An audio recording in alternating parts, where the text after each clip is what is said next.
ஐயா இப்ப நானு யூடியூப் லிங்க் உங்களுக்கு போட்டேன் நானு. நம்ம இப்ப இருந்தே நம்ம போட்டோஸ் இருக்கிறது அங்க போயிட்டே இருக்கோம் தகவலுக்காக. அதுல நம்முடைய சேட் ஏதாவது இருந்தா நம்ம இனிமே போன்ல பேசிக்கலாம். பெரும்பாலும் இங்க ஏதாவது முக்கியமான விஷயமா இருந்தா மட்டும் பேசுவோம். நான் இப்ப வெயிட்டிங் ரூம்ல ஒரு 26 பேர் இருக்காங்க செந்தில் ஐயா. அதுல நம்ம கெஸ்ட் யார் யாருன்னு பார்த்து லெட்டின் பண்ண முடியாது.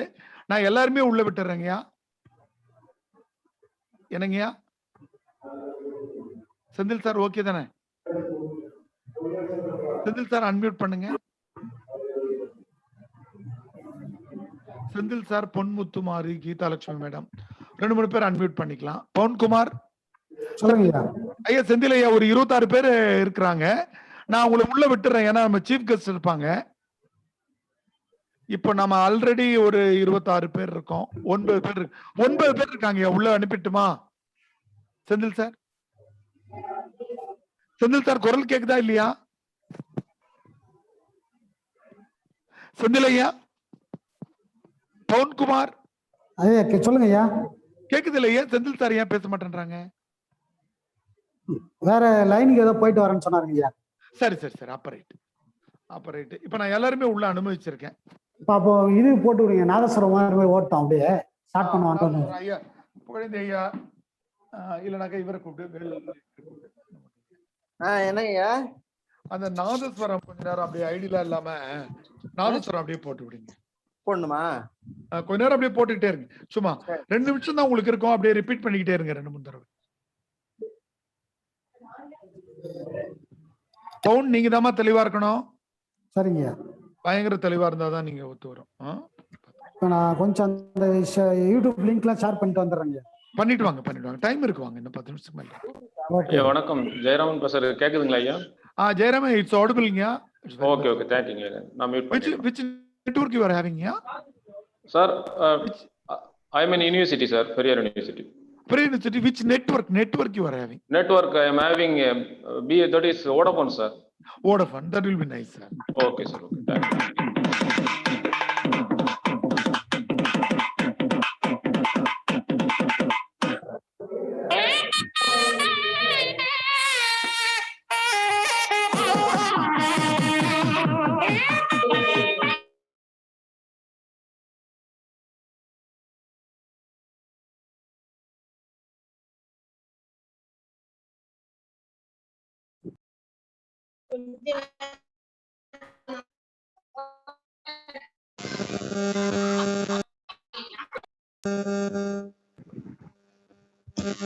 ஐயா புகழேந்தி ஐயா, உங்க மைக்கை அன்மியூட் பண்ணுங்க. நான் மறுபடியும் மியூட் பண்ணிட்டேன்.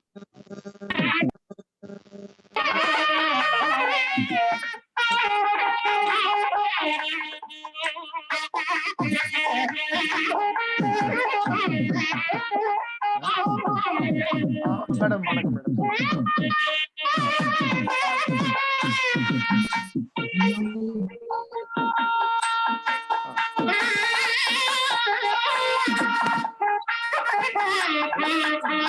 அந்த சர்டிபிகேட் நம்ம டிஸ்ப்ளே பண்ணலாம்.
ஐயா புகழேந்தி ஐயா, புகழேந்தி ஐயா நிறுத்திங்க ஐயா, புகழேந்தி நிறுத்திங்க.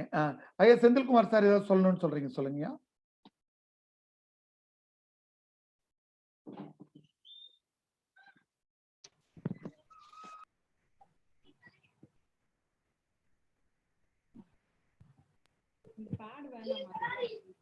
சார் செந்தில் சார் வணக்கம் sir. JR sir has arrived, isn't Mr. Dr. Jabra sir has arrived? Sir இங்க இருக்கீங்களா சார்? வந்துட்டீங்களா? நான் வந்துட்டேன் சார். கேக்குதா உங்களுக்கு? கேக்குது சார். ஒரே நிமிஷம். நீங்க போன் நீங்க அன்மியூட் பண்ணி பேசுவீங்க, அது ஒன்றும் பிரச்சனை இல்லை. Okay sir, okay thanks sir. One minute. நீங்க எந்த போன்ல இருக்கீங்கன்னு நான் பாத்துக்கிறேன். உங்க நேம் தான் இருக்கா சார் போன்ல? என் பேர்ல தான் இருக்கு, CA ஹரிசங்கர். ஓ Harishankar, thank you sir. Sir mister Jabaraj sir இருக்கீங்களா? Senthil sir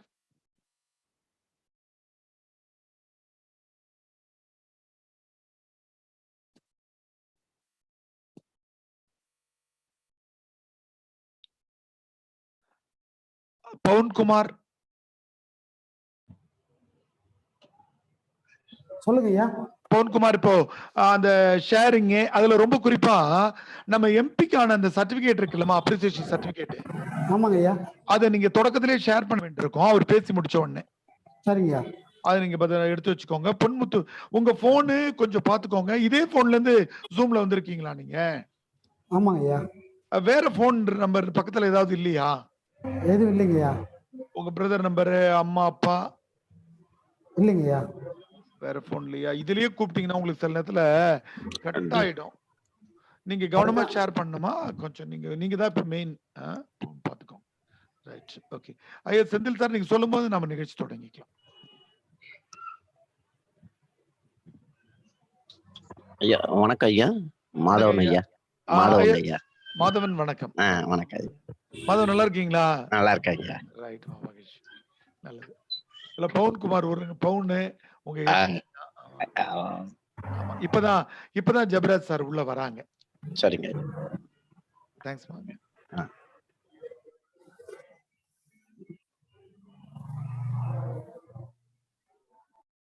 sir welcome sir. JR sir welcome. Is it audio? இப்பதான் ஆடியோ கனெக்ட் ஆகுது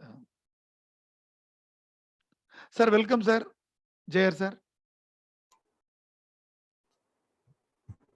sir welcome sir. Is it audible? Audio connect ஆகும். ஆடியோ கனெக்ட் ஆகி திரும்ப போயிடுது. அதான் sir welcome sir. JR sir welcome. இருங்க, உங்க ஆடியோ அன்மியூட் பண்ணிட்டு பேசுங்க சார் ப்ளீஸ். Welcome sir. எல்லாம் நல்லா இல்ல, உங்க குரல் கேட்கலையே sir. Sir Jebaraj sir, it's not audible உங்க குரல். ஆனா மியூட் ஹெட்போன் போட்டிருக்கீங்களா சார்? உங்க குரல் கேட்கல சார். ஜெயர் சார். கேக்குதா சார்? இப்ப கேக்குது, பேசுங்க sir. Okay good morning sir. வணக்கம் சார். வணக்கம் சார். சார் உங்க நெட்வொர்க் ஏதாவது இதா இருக்கா என்ன தெரியலையே, கொஞ்சம் அடைச்சு. சார் சார் ஒரே நிமிஷம், நான் எல்லாரையும் மியூட் போடுறேன். நீங்க அன்மியூட் பண்ணி பேசுங்க, நான் எல்லாரையும் மியூட் ஓகே ஒரு சின்ன செக் பண்ணிக்கோ. Sir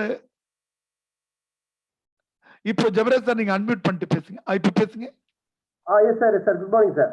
good morning sir. It's audible sir. It's very clear now. Thank you sir. ஆமா சார், நல்ல அரேஞ்ச்மெண்ட்ஸ் பண்ணிட்டாங்க செந்தில்குமார் சார் அவங்க டீம் எல்லாமே. அது mat good arrangements.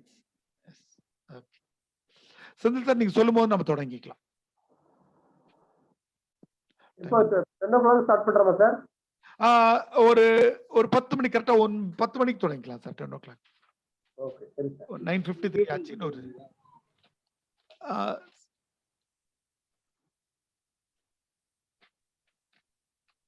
Hello good morning sir. வணக்கம் madam. Jaya sir. Good morning madam. Sir ஒரு சின்ன ஒரு இது சார், நம்ம அஜந்தால வந்து நம்ம ஜெயவர்தன் சாருக்கு இது கொடுக்கறோம், அப்ரிசியேஷன் கொடுக்கும் போது நீங்களே சொல்லி கொடுத்துருவீங்களா சார்? அந்த போட்டோஸ் நம்ம டிஸ்ப்ளே பண்ணிடுவோம். நம்ம யூனிவர்சிட்டி சார்பா கொடுக்கறோம் அப்படிங்கறத நீங்க இன்ஃபார்ம் பண்ணிடுவீங்களா சார்? என்ன அந்த இதுவா இந்த சர்டிபிகேட் மாதிரி கொடுக்குறோம்? என்ன கொடுக்குறோம்? ஆமா சர்டிபிகேட் தான், அப்ரிசியேஷன் சர்டிபிகேட். சரி சரி சரி சரி. சாருக்கு அதை வாட்ஸ்அப்ல அனுப்பிடுங்கமா. சார் வாட்ஸ்அப் பார்த்து ரீட் பண்ணிட்டு வாங்க, பவுண்ட் டிஸ்ப்ளே பண்ணிடுவாரு. சரி நான் ஓகே, நான் அனுப்புறேன் சார். நான் இப்ப உங்களுக்கு அனுப்புறேன் சார். அனுப்பிடுங்க. நான் இப்ப இன்னைக்கு கால் பண்ண நம்பருக்கே அனுப்பிடுறேன் சார். இதுல பேசிட்டு இருப்பேன்ல. அப்படி அப்ப இன்னொரு நம்பர் இருக்கு, அதுக்கு அனுப்பவா? Okay sir. Okay thank you sir. இல்ல தன்னால வருது மேம், தன்னால கட்டு வருது. எந்த டென்ஷன் என்ன நடக்குது எனக்கு எல்லாம் டென்ஷனா இருக்கிறீங்க. ஒன்னும் டென்ஷனா இருக்க வேண்டாம், பாத்துக்கலாம். எல்லாரும் பேச வச்சிடலாம்.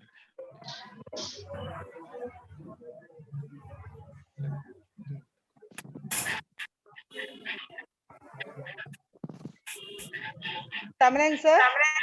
சொல்லுங்க மேடம். சொல்லுங்க மேடம். நம்மளுக்கு மைத்திலி மேம் வந்திருக்காங்க சார். சரிங்க மேடம். அவங்க உள்ள இருக்காங்க, நம்ம இதுல இருக்காங்க. நான் பார்த்தேன், நான் எல்லாத்தையும் லெட்டின் பண்ணிட்டேன். ஏன்னா இன்னைக்கு நீங்க யாருக்கும் லிங்க் ஷேர் லிங்க் ஷேர் பண்ணாதால ஒரு 55 பேர் தான் வந்திருக்காங்க. நான் எல்லாருமே உள்ள விட்டுட்டேன், ஏன்னா எல்லாத்துல வெயிட்டிங். சரி சார். 57 பேர். Mythili madam good morning. Hello sir, good morning. Good morning. Audio okay now sir? Audio is very clear. Okay. Good morning ma'am. Good morning ma'am. Yeah. How are you ma'am? Doing good sir. So things are okay. I am ready. You can just tell me what time shall I join? Just wait ma'am. I will inform ma'am. I'll do that. We Thank you. will be starting the program around 10 exact 10 a.m. madam. Okay. Thank you sir. Thank you.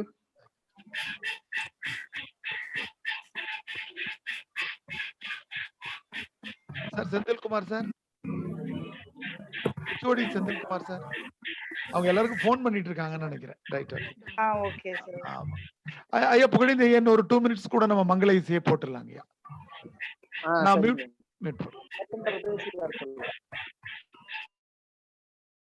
ஐயா உங்களது mute பண்ணிட்டு போடுங்க.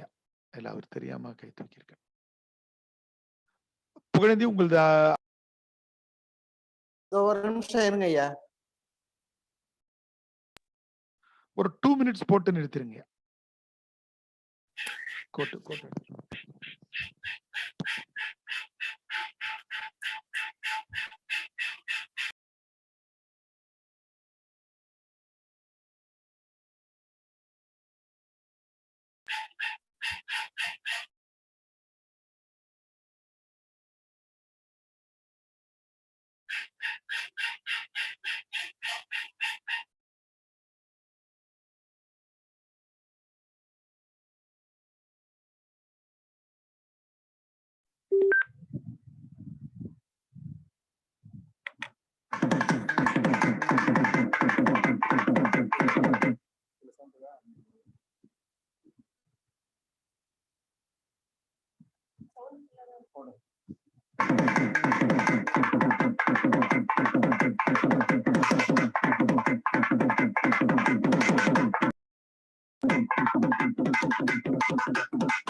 வேண்டியதையா music நிறுத்திருங்கய்யா. நல்லது, மகிழ்ச்சி. அப்ப நம்ம அவர் chief guest உங்க audio கேட்கலையா? ஐயா இப்ப கேக்குதா? இப்ப கேக்குது. சரிங்கய்யா, மகிழ்ச்சி. ஒரே நிமிஷம் சார். செந்தில் சார் உங்களை அன்மியூட் பண்ண முடியலையா? சார் சார் ஒரு சின்ன ஹெல்ப். யாரு என்னென்ன சீஃப் கெஸ்ட்லாம் வந்திருக்காங்கன்னு ஃபர்ஸ்ட் தெரிஞ்சுக்கலாமா? இப்போதைக்கு இப்ப மைத்திலி மேம் வந்திருக்காங்க. வேற கேட்டுங்க மேடம், நீங்க அப்படியே கேட்டு. ஜெயராமன் வந்திருக்காங்க பாருங்க மேடம், தெரியும். ஜெயராமன் என்ன சார்? பார்ட்டிசிபென்ட் லிஸ்ட்ல பாருங்க, உங்களுக்கு தான தெரியும். கந்தவேலு சார். கந்தவேலு சார் வந்திருக்காங்க. ஜெயராமன் சார் வந்திருக்காங்க. கேண்டி சார் வந்திருக்காங்க. Okay sir. மேடம் ஒரே நிமிஷம் சார். செந்தில் சார் உங்க மைக் வந்து அன்மியூட் ஆகி தான் இருக்கு. இப்ப பேசுங்க செந்தில் சார், பேசுங்க. நெட்வொர்க் சரியில்லையான்னு தெரியலையே. மேடம் ஹரிஷ் சங்கர் வந்திருக்காங்க சார். ஹரிஷ் சங்கர் வந்திருக்காங்க. ஓகே ஓகே செந்தில் சார், உங்க குரல் கேட்கல. ஹெட்போன் போட்டிருந்தீங்கன்னா எடுத்துட்டு பேசுங்க. ஹெட்போன் எடுத்துட்டு பேசுங்க. ஹெட்போன் மொபைல்ல இருந்து எடுத்துருங்க.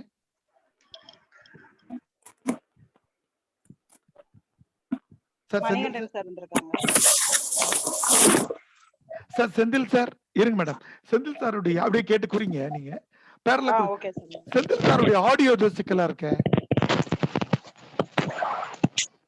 பவுன்மா சொல்லுங்க.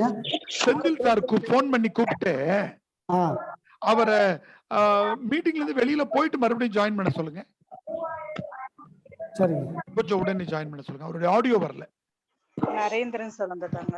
நீங்க குறிச்சிங்க மேடம், மத்த விஷயம். Okay sir. சார் கேண்டி sir, Narendran sir. Narendran sir. Hello. Ya madam. Loganathan sir இருக்கீங்களா? Is there Loganathan sir? Yeah, yes, I'm here. Okay sir, thank you sir. Raghuraman sir.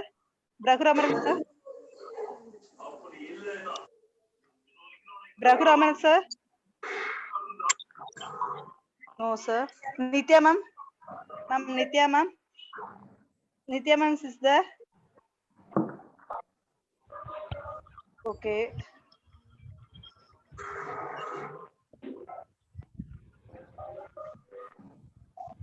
Loganathan, sir. Ling ma'am. Ling Chu ma'am. Okay, sir.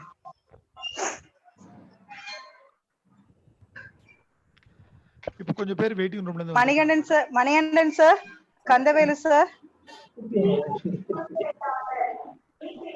Sir, hello, sir. National Speaker Kandavelu, sir. Is there?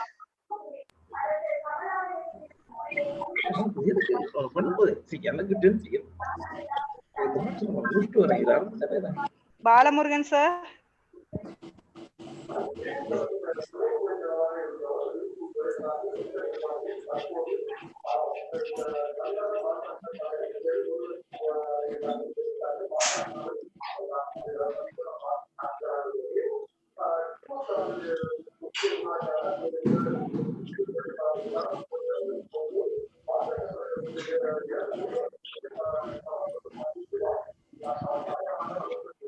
Sir இப்போ நான் நம்ம வந்துட்டாங்க sir. குறிச்சிங்க madam, கேட்டு குறிச்சிக்கோங்க.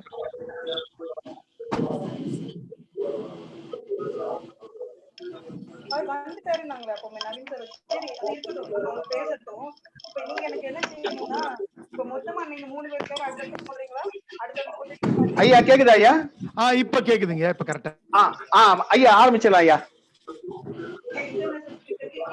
ஐயா madam, ஐயா ஐயா Senthil sir இப்ப கேக்குது, இப்ப கரெக்டா கேக்குது. இப்ப ஆரம்பிச்சலாம் ஐயா. நீங்க ஐயா எல்லாத்தையும் அட்மிட் பண்ணுங்க ஐயா. எல்லாத்தையும் ஆரம்பிச்சலாம் ஐயா. பண்ணிடுறேன் ஐயா. இப்போ ஐயா ஆரம்பிங்க ஐயா. தொடங்கிட்டீங்க.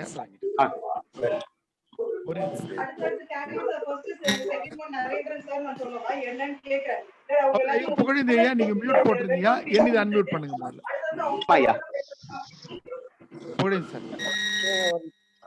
நம்ம ரெண்டு பேரும் இப்ப மியூச்சுவலா போடணும். இப்ப இது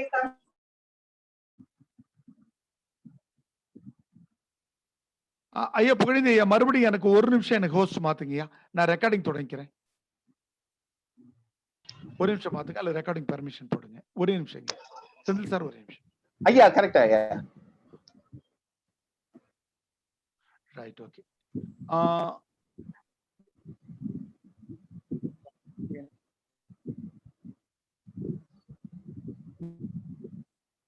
ஐயா புகழேந்தி ஐயா, மத்தவங்களை மியூட் போட்டுருங்கய்யா.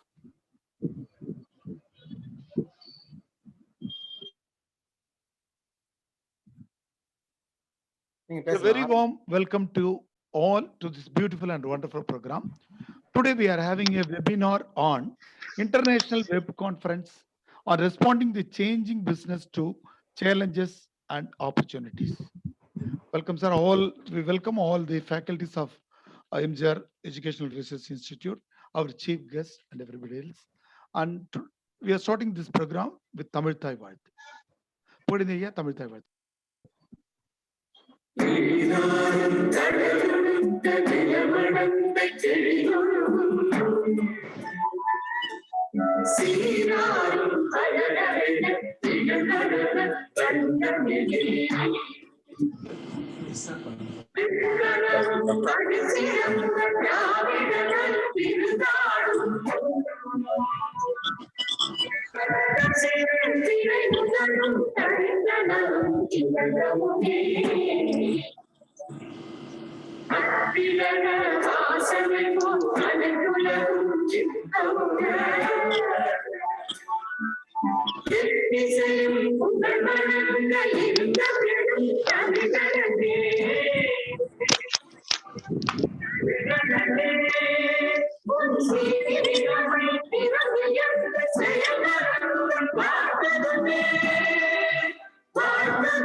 நன்றிங்கய்யா.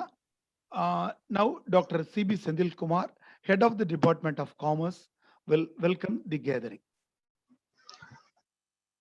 ஐயா பேசலாம் ஐயா? ஆடியபிள் ஐயா? ஆடிபிள்ங்க, ஆடிபிளா இருக்கே, பேசலாம்.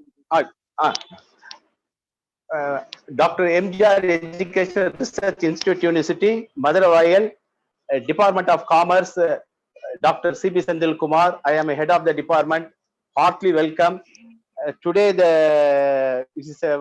I have the plan for the last 2 months before, but today, in this occasion, so thankful for the God and in our founder and chancellor, A.C. Shanmugam, sir, and my dear beloved president, sir, and vice chancellor, madam, registrar and joint registrar, sir, and my faculty teams, and also a very wonderful, acceptable for the honorable Dr.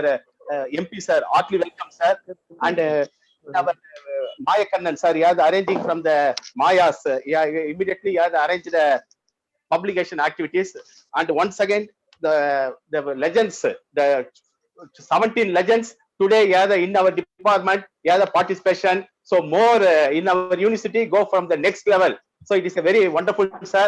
The Candy sir, welcome, sir, and madam Ling Shan is welcome, and Dr. Narendran, sir, Nitya madam, Loganathan, and Raghuram, sir, welcome, and national speaker, former registrar Thiruchelvam, sir, Praveen Kumar, sir, and Dr. Balagumurugan, sir, Maithili madam, Manikandan, sir, Rogini Bhatt madam, and Dharmaraj, sir, and Jayaraman, and auditor Kandavelu, Harish Kumar, sir, and Narsiman. Heartily welcome, welcome. It is a very wonderful today's session. It is not only a easiest one, it is a more network and all, give from the more valuable time, the spending in our university. So it is a wonderful. So thank you. So stay, it's a very important occasion, all person here meet. So it is a very wonderful. Welcome, sir. Thank you, Dr. Sendil Kumar, sir. Now this is to sort the time with lamp lighting, Kuttu Vilakku, Mangala Vilakku Etruthal. It is a digital lamp lighting today.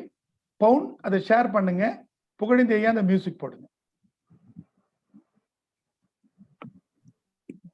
We start this webinar.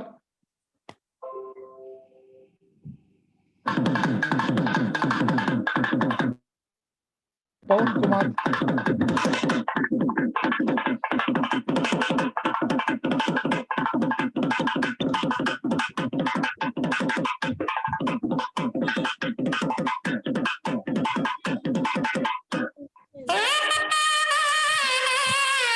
Pawan, அடுத்த photo போட்டுட்டு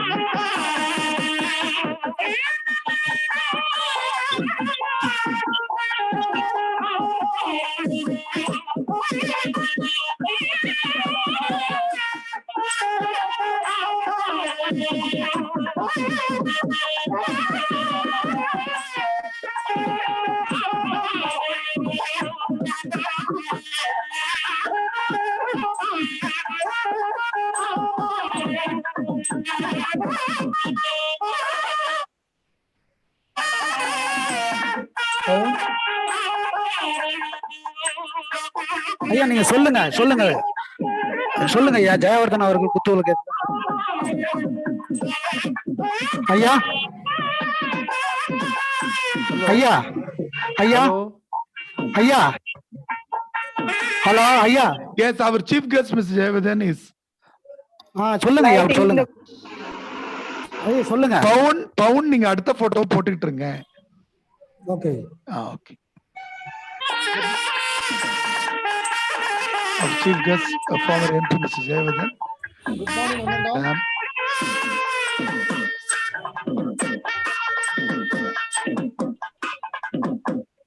next சொல்லுங்க. அவர் president mister engineer Arun Kumar. பவுன் நீங்க பேச வேண்டாமா, நீங்க போட்டுட்டு இன்ஜினியர் அருண் குமார் டைம் முடிச்சிருக்கணும். நீங்களே பேசுங்க sir. பவுன்மா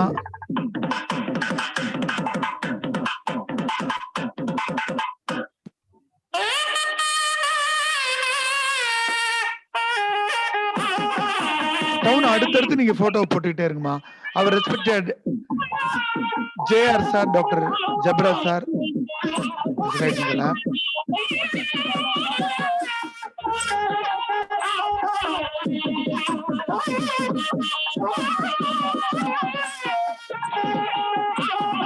Next, our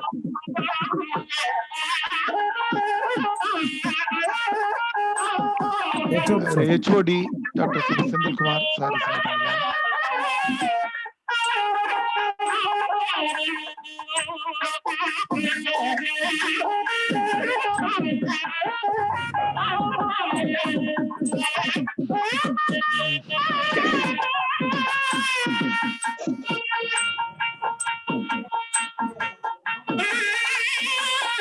Our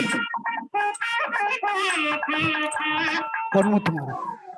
Ponmuttumari, madam.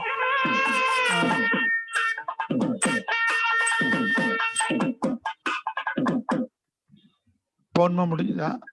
Phone முடிஞ்சுதா என்ன இருக்காமா? முடிஞ்சது சார். சார் அவ்வளவுதான் sir. Senthil sir. Sir. Okay, okay. Now, Jabras sir, our respected joint registrar, Dr. Jabras sir, will give the keynote address for this webinar. Yes, sir. Good morning to all. Yes, sir. Good morning. Good morning, sir. Can you hear me, sir? Yes, Audible, sir. Audible, sir. Yes, sir. It's very much. Sir, can you hear me? Here, sir. Yes, sir. Yes, sir. Yes, sir. It is audible. Yes, sir. Sir, can you hear me? Yes, sir. Take it, sir. Take it, sir. Okay. Audible, sir. Audible, sir. Audible, sir. Okay. Good morning to all. Good morning, sir. Good morning, On sir. behalf of Dr. MGR Education and Research Institute, I welcome everyone. Today, we are arranging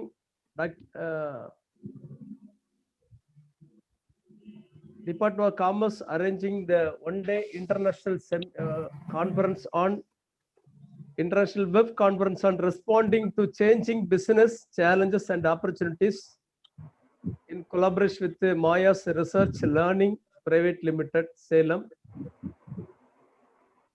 Once again, welcome everyone. I would like to say some few words about that our university. The dream of the educationist and farmer parliamentarian Dr. A.C. Shanmugam has transferred an engineering college into Dr. MGR Educational and Research Institute, deemed to be university in 2003. It has attained its present status of university with graded autonomy because of the initiatives taken by the president, the dynamic person, engineer A.C. Arun Kumar. It has already made a mark in the field of higher education as a center of educational excellence, embodying quality education in the socio-cultural and political diversity of India, with extensive application-oriented researchers in different disciplines and the coordinated efforts of administrators and academicians.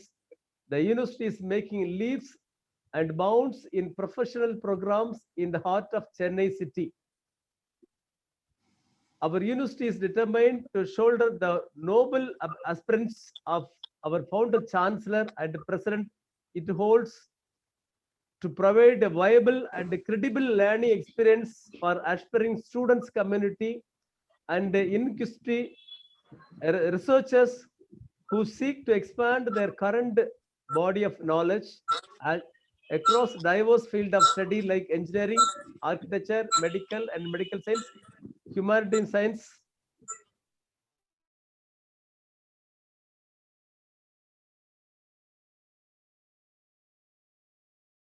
Sir, உங்க mic mute ஆயிடுச்சு sir. Jebaraj sir.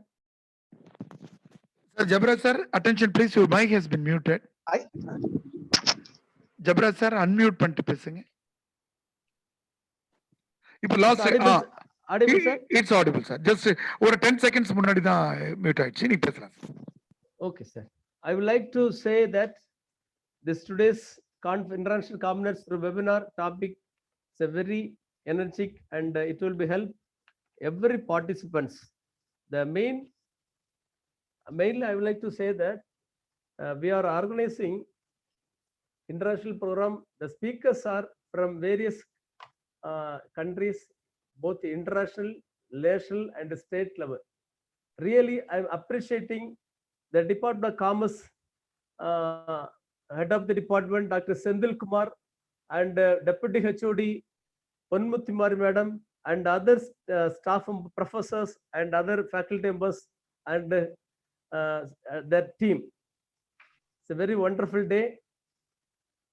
I would like to say about our Jayavardhan sir.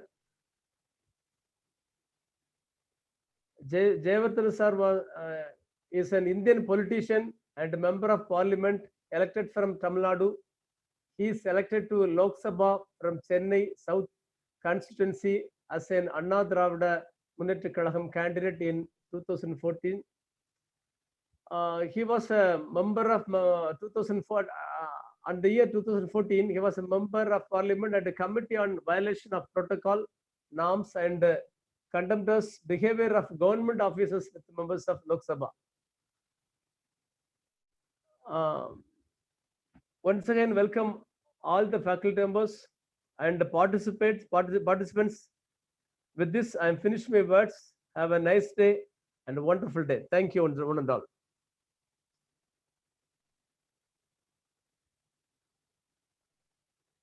Hello, sir.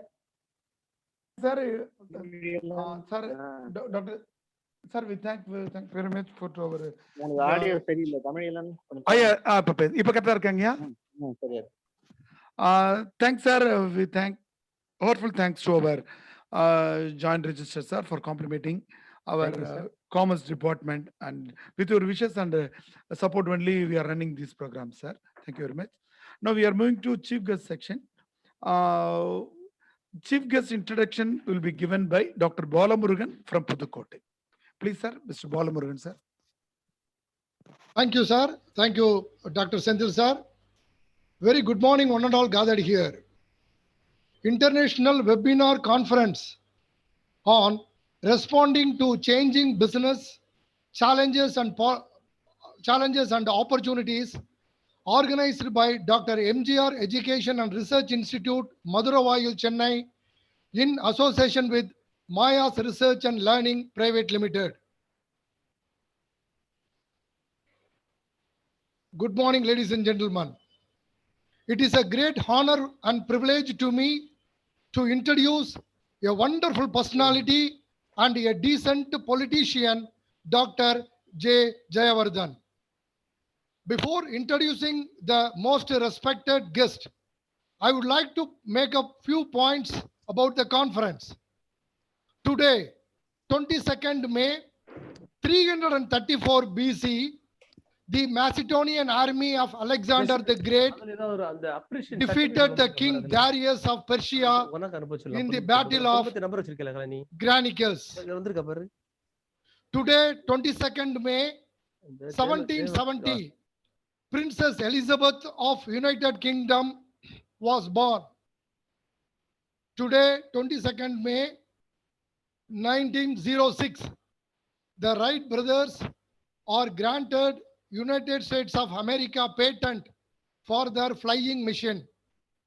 Today, 22nd May, 2015, the Republic of Ireland becomes the first nation in the world to legalize gay marriage. And most importantly, today, 22nd May 2020, International Webinar Conference is being held at Dr. MGR Education and Research Institute, Maduravayil, Chennai, Tamil Nadu State, India. Ladies and gentlemen, now we move on to the most respected guest introduction. Dr. Jayakumar Jayavardhan, MBBS MD, General Medicine, Doctor, Medical Practitioner by profession, was born on 29th May 1987. Yes, ladies and gentlemen, next Friday, our chief guest is celebrating his birthday. Advance happy birthday wishes to you, sir. He did his higher education at Sri Ramachandra Medical College, Chennai. Dr. J. Jayavardhan is an Indian politician and member of parliament elected from Tamil Nadu State. He is elected to the Lok Sabha from Chennai South constituency as an All India Anna Dravida Munnetra Kalagam party candidate in 2014 election. He has held various positions. 2014 member committee on violation of protocol norms and contemptuous behavior of government officers with members of Lok Sabha. 2014 member standing committee on information technology. 2014 member consultative committee, Ministry of Information and Broadcasting. Ladies and gentlemen, Dr. Jayakumar Jayavardhan is a man known for his hard work. He is a man known for his perseverance. He is a man known for his commitment. He is a man known for his sincerity. He is a man known for his devotion. And he is a man known for his dedication. Ladies and gentlemen, I once again extend my warm welcome to our most respected chief guest, Dr. Jayakumar Jayavardhan. Thank you. Thank you, Balamurugan sir. That's a very good introductory speech. You have given all the multifaceted faculty activities that are being done by our former MP. We are very happy to note that it is his birthday. On behalf of MGR University Research Institution, our chairman, our president, and JR sir, and on behalf of Commerce Department, we wish you a very happy birthday, sir. Thank you. This is time to read out our, we have got our Deputy Chief Minister. This is time to read out the letter that is being displayed. மாண்புமிகு துணை முதலமைச்சர் ஓ பன்னீர்செல்வம் அவர்கள் நமது நிகழ்ச்சிக்காக வழங்கி இருக்கிற வாழ்த்துச் செய்தி. டாக்டர் எம்ஜிஆர் கல்வி மற்றும் ஆராய்ச்சி நிறுவனம் நிகர்நிலை பல்கலைக்கழகமானது மதிப்பிற்குரிய வேந்தர் டாக்டர் ஏசி சண்முகம் மற்றும் தலைவர் என்ஜினியர் ஏசிஎஸ் அருண்குமார் அவர்களின் சிறந்த வழிகாட்டுதலில் கொரோனா வைரஸ் தாக்குதலினால் நாடே முடக்கப்பட்டுள்ள இந்த நிலையிலும் மாணவ மாணவியருக்காகவும் மற்றும் ஆசிரியர்களுக்காகவும் நிகழ்நிலையில் கல்வி சம்பந்தமான பலதரப்பட்ட நிகழ்ச்சிகளை நடத்தி வருகிறது. இந்த வகையில் 22/5/2020 அன்று நடைபெற உள்ள வணிகத்தில் மாற்றங்கள் மற்றும் வாய்ப்புகள் என்ற தலைப்பில் உலகளாவிய நிகழ்நிலை மாநாட்டினை சிறப்புற நடத்த இருப்பதை அறிந்து மிக்க மகிழ்ச்சி அடைகிறேன். இந்த மாநாடு வெற்றியடையவும் அனைத்து தரப்பினரும் பயன்பெறவும் எனது நெஞ்சம் நிறைந்த வாழ்த்துக்களை தெரிவித்துக் கொள்கிறேன். ஓ பன்னீர்செல்வம், மாண்புமிகு துணை முதல்வர் அவர்கள். இந்த நிகழ்ச்சிக்கு நேரம் ஒதுக்கி வாழ்த்து தெரிவித்திருக்கிற மாண்புமிகு துணை முதல்வர் அவர்களுக்கு நமது நன்றியை தெரிவித்துக் கொள்கிறோம். It is over to sir. 1 minute, sir, please. On behalf of MGR University.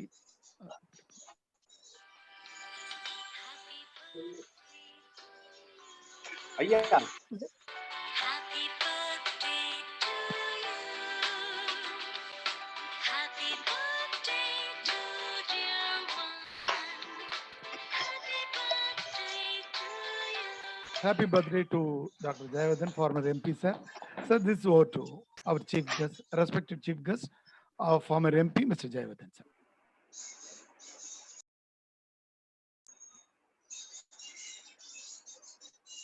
Sir, please unmute your mic and continue, sir. Your mic has been muted. Now it is okay, sir, please. Yeah. Very good morning to everyone present.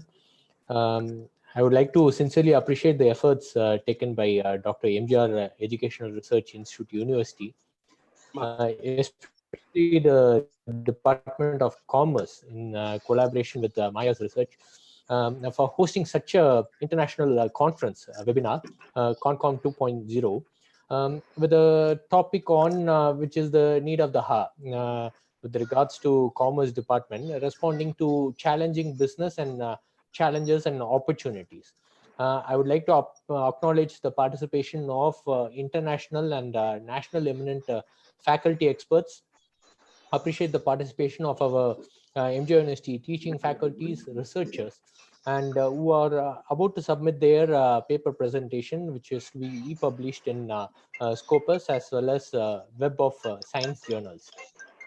Happy to really inaugurate Hello. such a scientific event and to be சொல்லுங்க sir. participating in it.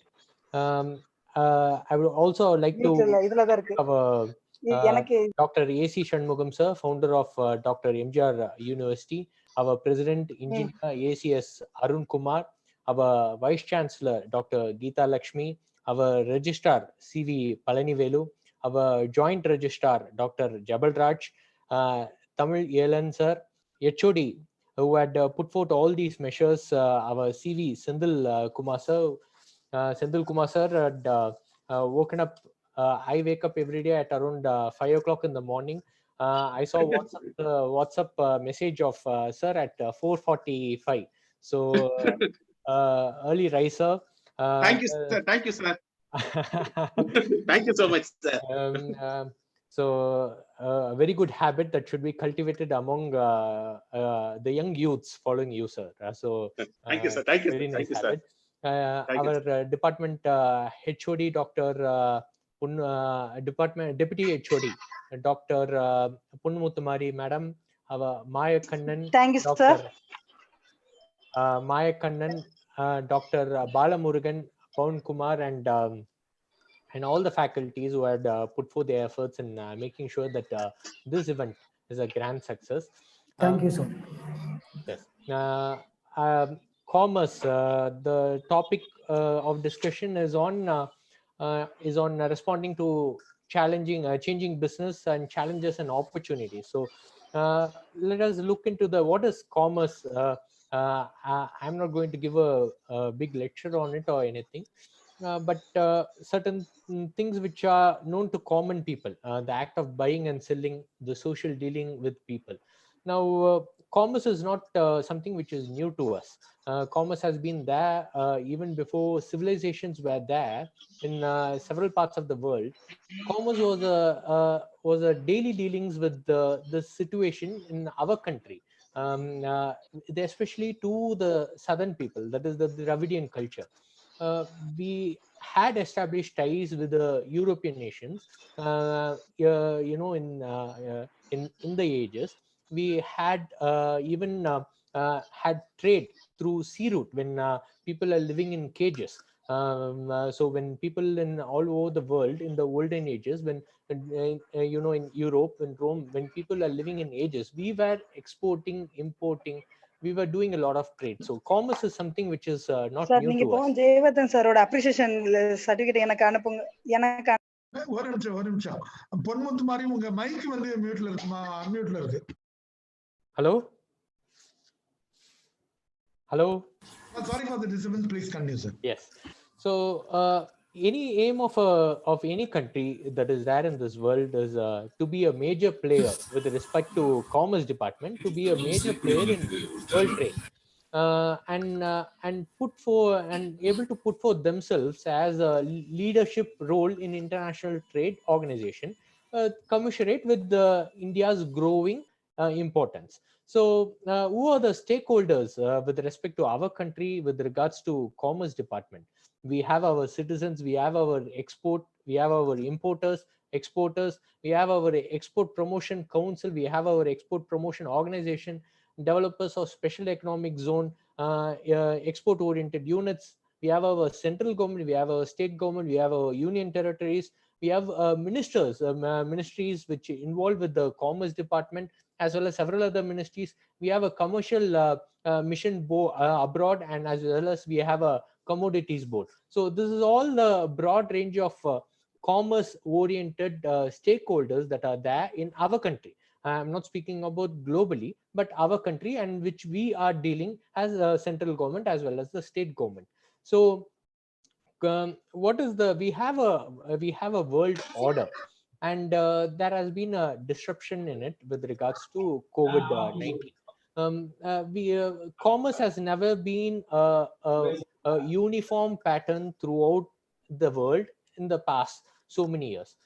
We have seen a Great Depression of 1930. It was a stock market crash. It was a bubble. and we can many eminent economists as well as commerce department professors would be knowing, we had the great crash, and the young generation should seriously look into reading books by J.K. Galbraith, who had written in depth about the Great Depression. We had a great recession, 2008 to 2009. We had a great recession, and now the situation all around the world is because of this COVID situation. Now, India, we took a big step with regards to commerce. This was in the year 1991. We liberalized our industries. We wanted to abolish permit raj. We wanted to make sure that industries are established. We wanted to make sure that private players are helping hands in development and prosperity of our economy. So so now the situation is that what is our country going to do post COVID? Now I'm going to deal about it later, but commerce or any industry as such, for a country to flourish, the olden textbooks, we have three things, that is land, labor, and capital. So there are more things which have been added to it as the civilization, as well as globally, when we connect with each other, and there is availability of resources which plays a part. There is also not only labor but skilling of labor, which has become a part of it. Governments have different view with respect morning. to their This is economy. Professor Narasimha. Vanakkam, sir. Government has different views with respect to how the economy should be planned. We have a planned economy. We have a capitalist economy. We as such have a mixed economy. So there are several ways in which each country takes its own lead. So this is broadly on the economic aspects and how it has an impact on the commerce of each and every country, and what are the factors underlying that play a big major role with respect to economy. Now, what is this COVID going to do with respect to our country as well as with the world?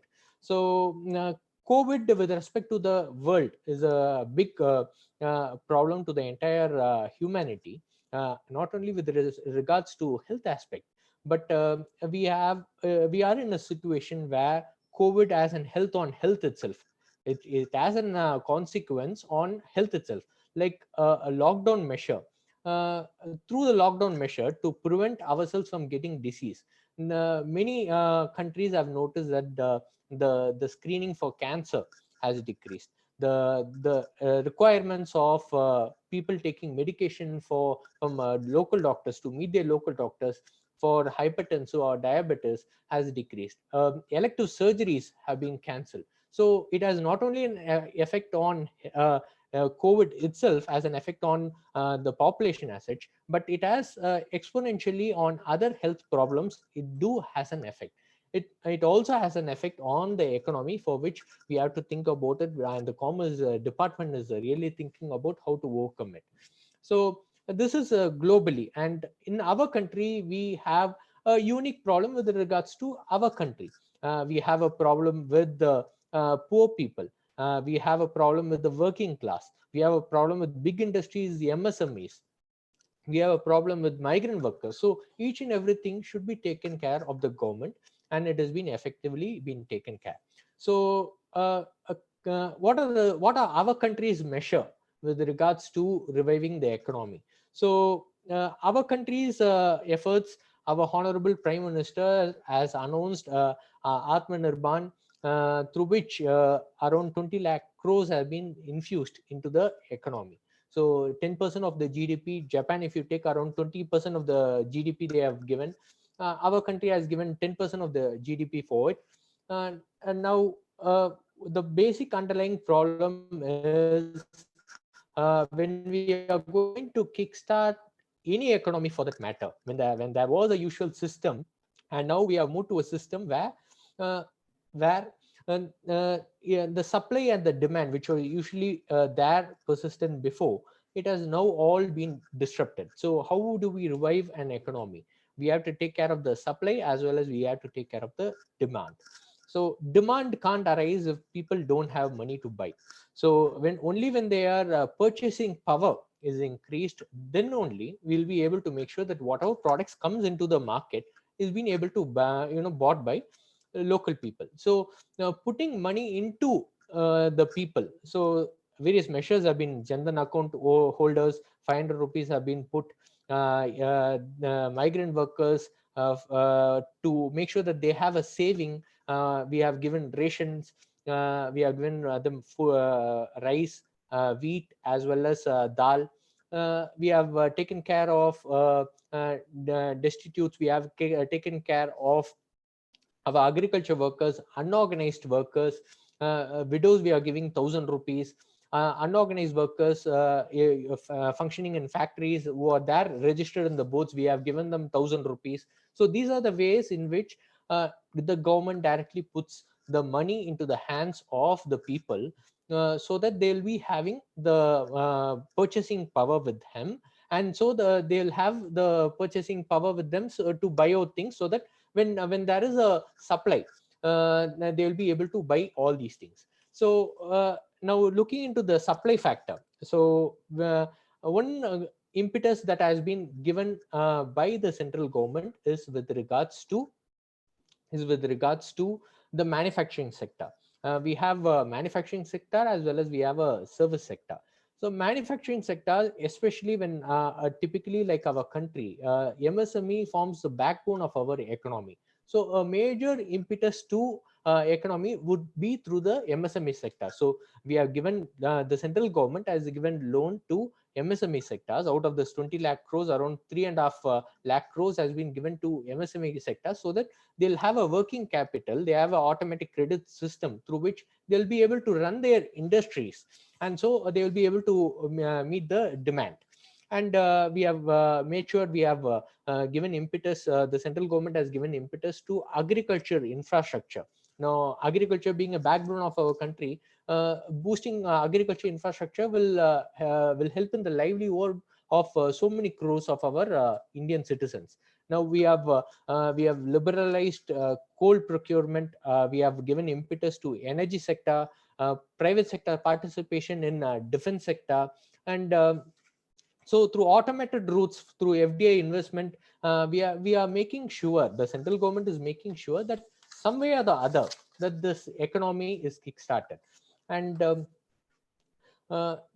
there are various other factors which govern it. So this is the demand and this is the supply aspect of it. Various economists think in different aspects. They think in terms of, several economists think in terms of directly providing money to the business as well as the people. So that not in terms of loan, because they won't be able to pay loan, directly putting money into the hands. Like for example, even the opposition parties have said 5,000 rupees or 10,000 rupees into each individual citizen will actually make sure that their purchasing power is increased, thereby the economy will flourish. But the central government has taken a stance, whereas it has given loans to MSMEs, it has also given nominal amount to the poor as well as the marginalized, so that the demand also increases. So this is a trend, and this is the economist thinking of the central government with respect to making sure that we come out the COVID crisis. Now, what is the opportunity that lies with our country? In the global order that was previously there, the situation was such in a way that everything that was in every whatever we had purchased, which is in our hand, has come through some way or the other through China. So it has been part of the global supply chain. Now we need to break the chain. We need to make sure that we are self-reliant, as well as also we are supplying the entire world. So we need to take care of the manufacturing sector as well as the servicing sector. We need to make sure that we fill in the gaps whereby we are there in the global supply chain.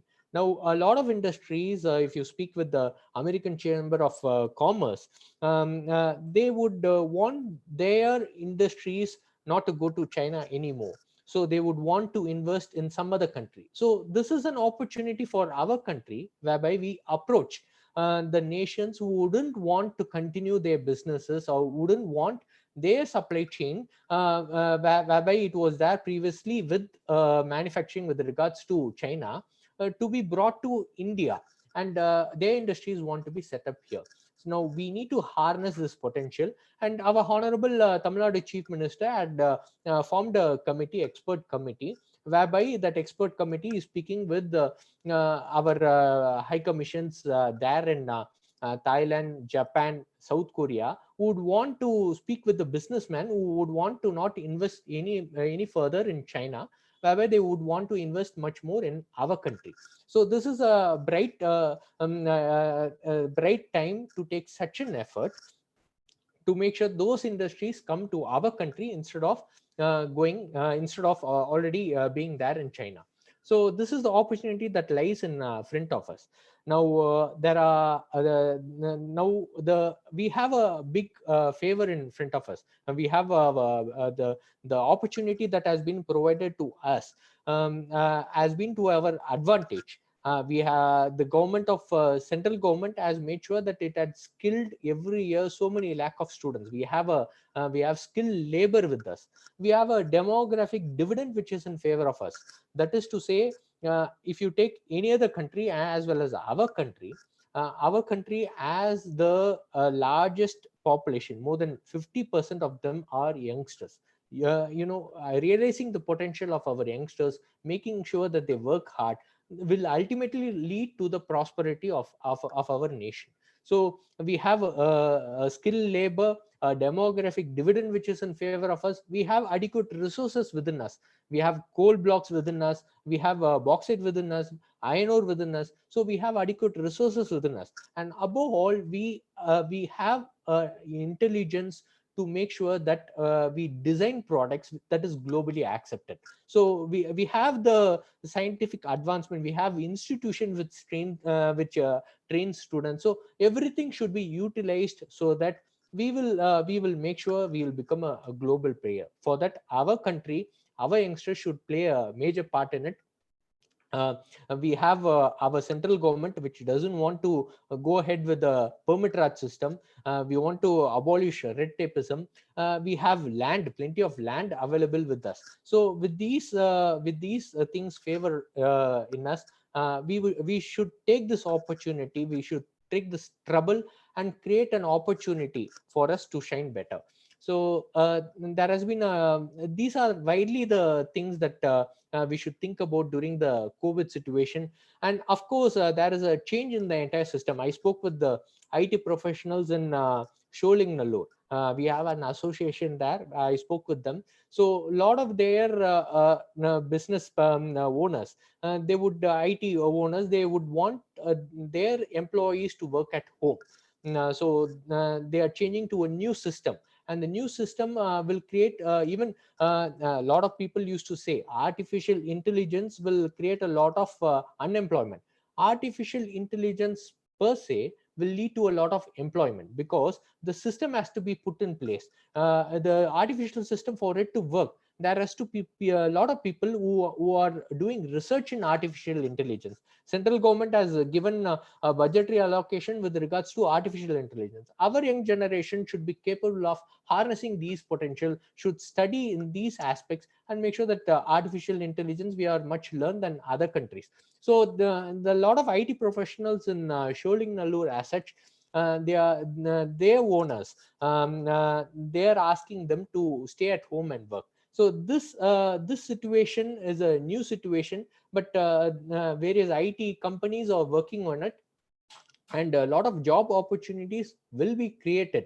Work at home needs to have a server, needs to have an employment for the server to be busy and all those things. So a lot of opportunity are there in that way also. So a change is happening with regards to this COVID situation in each and every aspect of our life, whether it is health, whether it's industries, whether it's schooling, even in parenting, even in mental health, there has been a wide range of changes that are taking place, and we need to adequately equip ourselves with the changing world and realize the situation, and how we are going to harness this is what is the question at hand to, and it is a responsibility of each and every one present here, as well as each and every responsible citizens of our country to harness this potential. And I would like to conclude by saying that together it is a great lesson that the COVID-19 has given to the world order. We have to tackle the situation. We have to tide over the situation, and it is the responsibility of each and every citizen of our country to work hard for the betterment of our entire country. Jai Hind. Thank you, sir. That is a very wonderful speech. Covering all the post and present changes in commerce and business, we have got some clear-cut ideas about how to overcome the universal and national level. Sorry, no.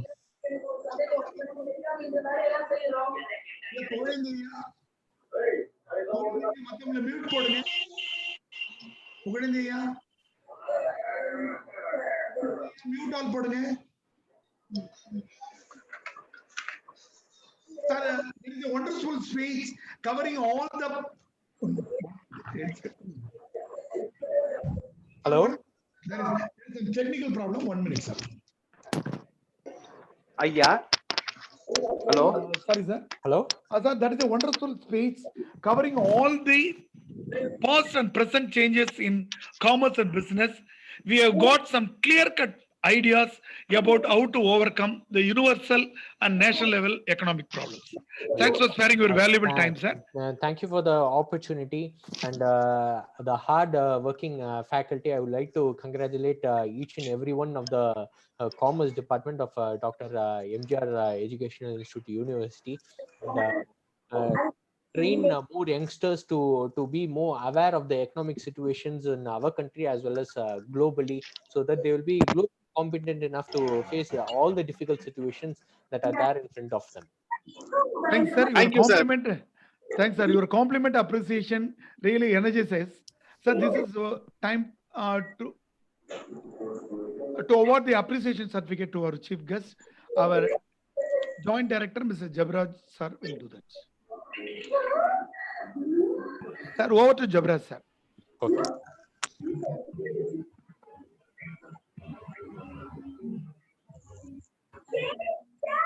Jabraj, sir, are you online? Yeah, sir. Can you hear me, sir? Yes, sir. Yes, sir. Yes, sir. Hello. Yes, sir. Yes. Sir, what? Hello. Sir. Audible, sir. Audible, sir. Okay, sir. Okay, madam. Okay, madam. So, Dr. Jayavardhana, sir. Sir. கேக்குதுங்க. Given. Hello. Thank you very much, Inga.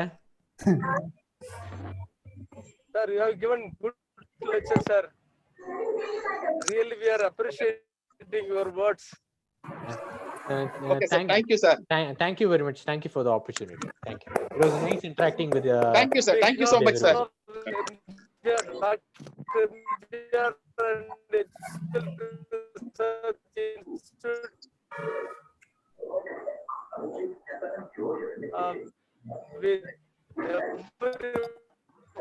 We thank everyone. And we are with the certificate. Thanks all. Thanks, sir. Thank you. Thank you, sir. Madam, Geeta Lakshmi, madam. Yes, yes. Wait, sir. Sir, thank you, Jayavardhan, sir. Thank you. Now over to Pon Muttumari, madam, to introduce the next section speeches. There is a wonderful beginning for our webinar given by our former MP. Thank you very much. Good morning to everyone. I am Dr. S. Pon Muttumari, Deputy HOD in Commerce Department. I request Geeta Lakshmi ma'am to introduce our first international speaker, Dr. Candy, sir. Good morning, all. Let me have a privilege to start the introduction of the first eminent speaker, Dr. Kandappan Balasubramaniam, known as Dr. Candy. Presently working as an associate professor from the School of Hospitality, Tourism and Events of Faculties of Social Sciences and Leisure Management, Taylor's University, Malaysia. Here are the few achievements of Dr. Kandappan, sir. Sir has renamed the title of ADE, Apple Distinguished Education. He has won the EMAS, Exclamatory Meritorious Academic Staff Award, for his transformation of training restaurant from traditional to digital. He won the gold medal for his teaching innovation in the International University E-Learning Carnival 2019 in Sarawak, Malaysia. Welcome, sir. Thank you, madam. Thanks for the good introduction. Can I? Sir, Candy sir, you please allow me to share the screen for a moment. Yes, sir. Yes, sir. Please. Yeah. Hope everyone can see my screen. Yes, sir. Okay. Yes, sir. Yes, sir. We can see that. Okay. First of all, I would like to thank you, the Dr. NGR Educational Research Institute, for putting an effort to organize this kind of virtual webinar during this pandemic juncture. So I also would like to thank Dr. Sendil sir for inviting me to share this virtual platform to share my experience. So the topic which I'm going to share with you is moving forward with the new norms. So I am from a hospitality background. So I'm just going to cover a few elements, like how my sharing, like basically like how the hotel industry or travel industry is really struggling or transforming during this period of time. And I also would like to thank all the participants for your coming over here to make this session. So without further ado, let me start. I think this one I will skip for a while because they already given a quick introduction about me. Just I would like to highlight that I will give more importance to service innovation in the hospitality industry and also in the higher education. Even 2-3 years back, I started with the concept of borderless classroom. So this is where we bring the classroom learning out of our classroom. That means expanding the learning horizons among our students. So why I say that? The students are the future of the industry, right? So one more thing before I move forward. So I request all the participants to close your camera and also mute your mic. Yes, there will be a Q&A session, but not now, maybe at the end of the session. So I request all the participants, please pay respect to this, mute your mic, and also close your camera for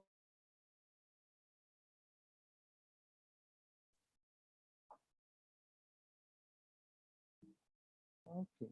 So I would like to start my presentation with some few quotes, especially which is very much relevant to current scenario.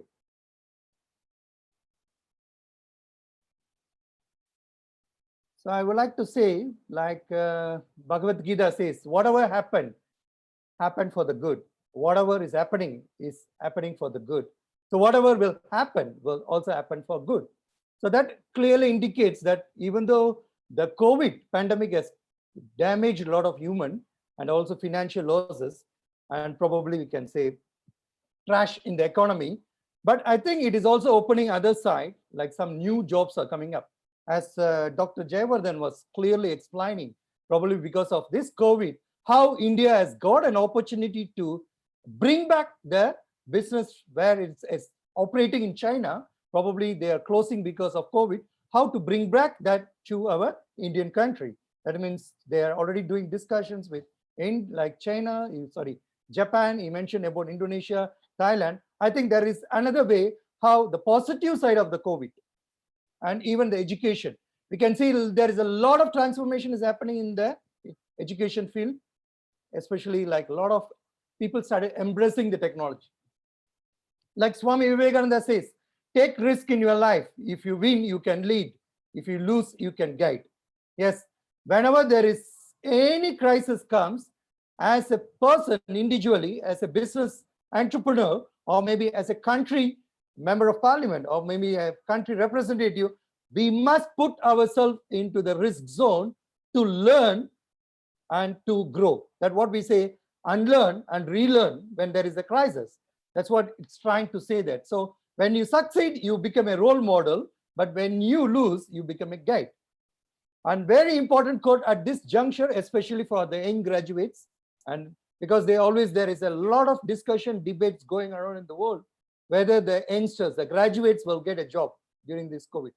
So we would like to insist here, even from the Second World War II, the recession is there, but only during that time, the recession was in 3 pillars, mainly on economical, oil crashes, all those things. But this fourth one, which is a pandemic one, it's something is not really new, even something which is started visualizing it. I can say it started spreading, and people are aware of it because of a drastic growth of technology reachability.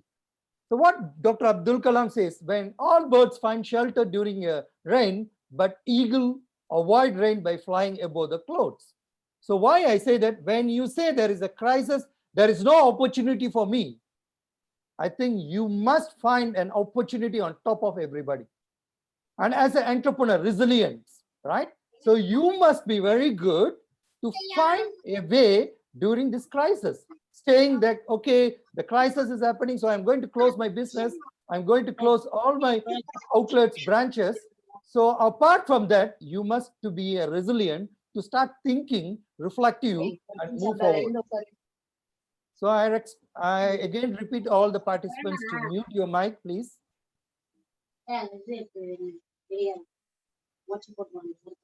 So before I move into the pandemic, I will also try to cover a little bit on where we are now and before the pandemic. We all in a Industry Revolution 4.0, which is nothing but we started from the steam engine concept, then Revolution 2, electricity, computing, and intelligence. Yes, this has a true alignment with the Education 1.0, which we call it as those days, the skill has been through demonstration. For example, the people showed how to make a fire through the demonstration, because during those revolution times, 17th century, there is no books, there is no reading, there is no printing press, right? So from there, we move on to the scripts, where the knowledge become written. Then when the Revolution 3.2.3 and 2.0 and 3.0 in education, this is where a lot of printing media came. This is where all our materials started printing. Then it became social media. So this is the whenever there is a revolution happening in the industry, that has a direct impact on education, which we call institutional revolution, and also human revolution. So since I'm from a hospitality, tourism, and event industry, so I'm going to focus more on my presentation towards that. So when as a tourist or as a hospitality industry, our main focus is more on transportation, airline industry, F&B, restaurants, independent restaurants, or maybe a group of restaurants or hotels, and accommodation is where it comes hotels or maybe luxury brands, and the guide, direction, and attractions and other areas. So let's see what has really happened during Industry Revolution 4.0. So what happened, like a lot of countries started focusing on digitalization during Industry Revolution 4.0, which is nothing but we call it as, because the people live in a digital world. So several countries started putting a lot of plans like digitalization. For example, Austria, they put 360-degree virtual campaign. Bulgaria, they put an integrated tourism system. Croatia, they put an e-visitor platform. France, they put data projects. But what we have done, even India, they have done, what they have done, digitalization of travel and tourism. Because we know like technology is growing very well in India. A lot of even IT companies is operating from India. So on my left side of my slides, this is nothing but a glimpse of what is happening in India during the 20th century, 21st century, sorry. That means before COVID. So the factors really contributed. The people want to do online booking. The people want to do a lot of things. Even there was a data came last year showing that the growth of revenue generated in online travel booking itself in India compared to 2019, it was 56,922 crores, will go increase of 81, drastic growth. So we must appreciate that. But India has become a most digital savvy travelers in the world. People are planning, booking, Google Travels, online bookings, like travel medias. So this all has shifted not only in India, even other countries. Even Korea, very interestingly, they come with a tour card and tax refund automation system. Because when you go to overseas, when you are buying a lot of products from like France, Italy, even in other most of the European and US countries, where you can claim the tax return. Next Rohini ma'am கிடையாது, Kandavelu sir. நான் சொல்லிடுறேன், நான் அதெல்லாம் பார்த்துக்கிறேன், நீங்க அதுக்கு அடுத்த மட்டும் பண்ணுங்க. There is interesting discussion going on. Can you mute your mic? Sir, please 1 minute. Madam, Kumari madam and other madam, never unmute madam, never unmute. Okay, thank you so much, sir. We are all organizers. We should not disturb the meeting. Sorry, sir. Please continue. Thank you, sir. Thank you so much. So the Korea, they introduced this so that the process will be faster. The people go to the airport, there is no need to queue up, and also long queue to, it will make your airport experience. Because when a tourist come to a country, it is more on experience. Because user experience, customer experience is the focus of the country. So moving forward, this is a very big glimpse of how the travel has really changed as an individual, as a tourist. We all, as a traveler, we start with one journey, we end up in one other journey. For example, we do our booking using a laptop, but when we do go to the airport, we use our mobile phone for checking. So that means we are moving ourselves into multi-screen purpose. So the journey is starting before travel, during travel, and even after travel, you will be doing your feedback through the mobile base. So what is happening in the hospitality industry? So the Marriott, I'm taking an example of Marriott. The reason is they are one of the top chain of hotels now, which took over most of the hotels. So they introduced search booking options, mobile checking, mobile key, chatting, loyalty. It doesn't mean that they are taking human.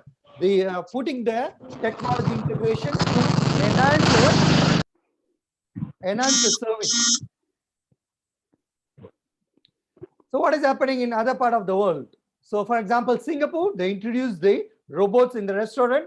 But when you see the picture on the left bottom, even though the robot is there to bring your food, but still there is a human is there to interact with the customer.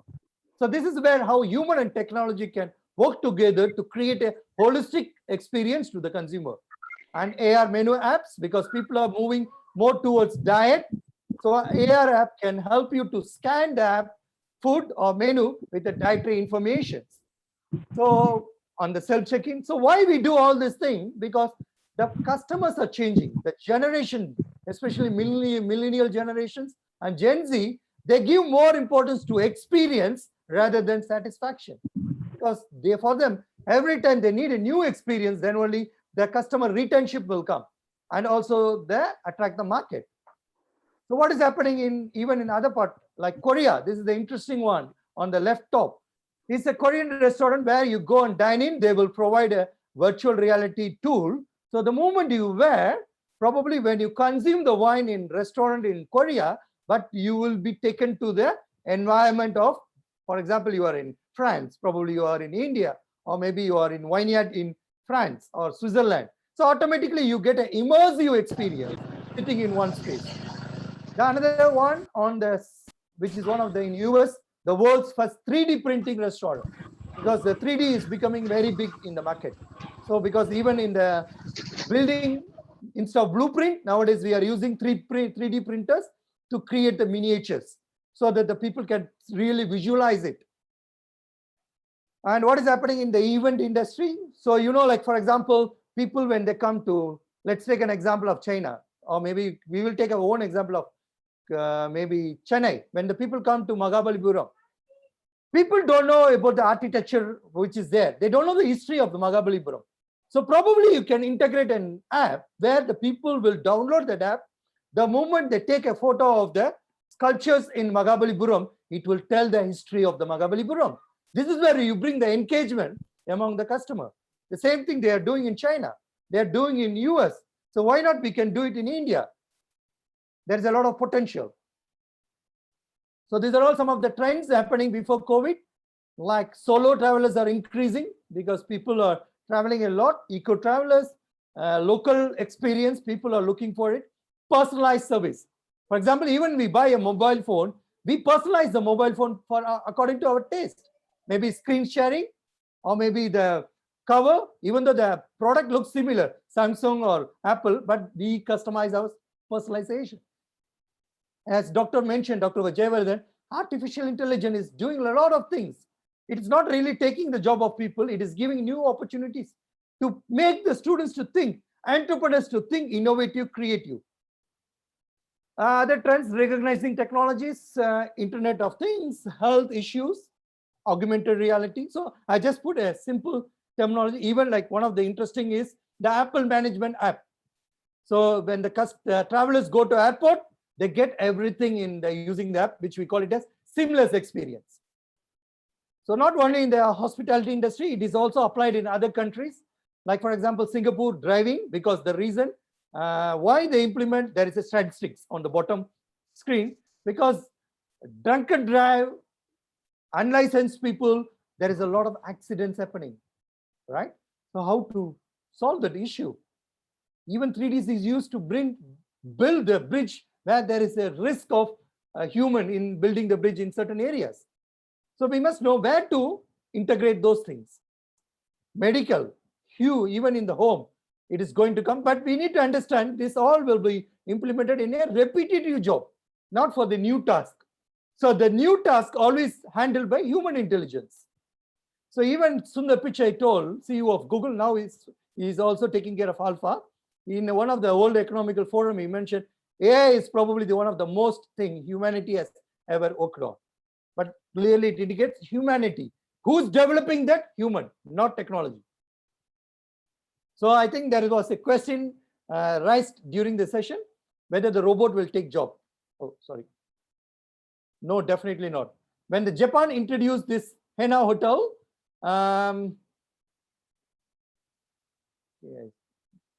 instead of doing the task, it started giving problems.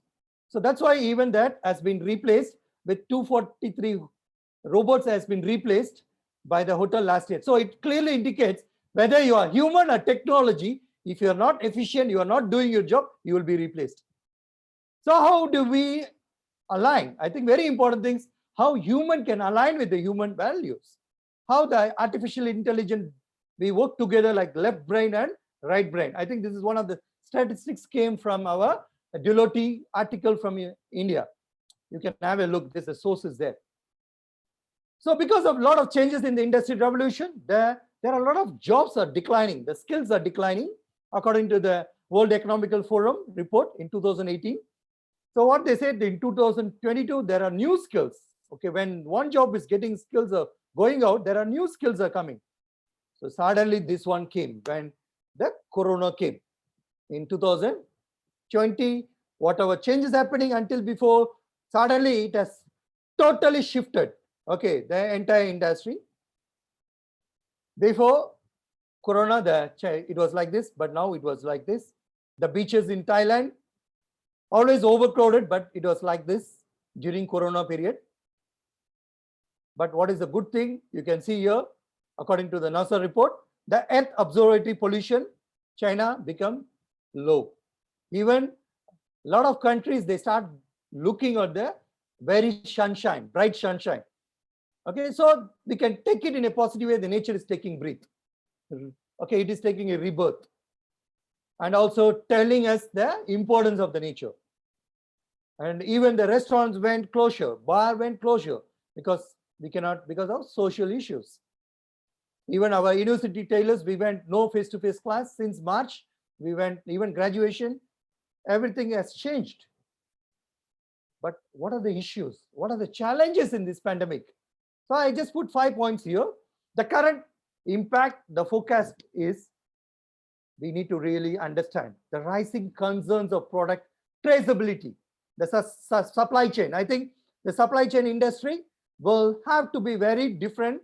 You cannot work like before, because the people will use the blockchain technology to trace your product, whether it's healthy or not. Okay, plastic bans, because there is a big increase of people take away food, ordering food because of they cannot go out, right? So when there are a lot of plastic has been started using back in the industry, in the whole country. So I think this is the time there country, like for example, the industry like packaging industry, they have to really come with a new packaging. Maybe the students should come with a new projects, innovative projects to improve the economy of the country. The rise of health issues, this all has to be really focused here. And because I think after post-pandemic time, the people will be more focused on health conscious, right? And meat free. So these are all some of the things. And current issue also contactless, because the government also enforcing that. So I think the self check-in will be the future. Even the payment system will be more on either payway or probably through your QR code, because even credit card, you need to hand over the card, that the service provider is going to collect the card, so that footprint is going to be in the credit card. Even one of the studies says that the currency, it will take more than 1 year to 2 years to get rid of the currency which is already in old currency in the circulation, to transform into new currency. So I think the best way, QR code everywhere.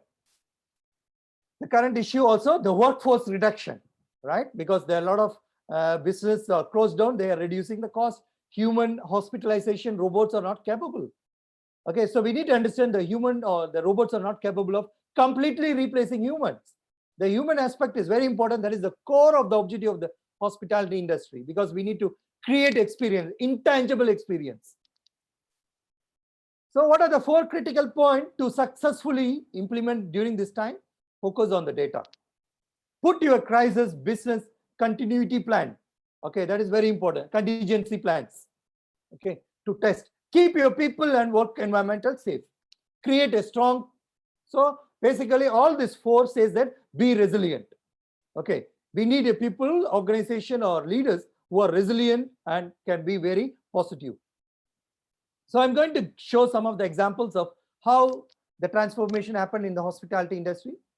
Current practices. This is one of the hotel in Hong Kong. What they have put, they started using this tool because the human cannot deliver the food in the rooms. So they started using this delivery system, which can hold up to 2 meals and 8 cups of beverage at one time. Hilton, they totally redefined the new standard of hotel cleanliness. Okay, so there is an app to check the cleanliness. A lot of the restaurants moving towards QR-based payment, so that there is no human touch. There is no credit card, nothing, cash moment, nothing. Everything through QR, even the menu. Europe, switch on contactless delivery. That's one of the example, very good example, because the travel is not going to be same. They expect new, so which can be achieved only through innovation. The one on the middle top is the installing the sneeze guards in the buffet, which is done in Malaysian Association of Hotels. And I think the hotels, even top hotels, they come with the concept of from hotel dining experience towards home delivery. That means working with the transport companies like Grab or maybe Ola, okay, in India. So probably they work together to deliver, take the hotel experience to the home experience. Very interesting one, corona-proof dining. This was implemented in Amsterdam. Innovation way to adapt the new norms in the industry with a space of 1.5 meters. McDonald's, okay, they created a social space on the outside. Very interestingly, they implemented sanitation zone. So as a consumer, before you collect the food, you must go through the sanitation zone. So you must wash your hands, put the sanitizer, hand sanitizer, then only you are allowed to collect the food. On the left, Starbucks, which is nothing but an espresso bar, because very known for coffee. So what they transformed, when Corona time, the people focused, a lot of scientists, they say drinking tea is good. They started introducing 5 new refreshing drink on tea, which they call it as teology. And there is a shift in the barista who always stands near to the espresso machine inside. He came outside to the delivery station, talk to the customer. So there is a shift in the delivery model. You have to change. This is another example. Excuse me. All the cinema theaters has been closed across globally. So even hotels closed. So what this restaurant done, they pull the screen, they introduce the restaurant turning into drive-through movie theaters, but they put the space of parking stations with a space of 1.5. So the food is delivered They do the ordering using the app, but the food will come to the car. They can take it, they watch the movie. This is another interesting practice which is done in China. They put inside a what they call it as light tracks, okay, inside the rooms and hotels. So this acts as a disinfect and sanitize the entire room. Not only globally, even in India, the domestic traveler, that's one of the Miss Renu Basu told, the vice president, she told in one of the media report from today's travel, she mentioned that during the post-pandemic, there will be a big growth of domestic travel. So that means the opportunities are there. You have to prepare yourself. Even the ITC, they said, the CEO, he mentioned, chairman, Mr. Sanjeev Puri, he mentioned like capacity utilization to better in quarter. Even ITC, they come with a new well-being booklet. That means the practices, new norms to practice in the hotel for ITC. So they started rethinking themselves, reimagining, reshaping the industry. So where to go in 2020? That's a big challenge now. So I think one of the things I just would like to state here, virtual reality. I think the Tourism India, even Tourism Tamil Nadu, why not you can come with some virtual experience to the consumer so that the people staying at home still, they even across globally, they can really promote your tourism, because the one on the right side is already done in Japan. So there are lots, only like 2 or 3 slides left. So what the industry is expecting in the new norm, shift in the learning culture, they will foster more on teamwork, collective intelligence. That means as a human has to be put our collective intelligence with artificial intelligence integrating to solve these big problems. Modern workforce. There will be definitely a new model of learning, work models. I think the main model is care. Okay, the business model is going to be more care and collaborative. Grasp a new knowledge with multiple access points. Put a lot of experts into your decision making. And I'm also put a quote like, even in education, we must put a lot of changes, learning models. Some of the recommendations, develop an action plan, very important according to the scenario for the hotel industry and also for other industry. Adopt automation in a repetitive job. Okay, invest in the employee to build. So that means human and technology has to be built. So this is a quick glimpse I prepared for how 1998 to 2020, how the education and industry revolution has changed from in terms of formats, in terms of philosophy, in terms of user experience, and in terms of system. So probably I'm not going to explain. I put maybe if you want to take a picture of it for your reading. These are all some of my reference. So I just would like to show my university.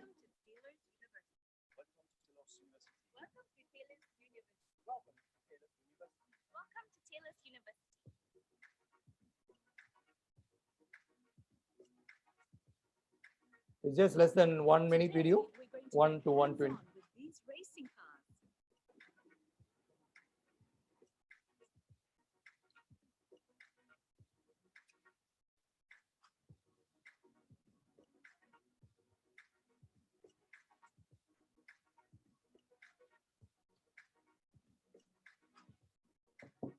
Okay, I think because of time limit, I will go forward. The key for success in future, technology and human has to work together. So the conclusion I would like to say, we all have to work together to save the human, animal, nature, to create a sustainable world in a digital world. That's why I put D world, better future for all. So if you want to reach me, is my details, my WhatsApp, Facebook, LinkedIn. I would like to thank all the participants for active listening, and special thanks to organizing team. And also I would like to thank the friend who has introduced me, Dr. Dharmaraj Sir from Kalpam College, to introducing me to the Dr. MGR College. And also every day is a new day. This is the philosophy I created for me with new learning. Every new learning impart new knowledge. So every new knowledge will take to new experience and new skill. Always stays positive. The quote says that storms don't last forever. So I also take a gratification to thank the director and dean of Dr. MGR Educational Research Institute, Dr. Sendil sir, and also the ITC support. Thank you, sir. And also the staff members. Thank you so much. Sorry. Thank you. Welcome, sir. Welcome, sir. Thank you, sir. Thank you, Kandapan Balasubramanian sir. There is a one poem in English which says that if winter comes, can spring be forbegained? So you started with the Dr. Kalam's quote. There was wonderful quote given by Dr. Kalam. You started with that. Thank you, sir. That is very useful, sir. All birds find shelter during rain, but the eagle avoids rain by flying above the clouds. That was wonderful delivery, sir. Thank you very much. Kansu, sir. Sorry if I have taken a bit of more time. If there is any technology issues, please. It's okay, sir. It's okay, sir. It was very useful. How to accustom to the new situation. Please, it's over to Panmutumari, madam. I request Geeta Lakshmi ma'am to introduce our second international speaker, Dr. Ling Chuan Chu. Next, I have a privilege to do the introduction of Dr. Ling Chuan Chu, Assistant Professor at University of Bahrain. She possessed her PhD in organizational behavior and developed from the University Sains, Malaysia. She was awarded as a postgraduate research fellow in University Sains, Malaysia, and Madam has published several Scopus ranked journals and acted as a reviewer for the several international journals. Welcome, ma'am.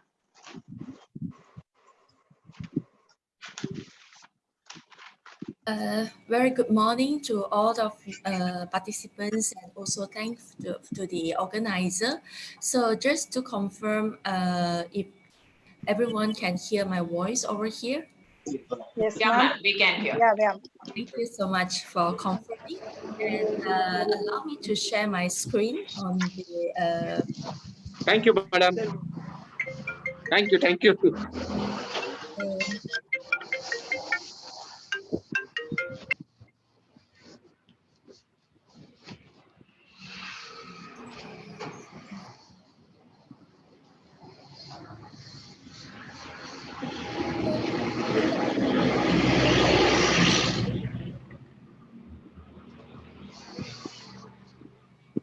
So very good morning again. This is early morning here in Bahrain. This is 2.5 hours behind India.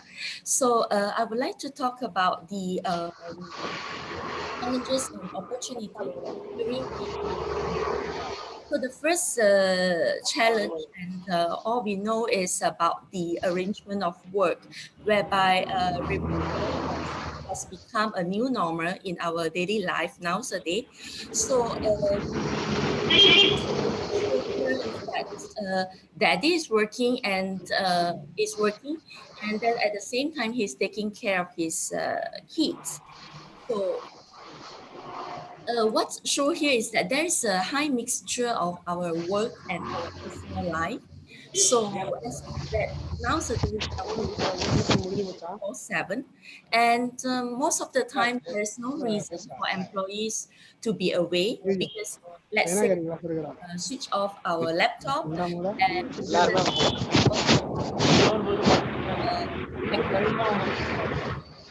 because my boss will say that, well, you can switch on your phone.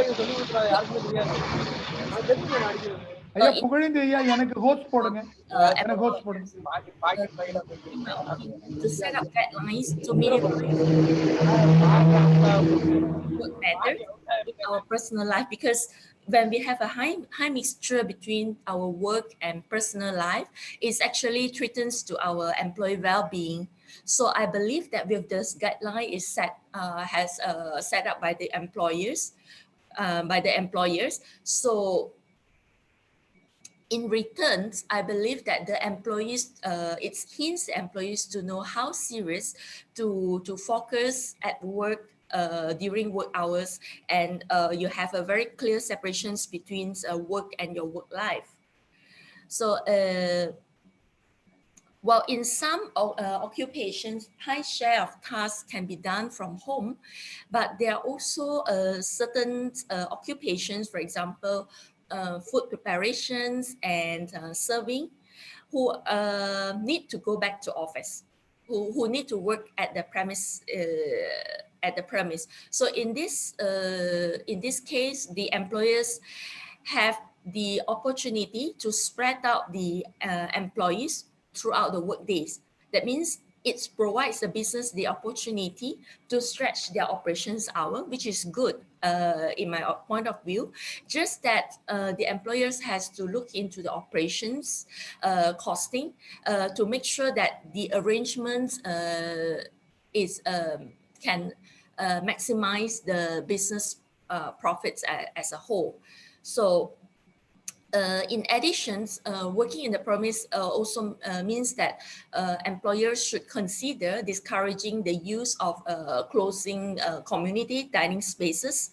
So instead, they can encourage desk, lunch, and snacking. However, I'm in the opinion that guidelines should be established so that it does not discount the well-being of employees during their rest hour.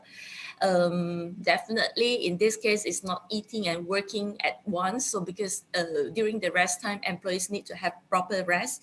So that there must be a clear cut between work and rest time in my humble opinions. Okay, so next, I'm talking, my next point is related to the performance management. So that is to revisit the existing performance evaluations criteria to ensure that the performance criteria are fit into the current context. For example, perhaps the existing performance evaluations include punctuality for employees, punctualities of attendance. But well, this may not be relevant in the current context.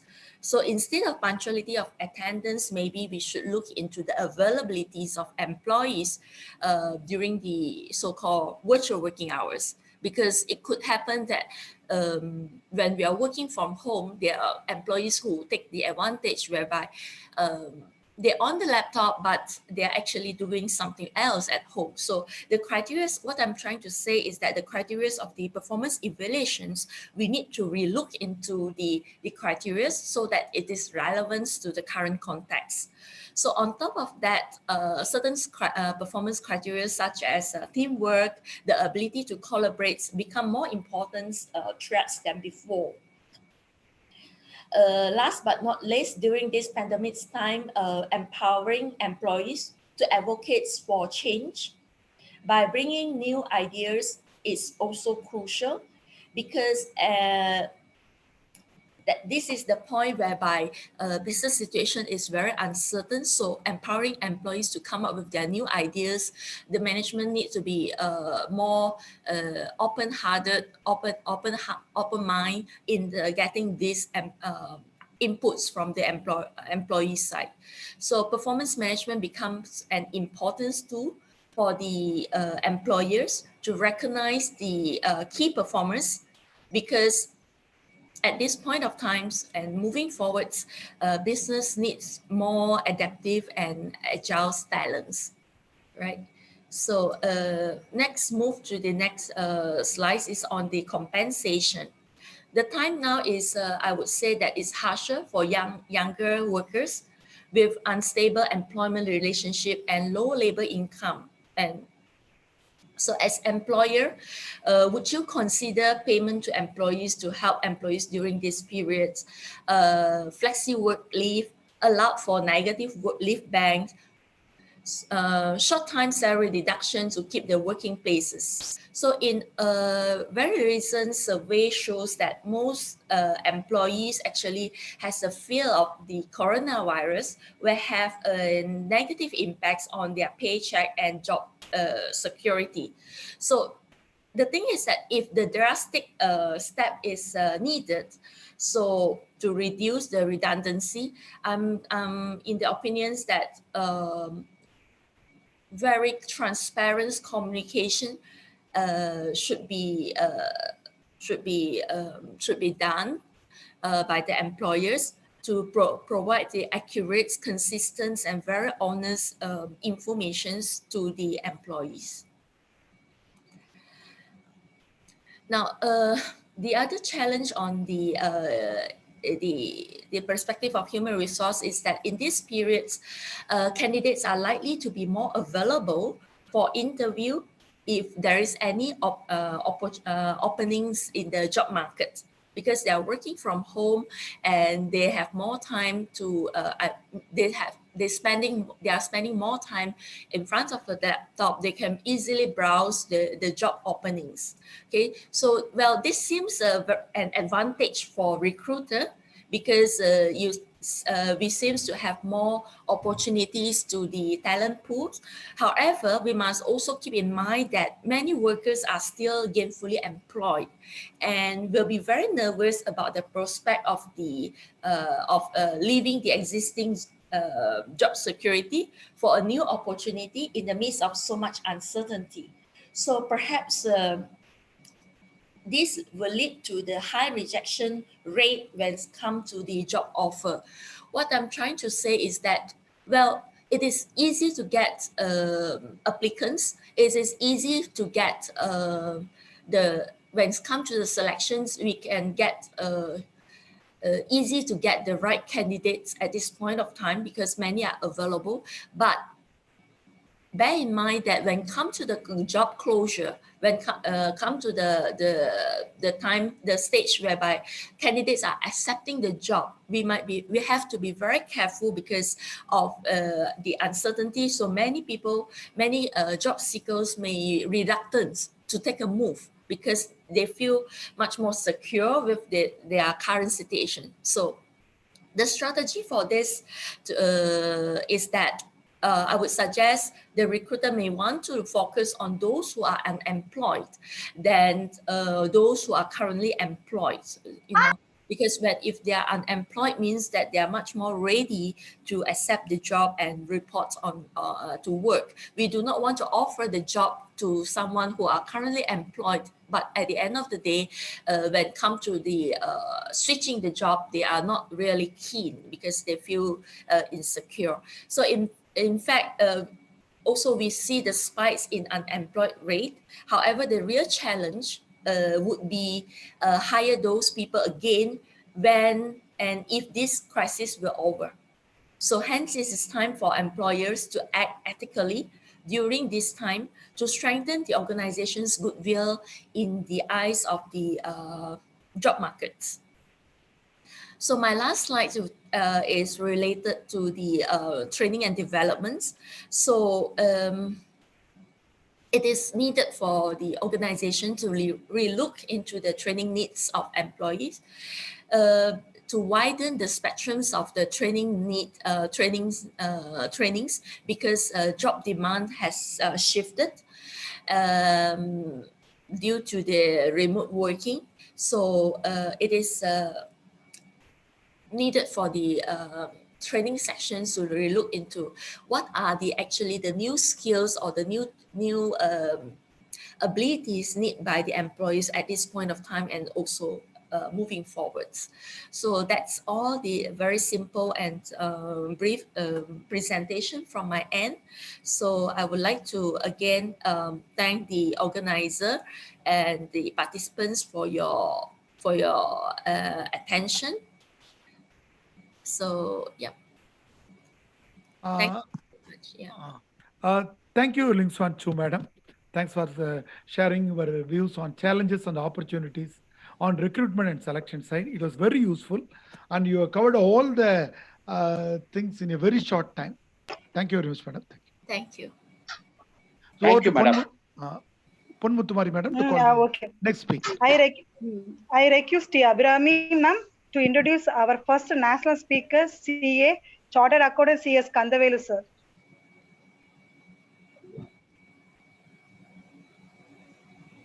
Abhirami ma'am, are you ready? Abhirami ma'am, are you ready? If Abhirami madam is not in under attention, you can call the speaker directly. We need not waste the time. One second, sir. One second. Abhirami ma'am? Sure, okay. Sir, I am heartily welcome to Chartered Accountant Kandavelu, sir. You can proceed, sir. Yes, sir. Kadran sir, it's your. Yeah. Thank you. Thank you all. Sorry, for some technical issues, sir. No issues. No issues, sir. Sorry. Thank you all. Thank you all. Good morning. Thanks for giving an opportunity. Thanks to the organizer, Sendil Kumar, and all the faculties, professors and lecturers and the eminent speakers. It's a great opportunity for me to talk to you all. Thanks a lot. So I'm going to share my slide considering the fact that there are various professors and speakers are lined up. I will try to keep my session as brief as possible. I am sharing my screen. I think you all should be able to see my screen. And my voice must be audible. In case if you have any challenges, please let me know. Is my voice is audible? Yes, sir. It's very much audible and very clear, sir. Please continue. Thank you. Thank you. This session of COVID was started well by Dr. Jayavardhan. Though by professional is a doctor, he can very clearly, lucidly explained about the economic impacts of COVID and made our sessions like professionals, chartered accountants job easier. So my focus is going to be on the COVID, the challenges this COVID is posing to us, and what type of changes we need to do in our day-to-day life. My session is going to be the next 10 to 15, 20 minutes. So I'm going to talk basically as an individual, what are the things I need? Hello? As Madam, please. Laptop. Sir, 1 minute. 1 minute. Yeah. Can I continue? Hello? Sir, yes, sir. Please continue. Yeah. Thank you. So my specific is going to be on how as an individuals we need to address it. And my request to all, because we are all our professors, educationalists, we need to understand the challenges and we need to address these challenges, spread this message. Guys, don't take this COVID lightly. It has its challenges. We need to have a different way of life. We need to adapt our life. We need to change our life. Spread this message to your friends, relatives, everybody else. Let us take this COVID as a serious. At the same time, we have to manage it. Those are the two aspects which as the eminent people in the society, we need to spread to our friends, relatives, whoever we meet. Okay, that is my intention as well. I'm just getting into the impact. We all know this COVID is a global impact. It is next to the Great Depression, which happened in 1930, which Dr. Jayavardhan also mentioned it. So we had various diseases, pandemic across, but those are all specific to a country or a region. Only in 1930, the Great Depression had an impact globally. Entire globe, the economy was down, unemployment increased. Similar situation, we are seeing it now. The entire globe, all the developed country, we call US, France, Germany, Japan, the third largest developed country in the world, as declared last week, they are into a recession. So all the developed economic and countries are impacted. IMF is expecting the global GDP. GDP is the indicator of how your country's production and activities are improving, down by 3%. That means it is going to have a huge impact on the production and the development of any country. The major industries are impacted. As a trend over a period of time, every country is more into industrialization. So earlier it was agriculture was a major portion. Over a period of time, most of the countries are focused on industry because that is where the development is happening. So major industries, be it airline, hospitality, we had a first session from our professor. Hospitality industry has a big impact. Food and beverage, automobile, real estate, all these industries which involves mobility of the people. People have to go around and do the activities are completely impacted. The oil price down is going to have a severe impact on the economy. So these are the old global economic scenario. And even IMF is projecting this scenario will continue even in 2021. It will take time, next 1 year, for us to recover and bring back to the normal globally. So we do not have to worry that India only we have these challenges. It is a global challenge. If everyone is facing the challenges, we are also facing the challenges.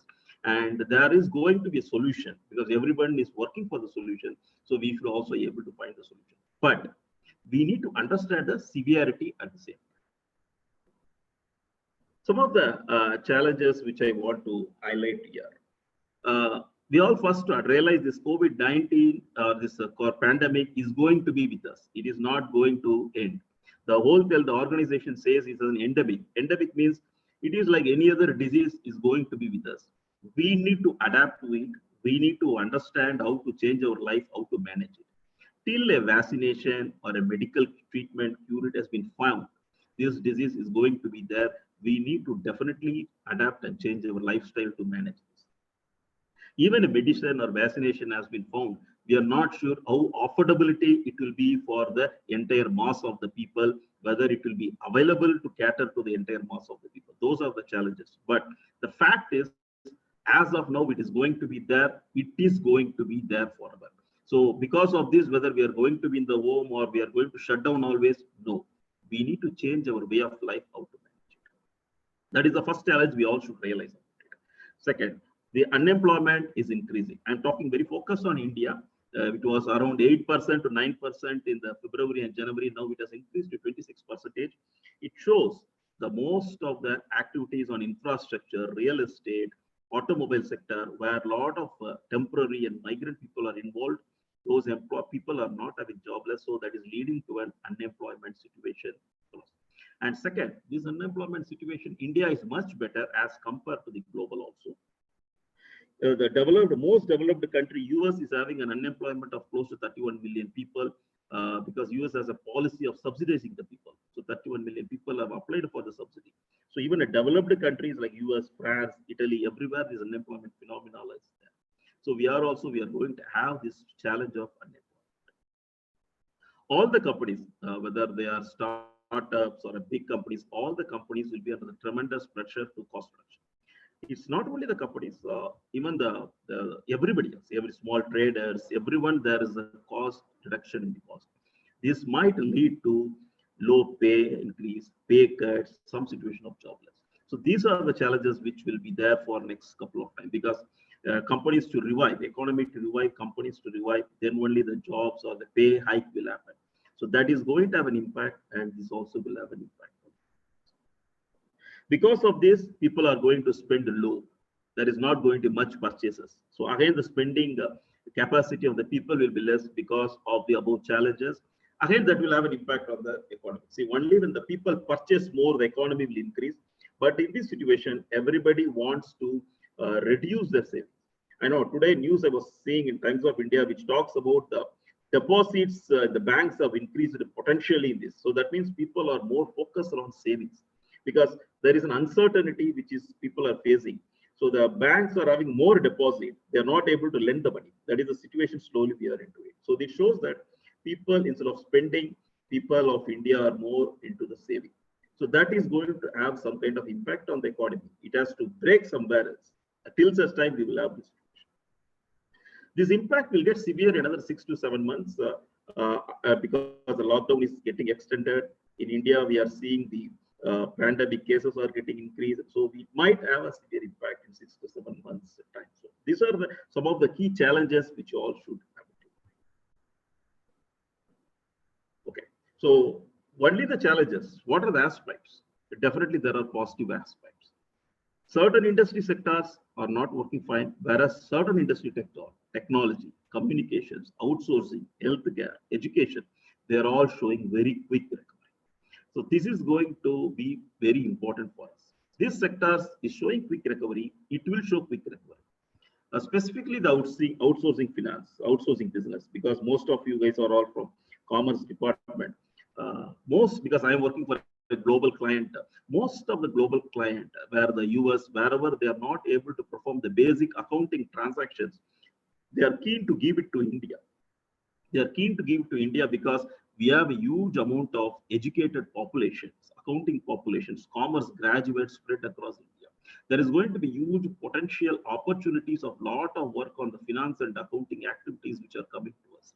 So that is one thing which we need to have it in mind. So the sectors are showing positive recovery, more opportunities on the outstanding. And India is expected to recover fast. This is not my statement. It is also from IMF saying, because the strong foundation which we have, strong foundation on the educations, on the business model in which we have started managing the global business, and also the huge amount of younger population which we are having, and the government policies. The government has announced a huge amount of policies. The finance minister has announced the last week. Though those policies cannot be an immediate recovery, but there are a lot of mid-term and medium-term recovery policies which are definitely going to make the recovery or the reviving pattern very quickly and easy. And developed countries like India is going to have more opportunities on education sector very specifically. As we see, now we are talking through Zoom, we are seeing a lot of online education courses. Even the finance minister has introduced e-Vidya, e-Pathshala, a lot of educational courses. They are going to do channels. There are going to be 11 channels because there are people which are in the rural areas might not have access to internet, so they are going to include television channels for 11 channels for the education sector. So the more focus is going to be on the education sector. I believe this education sector from India is not going to confine, for example, MGR University or whatever, you are not confined to a particular state or a district. Global, I mean, the opportunities are spread across global. We can teach globally the people on accounting, commerce, or whatever the field, because those are all the common field. There is going to happen huge amount of opportunities which are going to come to India, mainly on the service sector. The positive side which you're seeing is China is proving the recovery is possible, because China is the one which get into the pandemic first on this COVID, but their economy, though there is a reduction in the GDP, they have not gone into a very drastic position. They are slowly improving. There are slowly opportunities are cropping up. Slowly they're trying to begin to the normal. It proves that recovery is possible very clearly if you have a discipline. And South Korea completely stand out. Its economy is not severely impacted because of this pandemic, because they didn't have a lockdown. They made the way of life, how the people are to live. They made the people have a new way of life, maintaining the social distance, everything as a process, so that they are not entered into the lockdown situations. They are able to manage their economy is not severe. So if you look at the recovery stage, we have the telecommunication, outsourcing, IT, healthcare, education will have a very quick recovery. Once this sector started recovering, then automatically the spending will happen. Other sector will slowly move into the recovery zone, and then the entire chain of recovery will start work. It's a kind of a vicious cycle. If one stuck, everybody will be stuck. If one sector starts showing recovery, slowly other sectors, other opportunities will start showing recovery, and then we should be in a very fast pace. And definitely, as in India, we are in a much better position, considering the policies, considering the population. Even the IMF projects that we are in a very better position to make a faster recovery. This is about the overall impact on the industry. So as an individual, what I need to do? Now, this is what I want all of us to focus. As an individual, what we need to do. We are going to have a lifestyle change. Very simple change I can talk is we need to wear the mask, we need to maintain the social distance, we need to sanitize it. These are the very small basic changes. There are a lot of changes which we need to do, but these are the basic changes which is going to be part of our life. We need to ensure that we follow this basic discipline and also inculcate among our students, our relatives, friends to adapt these changes. Like this, we have to do a lot of small changes in our lifestyle. And another important I can take is we should have a very good financial plan, because whatever the recovery is there, as an individual, we need to focus as an individual. We need to have a clear financial planning, what kind of investments we need to do, how to take care of ourselves, our family in this kind of uncertainty situation which is going to be there. Very important, my dear friends, upskill of yourself. It is a time for all of us to upskill. It is a time for us, all of us, to learn the new skills. The new skills I will going to evolve around the technology. If you are in the educational sector, understand what are, for example, we are all in the commerce field, I believe. So understand what are the technology fronts which is happening in the commerce field. It could be artificial intelligence. It could be chatbots. Chatbot is a system where if you feed the information, if the students want any questions, the machine itself will answer. So try to understand what are the technologies which are around the education field. How to conduct an online assessment, how to conduct an examination in online. Because this situation is going to be there forever. So because of this, whether we are going to stop the education, we need to understand there are a lot of tools available. There are a lot of platforms available for us to understand. And we should be the front runner. We should go and embrace this technology. Each one of us to understand. When I say chatbots, you need not have to go and develop, but at least be aware. Okay, there is this kind of technology is available. This kind of tools is available. Understand about that.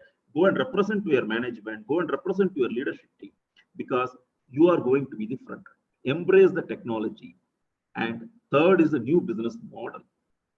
One business, there are a lot of, this is going to create a lot of new business model. As I used to say, Vedanta is, I really like Vedanta is the one which disrupt that educational model to a small extent by coming online platforms, by starting online teaching courses. They started over a period of time, but that is kind of a business model. Like that, there are a lot of business models are going.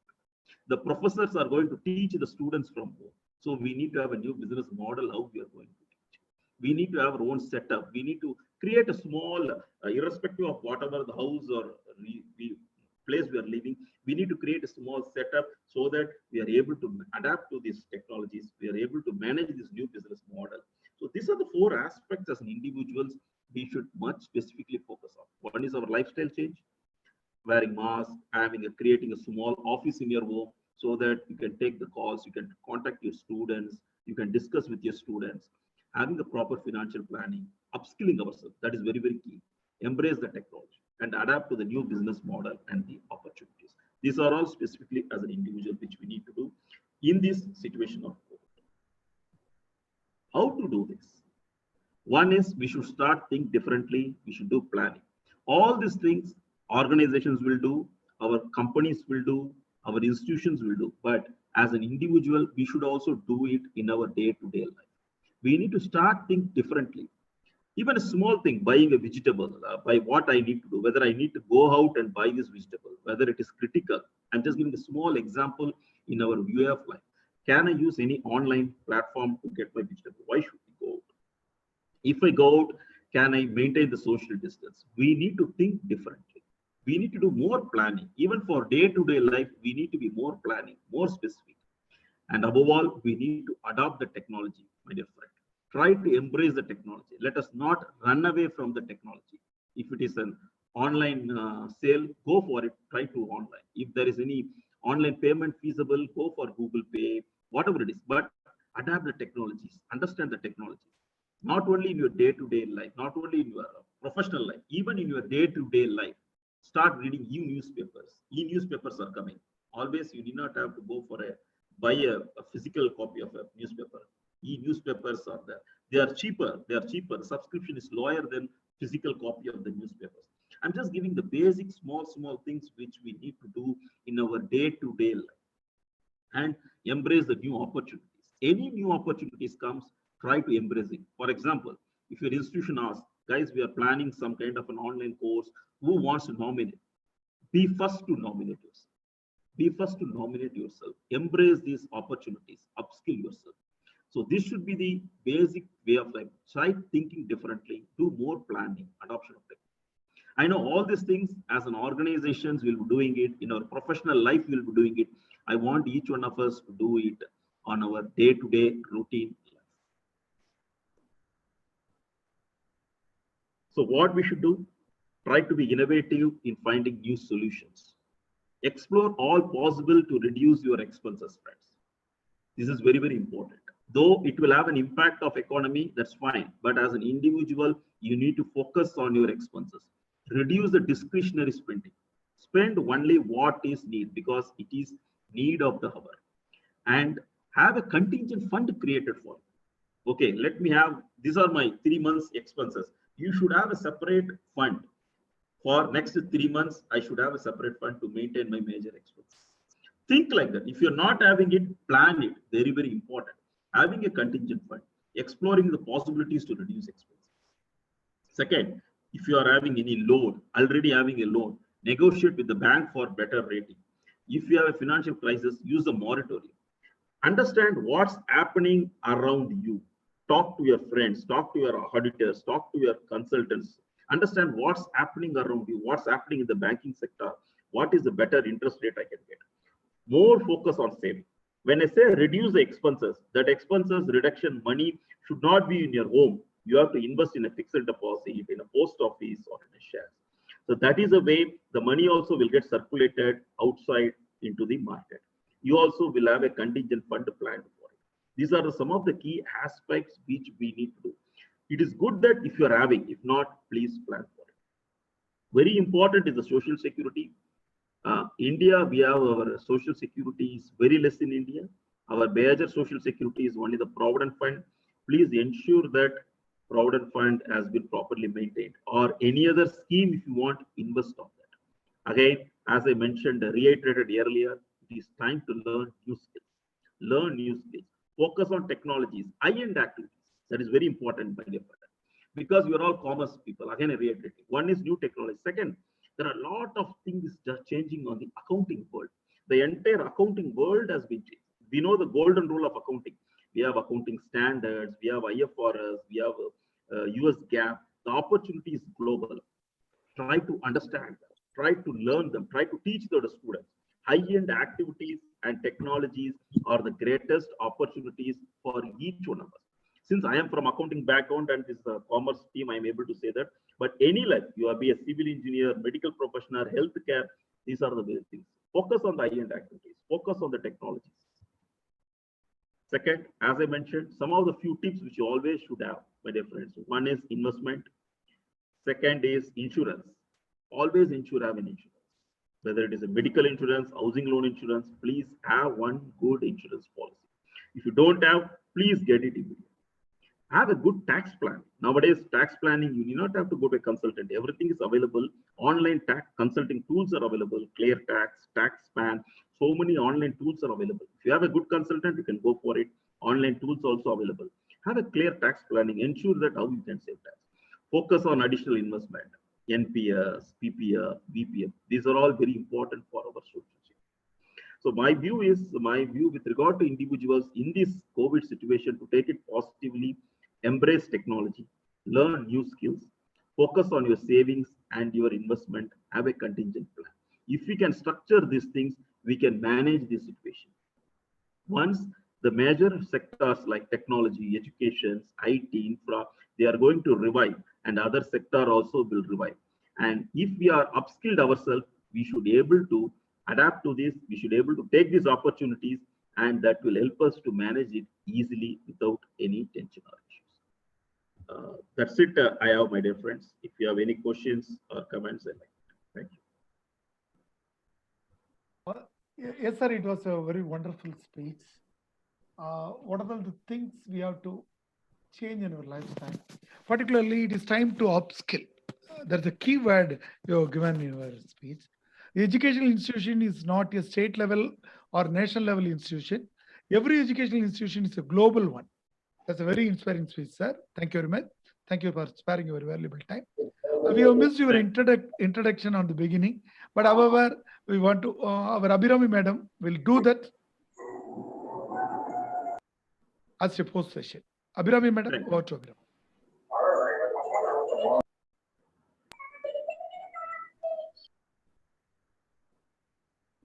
Modi pare.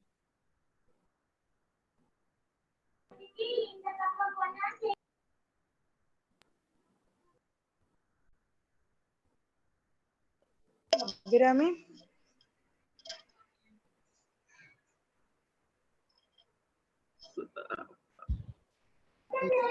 Abhirami madam is speaking through video. I can able to watch her, but his audio is not working properly.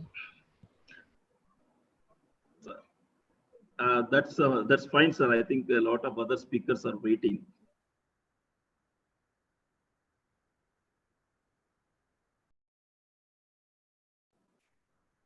I think. Sorry to interrupt. I think. Okay. Thank you. Thank you, sir. Thank you. A lot of people are waiting. Thank you. Thanks for giving me an opportunity. It was nice talking to you. Thank you. Madam, over to Ponmuthumari, madam. Next. Okay. Ponmuthumari, madam. Okay. There is a mic problem with Abhirami, madam, please. Okay, sir. Okay, madam. Ponmuthumari, madam. Continue. Okay. Next chief guest, our national second speaker is welcome to my Rohini Bhatt, ma'am. Dr. Rohini Bhatt, ma'am. Can you hear me, ma'am, now? Yes, it is audible, madam. Yes. The harder thing to do and the right thing to do are usually the same thing. With such an immense personality, I warmly welcome Dr. Rohini Bhatt Assistant Professor, School of Business, RO University in Surat. She is also the member of Syllabus Training Committee at the Board of Studies in Business Management, and she also gained her industry work experience in HDFC Bank as Assistant Manager, SP Automobile Dealer as an Admin Manager, and few other organizations too. I warmly welcome you, ma'am. Yes, thank Yes, you. ma'am. Thank you very much. Yes, thanks, Abhirami. Thank you for such a nice introduction. Good afternoon, everyone. I am really thankful to Dr. Senthil Kumar and the entire team at Dr. MGR Educational and Research Institute for giving me this platform to share my views. I had prepared a presentation, but somehow technology has its own way, and I am not able to play it right now over here. So I will just go ahead with what I have prepared. Yes, So madam, the please. topic that I have taken up today is corporate social responsibility during COVID-19. We all know that corporate social responsibility is based on the 3 Ps, which is people, planet, and profit. The profit which the corporates make, which the corporates earn, is to be put to a judicial use so that it benefits the planet and the people living on the planet. It talks a lot about the sustainable practices which the business needs to undertake in order to safeguard the planet and the people living on the planet.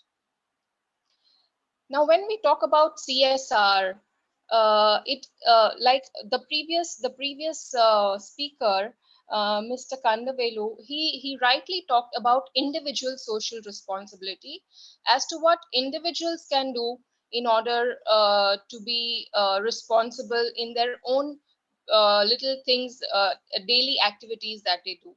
Similarly, going a step forward, I shall talk about how corporates undertake the social responsibility, and I think this is the right time. CSR, using of CSR funds in India, the companies which have a particular criteria of net worth and turnover and profitability are supposed to spend 2% of their average net profits of the past 3 years as CSR funds. And they are supposed to spend on various activities which are listed under the clause 7 of the section 139 of the Companies Act for CSR. Now, those activities, there are various such activities, and we always hear that Reliance Industries or Tata group of companies or Wipro, all of them, the Mahindra group, all of them have contributed towards the CSR funds, the PM Cares funds, and what all they have done apart from donation. Usually a common man understands CSR as a donation for the upliftment of society or for a particular cause. But it is not limited only to donation, and there are various other fields where CSR activities can be done. I would just like to name a few of the CSR activities which have been done by corporates during COVID-19 in India. This will throw some highlight of how the corporates are engaging into responsible business practices. The first, if we can talk of, is Maruti Udyog Limited has manufactured and donated about 500 ventilators across the country, which are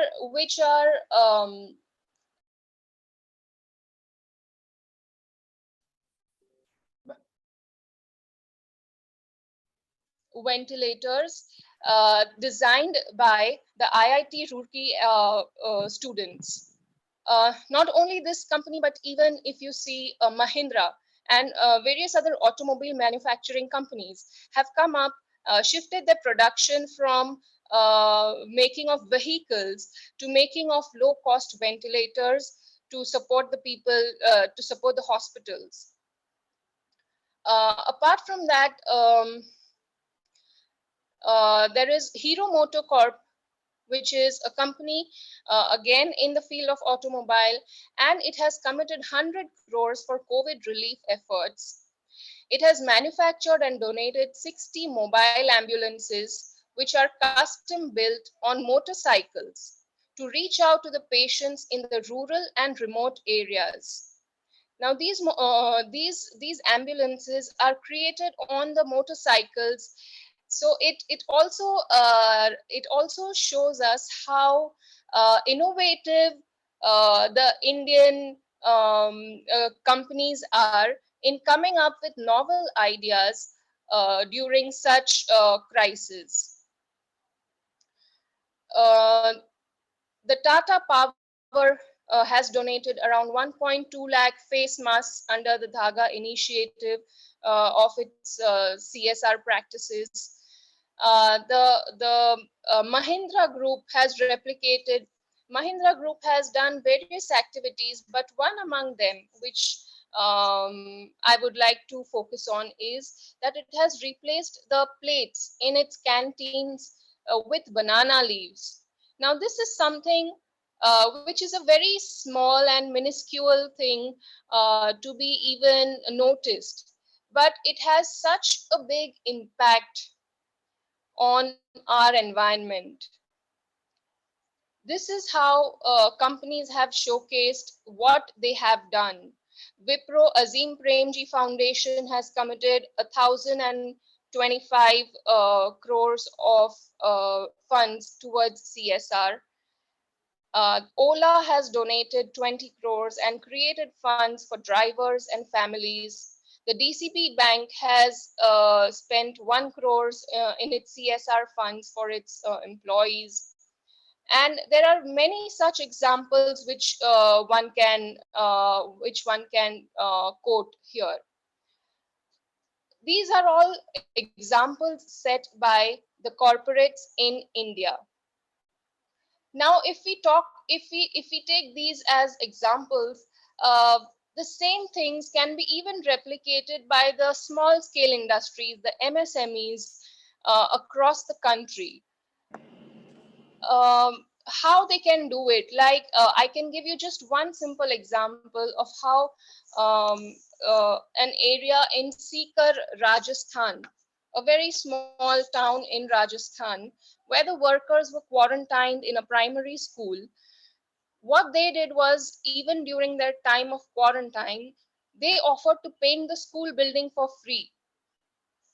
And that is how even such small people who can think of contributing during such times of crisis. The businesses need to change their business practices. There are so many challenges during this time.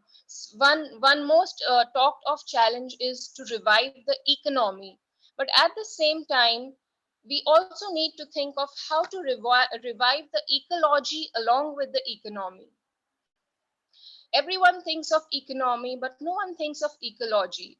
These days, we see so many news where the animals and birds and flora and fauna, which are seen on the roads, some of them were even extinct and are to be seen nowadays. So that is a very pretty sight, and I'm sure that such species can coexist with the human species and with the modernization of our businesses.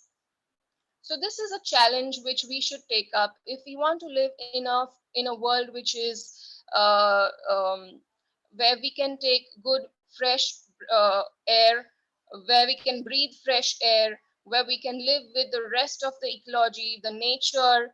You know, business has to be in consonance with nature. If we are exploiting the nature, then it has its ways to answer, like the current crisis of COVID that we have seen. Because humans don't respect other species, that's the reason that we have to face such crises, such pandemics. So what I want to say is that we need to change a lot of our business practices too, in order to have a world where everyone can coexist. How these business practices can be changed, we can look at many sustainable business practices in terms of procurement, in terms of manufacturing, in terms of the supply chain, and various other business functions. These practices, somewhere even the MSMEs we have seen a lot of migrant workers who are going to their villages and towns, migrating for days and days. They've been walking and finding various ways and means to reach their villages. What the Indian companies can do in terms of CSR is they can create employment in the rural areas. So the challenge that they are facing, that probably the urban businesses will not be able to get the labor when they restart their business after lockdown. This is one challenge that every business is going to face. And how can this challenge be converted into an opportunity? I feel is that these companies, these business houses can create employment in the rural areas, so that the rural workers do not have to migrate to the urban areas. Apart from that, employees need to be taken off as human resources, where rather than layoffs and salary cuts and all of those things, if funds can be created for the employees and their families, and especially in the times of such crisis, then it would be really beneficial to the companies for the long term. Another area where CSR and sustainable business practices can work is the natural resources which are being used by the corporates. The corporates are using natural resources abundantly and incessantly, without giving it a second thought. Whether it be minerals or water bodies, especially water, I would like to emphasize here, because water is going to be the next big crisis after COVID. That is what everyone in the world is predicting. All the experts are saying that the world is going to face water crisis. So from now, if we are aware about this crisis and we can really work on how we can make judicious use of water in our industries without polluting our rivers and the water bodies, that will take us a long way into maintaining the natural resources for the long term and making it available to every strata of the society. We have seen during these times how the river Yamuna and the Ganga, which were so polluted, have become so crystal clear and clean. So somewhere we can draw conclusion that is it because of the heavy industrialization that was going on the banks of these rivers. I'm sure the corporates should think of these issues and make sure that with the economy we also revive the ecology. Another aspect which we are all experiencing right now, even through the help of this webinar, this web conference, is work from home. Work from home is one perfect example where we are all saving on the fuel and the pollution that is caused due to the transportation facilities and all of that. I mean, if we can conduct such a wonderful international conference online, work from home, that saves a lot of time, energy, efforts, pollution to so many of us. So this is one trend which I feel is leveraging the technology and really helps in saving a lot of resources to all concerned. There are MNCs like the Twitter, Google, FB, they have all declared that for the coming 1 year, their employees can work from home. So if such practices are followed, these are all innovative practices which have come up, which we have been forced to come up with during this time of crisis. But I don't see this. I mean, we have started leveraging the technology only after we have been put into crisis. How many of us were using our mobile phones so well, and we didn't even know of all these features in our mobile phones. So these things are really this crisis has really put us into a thought that do we need to go back to the way we were just having an economy which was just purely materialistic, or do we need to even think of the ecology along with the economy? There are so many ways that I have discussed. We can reduce plastic usage in packaging. There are so many companies which are offering packaging which is using sustainable material. A lot of use of sustainable material can be done in the industries.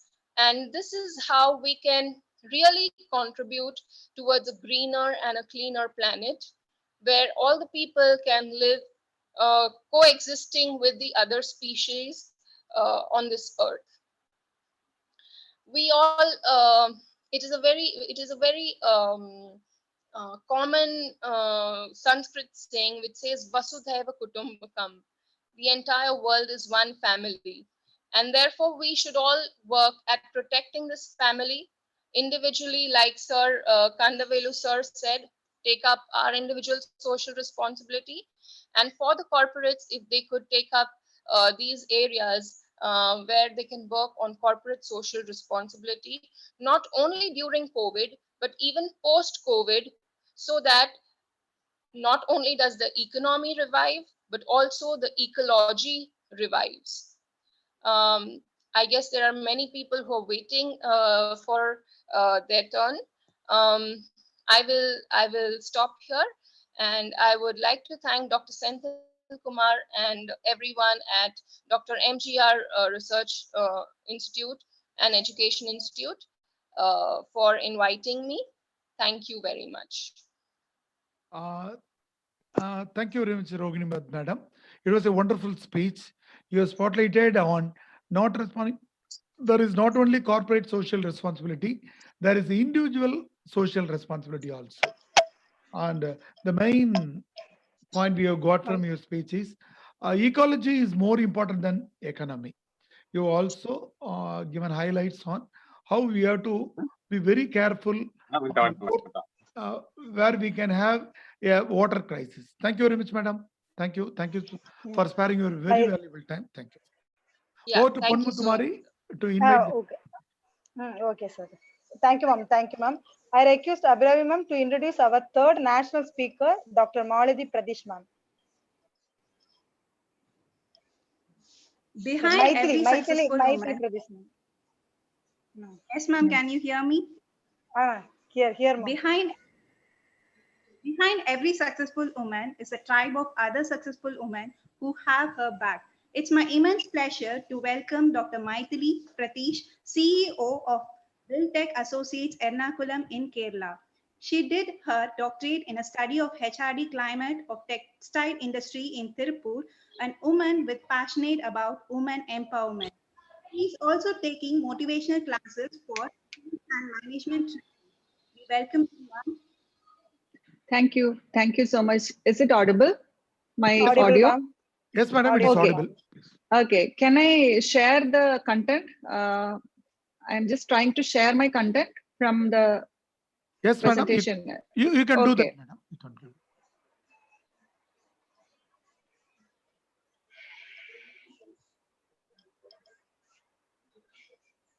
It's just getting uploaded. Please.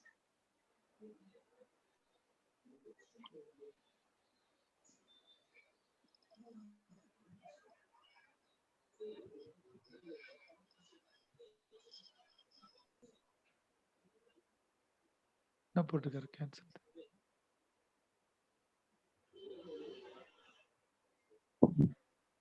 தமிழில் ஐயா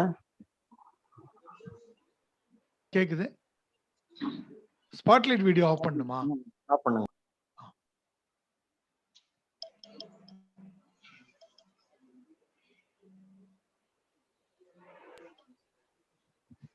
அவங்க Abirami madam வந்து ஸ்பாட்லைட்ல இருக்கு. மாத்திட்டாங்க, மாத்திட்டேன்.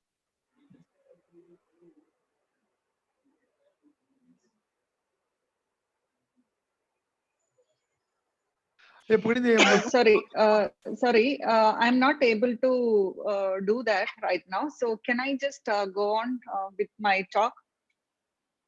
I think that is better because everybody is waiting. Yes, madam, please. Yeah, thank you for inviting me. Initially, I should say thank you to Dr. Senthil sir and all others from the Dr. MGR University for inviting me and giving me such an opportunity to talk to you, participate in the conference. As all of us are aware, the outbreak of COVID has had a severe negative impact on many sectors and many lives of people and things like that. And total economy got affected. And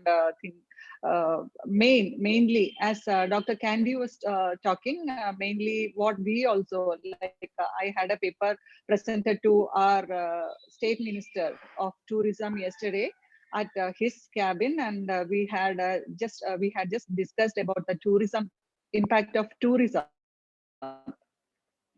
in the tourism industry. Outbreak has had a severe effect in tourism industry of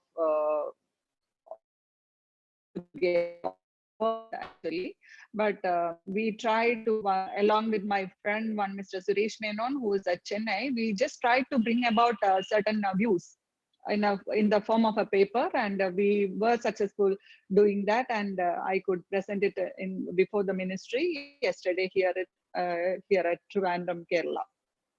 So I was just thinking of sharing it with you all. How the total tourism industry has got affected. That's really severe.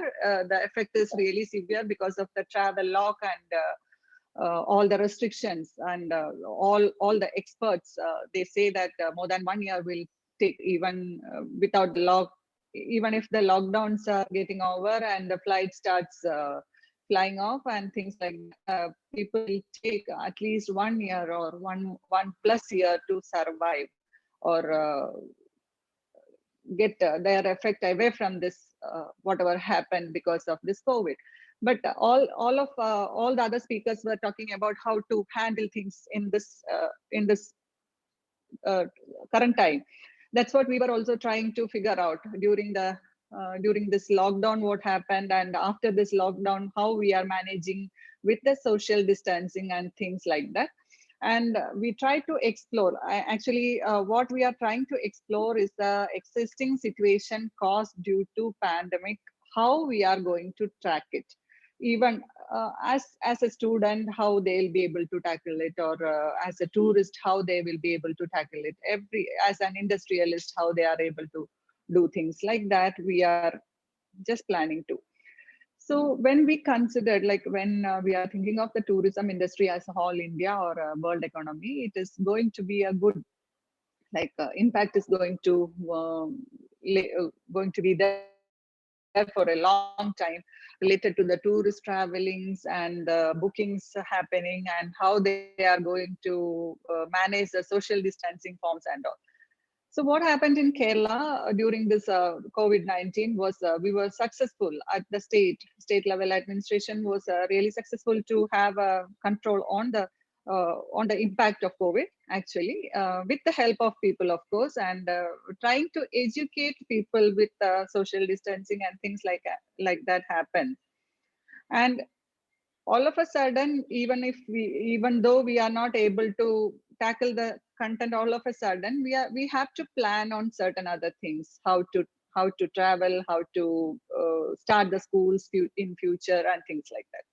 So while considering that tourism industry, that travel is when we look for travelers, from domestic travelers or other travelers, foreign travelers, this is going to happen for sure.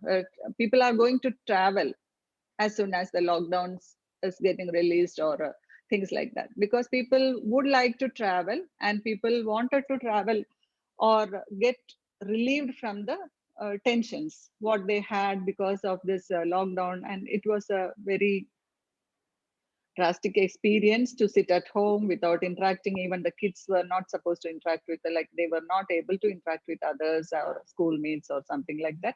And academic sessions all of a sudden stopped and things like that. So all the revival or the reboot of the industries, how it is going to happen, that has to be thought of very seriously. Even during the academic sessions, even we are trying to do with all our e-learning platforms and Zoom conferencing, like videos like this, it all helps us, but correctly we have to plan on things.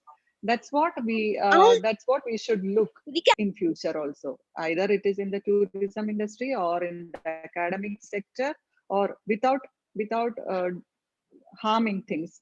Without even we should not worsen things more. That's the exact things we should do, and how we are able to do it with the social distancing platforms. That's what we have to, as speakers before me, they were explaining how with the social distancing, better social distancing, how it helps to improve things. When I was just about to talk to you about this tourism industry, when we tried studying this tourism industry, of course, the domestic travel can start immediately as soon as the booking, like we can take the bookings and things like that, provided we have to do, like we can bring up with certain ideas or recommendations on how to start the industry, revive the industry or reboot the industry soon. Almost it's 3 months. It's going to be another, it's continuing to be another 2 or 3 months again for proper travel and things like that, because the government rules and regulations are established now. But we have to target on the audience, tourists, before at least within 3 months. That's what we should do to revive the economy, and how it can be planned. See, if you are looking into the tourism segment, with this social distancing and things like that, disinfection welcome has to be arranged. That's what we should do with it has to be based on the health of a tourist, or it has to be based on the health tourism. We can easily implement we can just revive things. We need not invest more on the tourism sector or something like that. We can just replan or think of replanning in detail. It's like start with health and wellness destination. Promote it as health and wellness destination, and how you are going to get immunized when you arrive at a place, arrive at a hotel, or arrive at a property resorts or something like that. Along with that, see, tourism sector is a major, tourism sector as a major economy provider. Like it increases FDI and things like that. For each government, each state, it contributes. Its contribution is very high compared to all other industries. And we should also think of some other sector, some other factor also. See, more than 23 to 25% of people are employed in the tourism sector in every state. So we need to provide employment also. As far as we are asking them to rejoin the duty or something like that, we are reopening it. We should properly think of their health also. Health and wellness is very important. So considering, see, if I am talking from the angle of Kerala, state of Kerala, it's easy for us to like start with the tourism sector right now itself after the rainy season maybe, because health is we are looking the tourism sector from the angle of health with government Ayush or with the government department medicines or these common medicinal factors and things like that. We have to think of reviving the tourism industry. That's what the first preference we given in our studies and things like that. It was people when we did the survey. People also wanted to travel and people wanted to maintain their health at the same time. They don't want to lose their health when they are traveling. Even we are sitting at home right now, but tomorrow we have to go out. What all has to be as a social distancing factor, what all we need to think of, keeping mask or sanitization, whatever it is. And how can we keep our well-being of the mind, body, and soul? That is very important because people mainly, you might have seen in certain newspapers and things like that, people were like going to another mood, or they were like, some of them lost their jobs, some of them are their pays are cut off, and people are in a very struggling manner. Things are happening in such a way, even in India, inside India, outside India, everywhere. So better we have to think of how to revive the industries. As see, I am very much interested in women empowerment. You know, like in certain states, mainly homestays are run by women. So how to help them? We have to think of, and every administration has to think of taking small factors into consideration so that they are not going to close down anymore.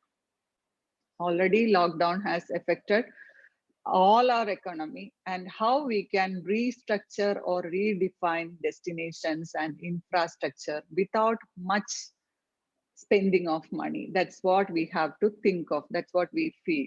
That's what I feel. And when we discussed with the people, or when we surveyed many people in the hotel industry, like government sector, we spoke to government sector and things like that. All what we feel is redefining destinations is very much important. Even if it is in the case of academic institutions, how we have to plan our next curriculum, or how we are not going to miss our academic sessions in between. Like kids are staying at home, we are not able to open the hostels, then also how effectively we can manage things. That is what, as academicians or as industrialists, we have to think of. People around the world, everyone is, as sir was telling, we know what is a technology, but we are not into that. We are not used to that. Even though we know the transactions to do in the mobile, we prefer going to the bank branch and do the transaction, cash transactions particularly. But we need to upgrade ourselves, how to use the money transfer or things like that in our mobile. Same way kids are supposed to use the screen time properly. Same way tourism sector, how they are planning to revive, we can, academic sector also we can think of reviving, and we can use the maximum usage of the facilities available can be planned without any wastage of time or any more investments of money. That's the easiest way. As our CA sir was talking, we should plan properly on the future investments. That is very, very much needed because of the economic crisis. So when we considered about the tourism industry revival, especially thinking of Kerala, and same thing can be anywhere. Kerala, why we thought of Kerala, we are from Kerala and we are living right now in Kerala. So we thought of Kerala. The same way we can do everywhere to the tourism industry or to any other industry, MSMEs, even the homestays and things like that, so that they are capable of at least maintaining their revenue. It's not about making a boost in the profit, but how to survive, how to revive or reboot in this pandemic condition, how we are able to cope up with this in future, or how we are.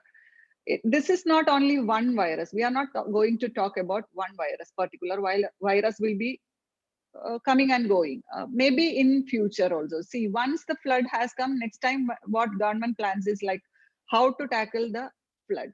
Like that, once this life situation has come in, all our lifestyle has changed and things like that. So how we are going to manage with this lifestyle in future, that's what we should think, that's what we feel.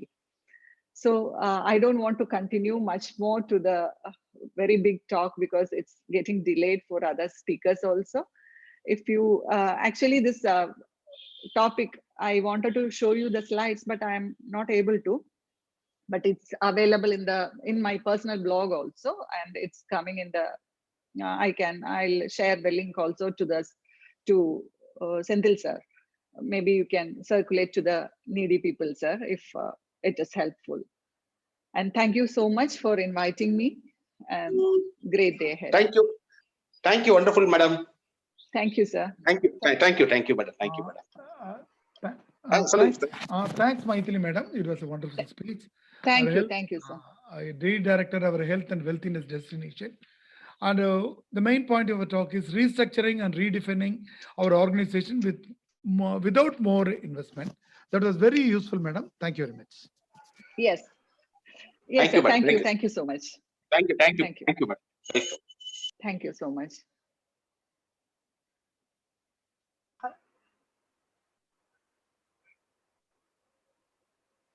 I request. Hello, sir. Start பண்ணலாமா? Ma'am. Madam, start பண்ணுங்க, madam. I request Abhiravi ma'am to introduce our fourth national speaker, Dr. B. Balamurugan, sir. Education is the most powerful weapon which you can use to change the world. A person with immense knowledge, Professor Dr. B. Balamurugan, HHRC, resource person, speaker, life, a prominent teacher of economics and management, has 25 plus years of administrative experience. He holds his triple master degree and doctorate in industrial economics. He also served as a director of MBA in various leading MBA institutions. He is also a lifetime member of Indian Society for Technical Education. He is a certified soft skill trainer by TNSCHE, Government of Tamil Nadu. We welcome you to share your immense knowledge, sir.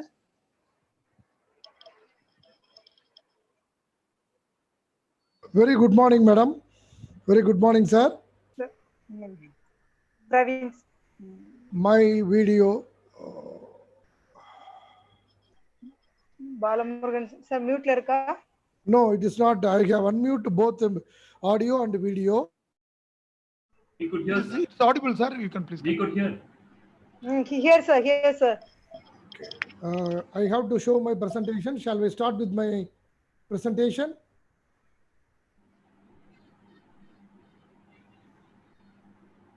Sir, yes, sir. Please continue.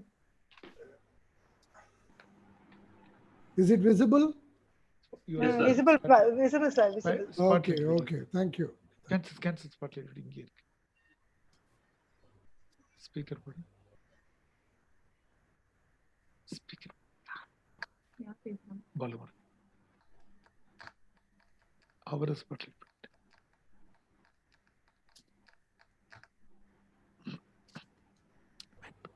Is it visible to everyone? Yes, sir. Visible, sir. Okay, Visible, sir. Okay. Yes, sir. Yes, sir. Thank you. Yes, sir. First of all, I congratulate Dr. MGR deemed university for having organized such a wonderful conference, even in the COVID impact. A special appreciation to the Registrar Dr. C.B. Palanivel, Joint Registrar Dr. D.B. Jabaraj, HOD of Commerce Dr. C.B. Senthil Kumar, and Deputy HOD Dr. S. Pun Muttumari. And let us go to the presentation. My topic is post-COVID-19 opportunities for India INC.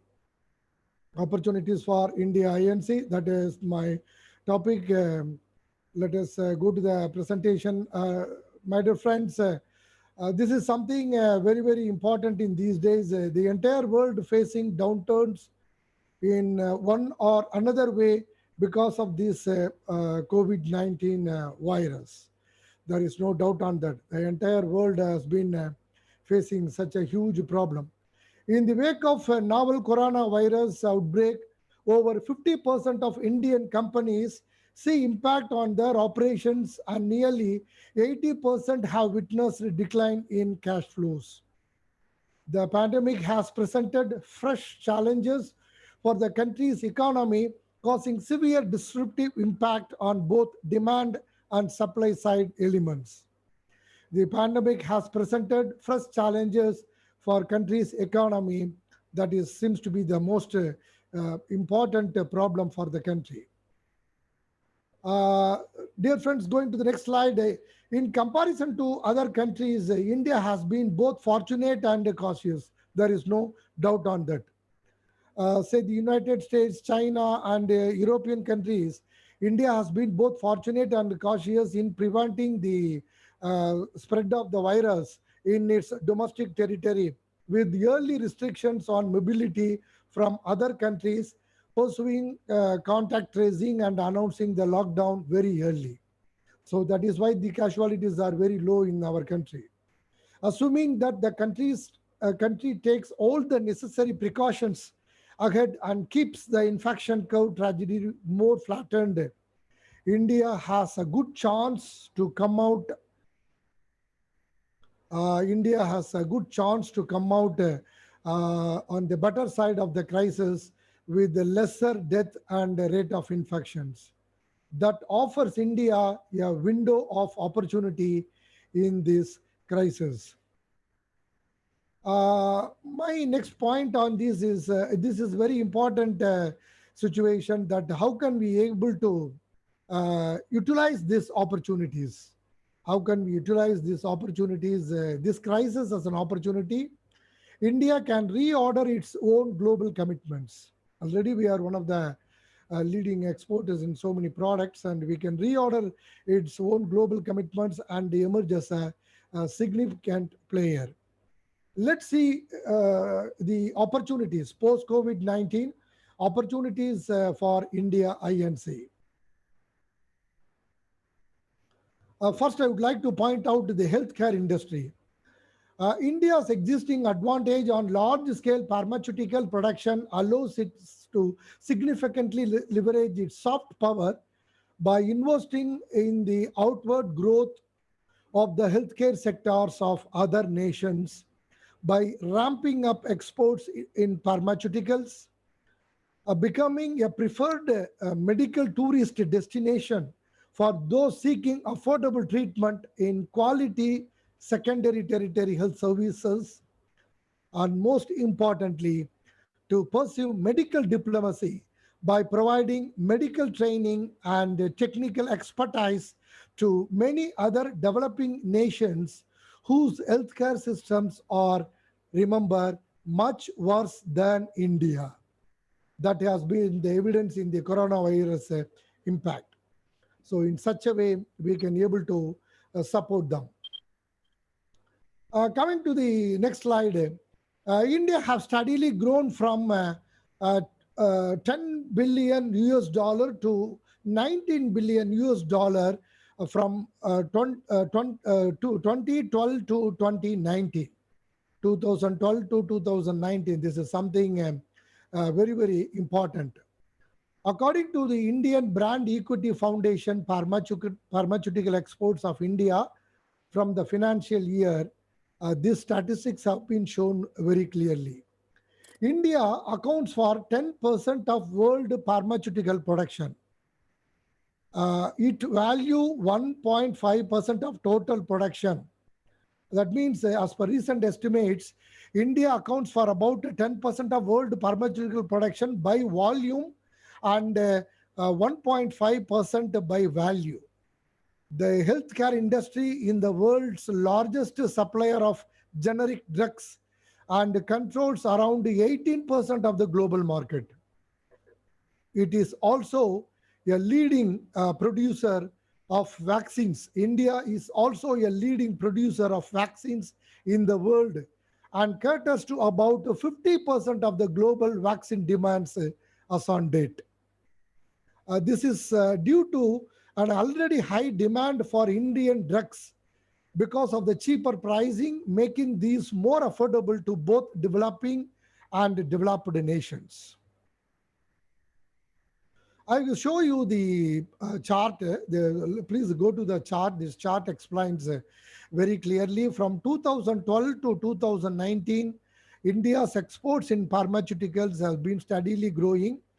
And by next year, by 2021, India probably can reach the 25 million US dollar exports in pharmaceuticals because of the huge demand by the other countries. And now we move on to next slides of the exports of drugs, pharmaceuticals, and fine chemicals. Ladies and gentlemen, most nations are now affected by COVID-19. Drugs like paracetamols and ritonavir are massively exported to some of these nations, the COVID-19 affected nations. UNICEF and UNITAID to rely heavily on generic drugs manufactured in India. Many international and NGOs and public health non-state actors have been using generic Indian drugs. Indian drugs for affordable prices and treatment in Africa, parts of Latin America since 2015 onwards. And Indian drugs is 2 to 3 times cheaper as compared to other countries. So in such a way, we have been exporting. See the figure 2. Indian exports of drugs, pharmaceuticals, and fine chemicals. And see Italy, Spain, Japan, Uganda, Iran, Thailand, Bangladesh, etc., Philippines, right? United Arab Emirates, Kenya, Australia, France, Belgium, Canada, Germany, and see Russia, South Africa, United Kingdom, UK, and see USA. This is the statistics of 2018-19. You have been watching that already India has been exporting so much of drugs to United States for the past 2 months, and hence the volume of exports has been increasing day by day, and that is a good sign for India to successfully rely on the foreign exports, particularly on the pharmaceutical sectors. And now we move to the next topic. Next topic is to attract foreign direct investments. How to attract the foreign firms. And ladies and gentlemen, see, the foreign companies are looking to shift from China. That is already there. Everybody knows, all the academicians know these points very clearly. Indian government is in the process of identifying and developing 4.6 lakh hectares of land, which includes 1.1 lakh hectares of existing land in industrial areas, and planning fiscal incentives in the form of preferential tax rates, tax holidays, etc., in order to attract foreign firms. Further, new state governments are also proactively working to capitalize on the opportunity. Moreover, the fight for supremacy in technology and military, the differences between United States and China on trade, intellectual property rights, and geopolitical issues are the key issues, are the very key issues between the two nations. Therefore, foreign companies which heavily depended on China are now looking to diversify. Remember, to diversify the risk to their supply chain by moving out of China. So now it is a chance for India to offer them as a best alternative. As you know very well, India is world's 5th largest economy with the abundant labor force. And now it is a very good opportunity for us to provide a best alternative for China.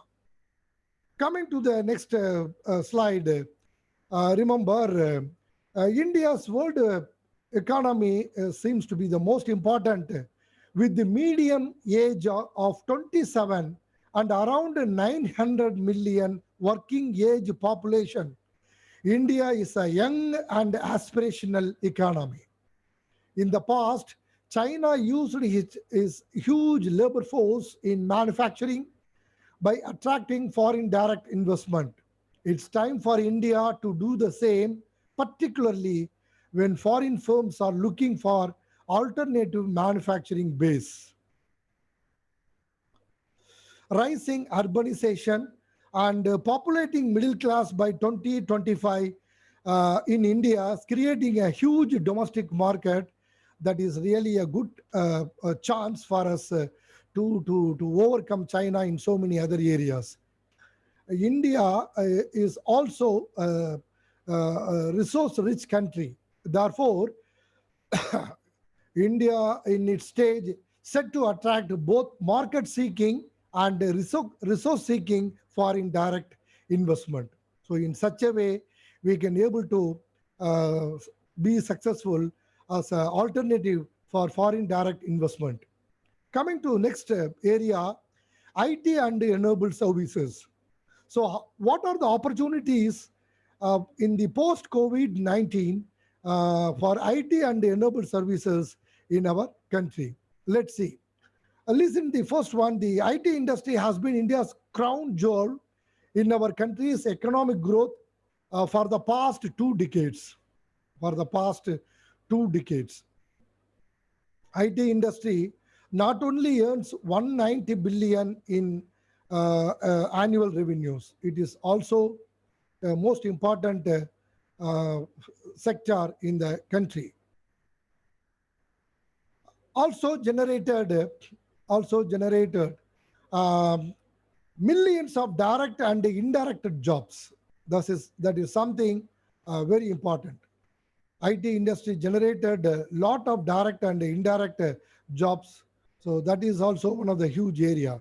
The industry has played a pivotal role in realizing Indian middle class dream of aspirational careers. Remember, Indian middle class, whoever completed engineering or any other degree, they can able to get the job. They can able to get the job either in any IT industry. In such a way, IT industry seems to be the most good one for those who are job seekers. And the another important aspect that the Indian IT industry is facing is work from home will define a new normal life. The old normal life has changed the definition. A new normal life is we can able to stay at home and can work effectively. This will create new opportunities for workers to be able to do more work globally. So they need not go to the office. The traveling time is less. The other expenses, traveling expenses less. So they can stay at home. They can connect the job. So like this MGR Medical University is organizing international conference on webinar. All the people are sitting in their home in different places, different parts of the world. Things are going on successfully. So in such a way, the new normal life definition has been changed due to this corona impact. And remember, my dear friends, we need not meet our boss and report anything. Face-to-face meetings are not necessary. It won't be mandatory in the coming days. So everything can be possible through video conferencing and Zoom meetings, etc.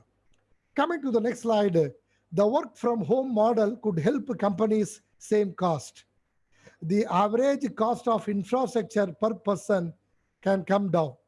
So the company need not bother about the infrastructure cost. There is also a reduction in travel time for employees. Remember, Wipro's Nichmowala has made a point in the Times of India last week.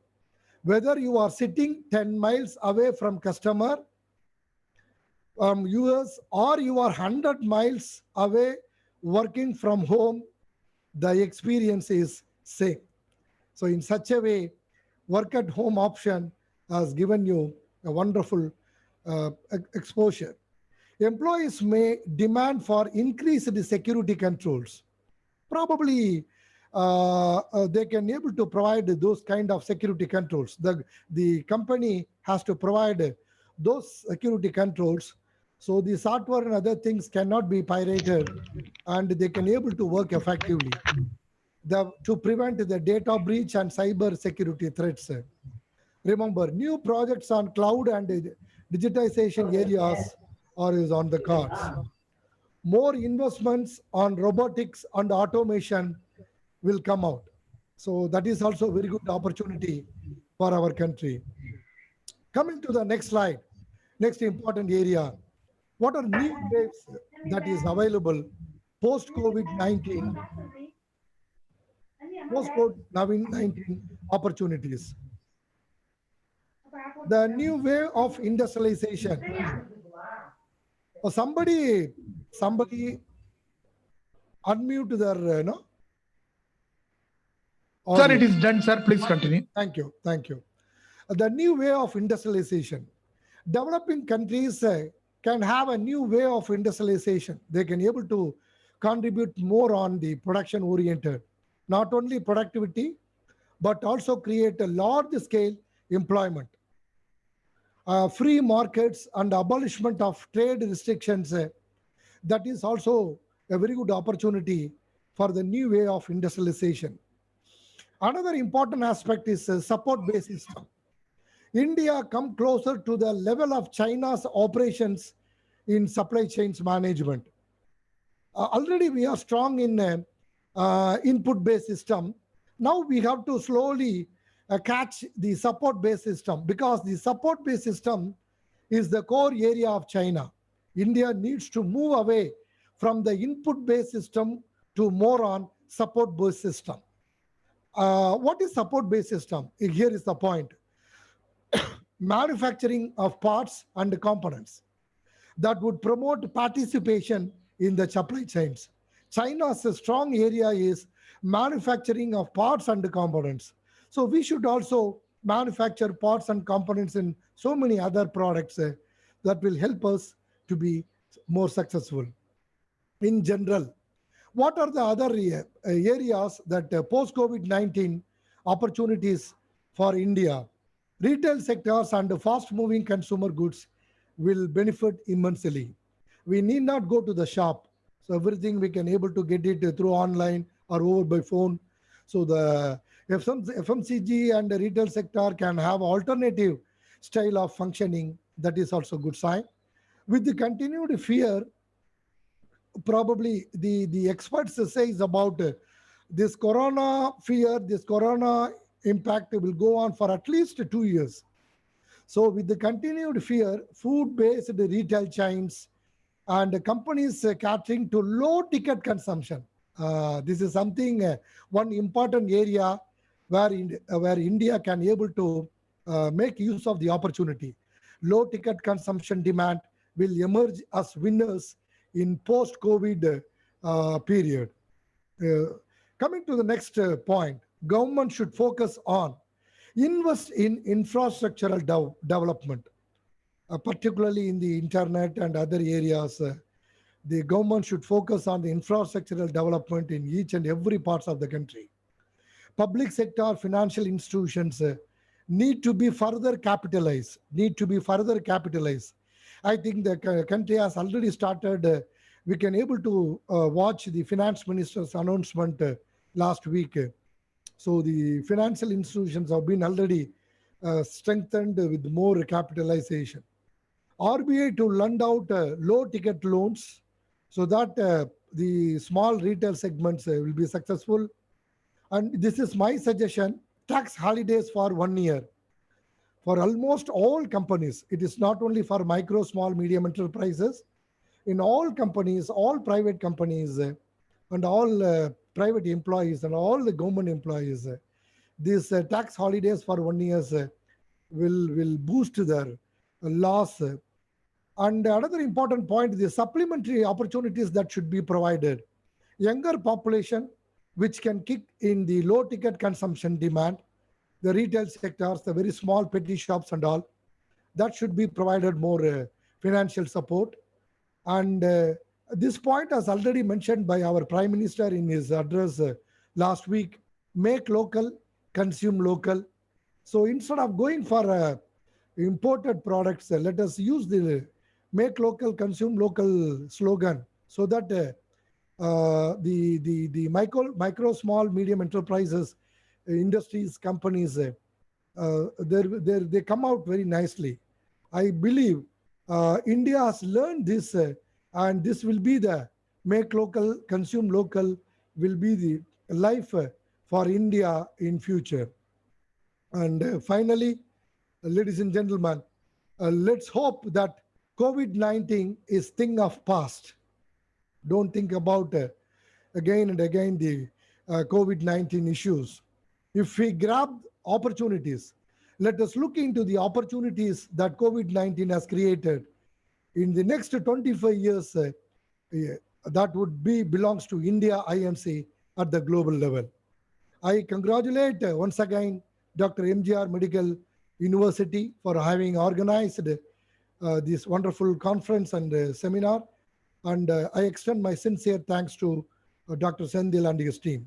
Thank you. Thank you, Professor. Thank you, sir. Thank you, Professor. Thank you, sir. Thank you, Dr. Balamurugan, sir, for playing a dual role in bringing up our chief guest and introducing him and giving a wonderful lecture on. So you were given. Hello? Hello? Yeah. Change is a chance. Yeah. That is a very good sentence we will be remembering forever on your lecture. And your pictorial representation was very fantastic. You started from healthcare industry to IT industry, work from home, and you made a proposal, a tax holiday for 1 year. If that is accepted by the government, you will be the first person we will be thanking you. Thanks a lot, sir. Everyone. Everyone will be thanking you, sir. Another one, sir. Professor. Please, yeah. Please. Sir, MPs are also very happy, sir, your introduction, sir. Thank you. Thank you. Thank you, Professor. Thank you, Professor. Thank you, sir. Thank you. Thank you, Dr. Balamurugan, sir. Thank you. It's over to Pon Muthukumari to continue this session.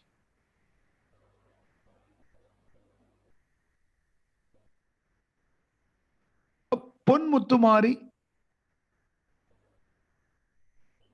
I recused. Yes, sir. I recused Yes, Abhiramimam. I recused Abhiramimam to introduce our fifth national speaker, Dr. K. Jayaraman, sir.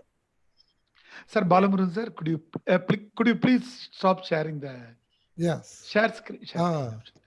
Thank you, sir. I take the privilege of welcoming Dr. K. Jayaraman, Associate Professor and Head, Periyar University, Salem. He had done his doctorate in economics from University of Madras in 2014.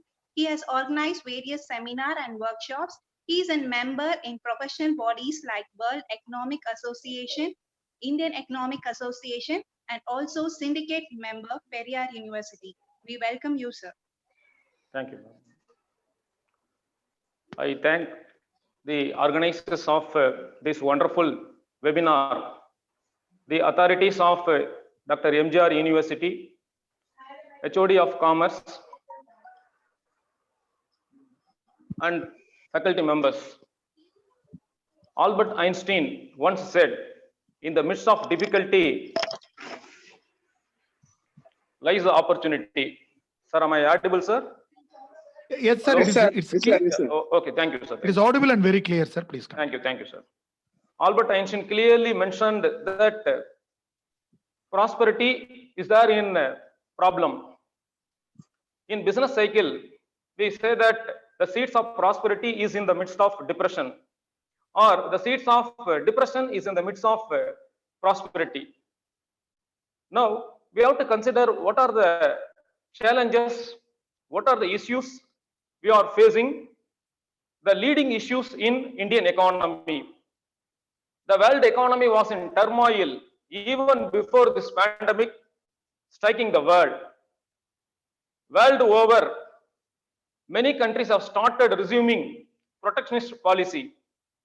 Today, we have to save capitalism and people together For that, we have to come out with some novel policies. We need the commitment from various stakeholders, from government, from the public, from corporate, from almost all the people who are having a very good contacts with the economy. We know that individuals should spend, corporates should take risk, government should consider all these things. In 2019 itself, RBI reduced the forecast of Indian GDP to 5%. There was a reduction in non-oil imports. We have to consider monetary policy and fiscal policy. Monetary policy is the policy of the central bank with regard to finance or money. Fiscal policy is the policy of government, maybe central government or state government with regard to finance. Before going to delve deeper into this session for some time, let me tell you one thing. If a child is affected by typhoid or any other infectious disease, it may take at least 15 days to 1 month. Sometimes it may take to 3 months. The child should be very careful. The child should be administered good tablets. Parents should take care of. Doctor should deliver the best medicine available. Likewise, Indian economy and the world economy are in problem. It is the duty of all the governments in the world and other stakeholders to take care of the economy. There is one story called The Man Who Saved Pumplestaff. There is a city called Pumplestaff. It was haunted by depression. Economic activity has come to a standstill. There is one car manufacturer. In one fine morning, in the house of the car manufacturer, his wife asked him to provide her jewelries, gold jewelries and diamond jewelries. When the economy is in a depressed state, how he can afford for that? He tried to convince her, but in vain. Then finally, he slapped her. Then he left to the office. In the office, he was just thinking of his inhuman attitude. At the time, a gentleman came to his car shop. He ordered for 2 Rolls-Royce car. You know about the price of Rolls-Royce car, price of Audi car, price of Rolls-Royce car, and etc. Overwhelmed by that new demand, the car owner provided him all the other cool drinks and snacks and everything. That person ordered, he did not pay even a single paisa. He ordered only on credit. Then he left. Within a single month, something happened in the economy. In the evening, the car owner was about to go to his house. At the time, the beautiful face of his wife comes to his mind. Then he directly goes to the jewelry shop. He says that I am the car owner and he is very well known in the city. He orders for jewels on credit and he goes to the house. The jewelry shop owner goes to some other shop. So likewise, a supply chain management, a chain of reactions were created. Within a month, the Pumplestaff have become a very prosperous economy. Many cars are being sold, but 2 cars are not sold. The cars that were ordered by the gentleman, Rolls-Royce car, that were sent for. Many people were searching him. Finally, they found him in a lunatic asylum. See, even though he is in lunatic asylum, he could save the economy, save the Pumplestaff.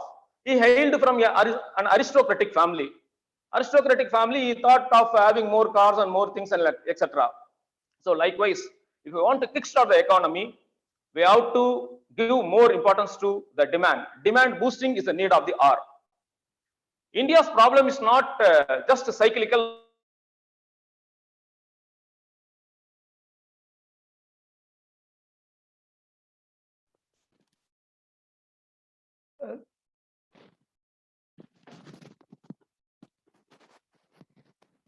I think there is twofold. One is, first we have to understand the problem, recognize and understand the problem. The second one is we should need the reliable data for policy making. When the data is available on mass scale,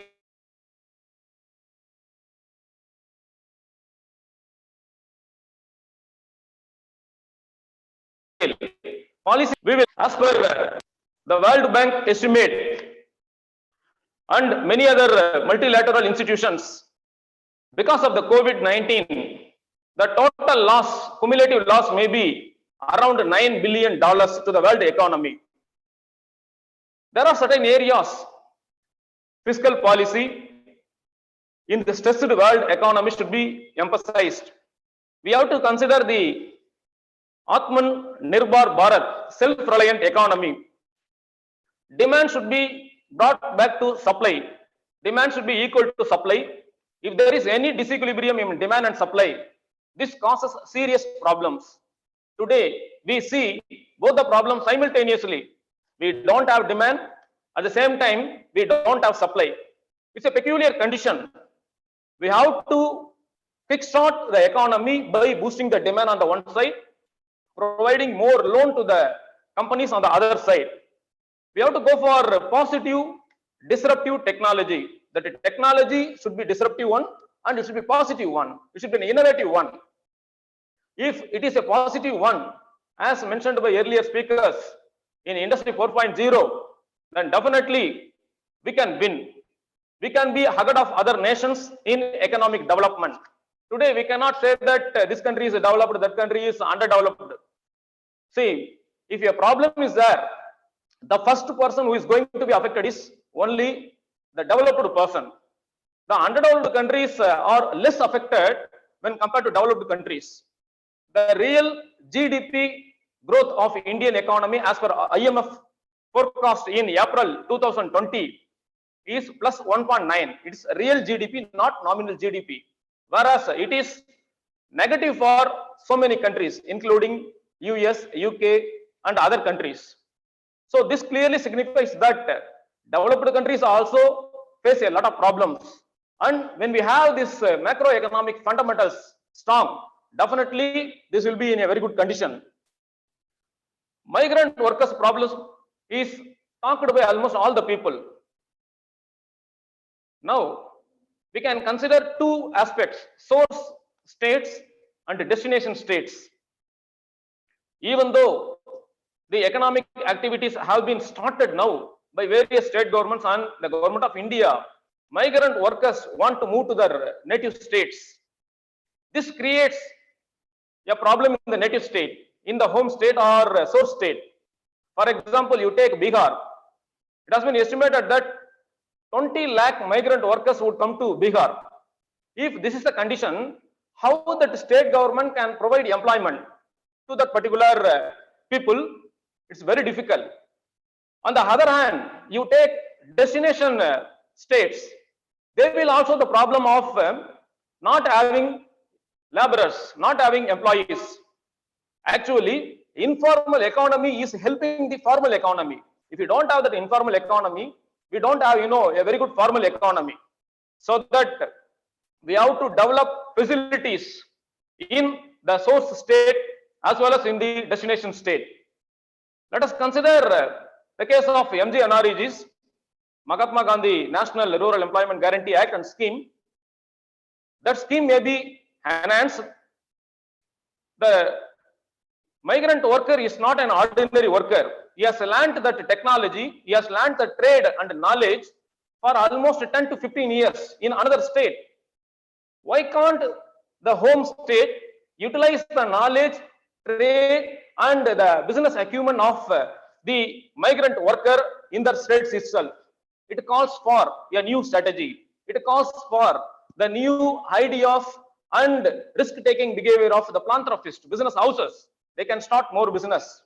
Even the government can provide soft loan or loan without any rate of interest to the migrant workers.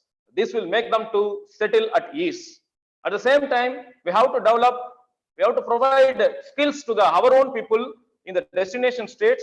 There also the problem could be solved.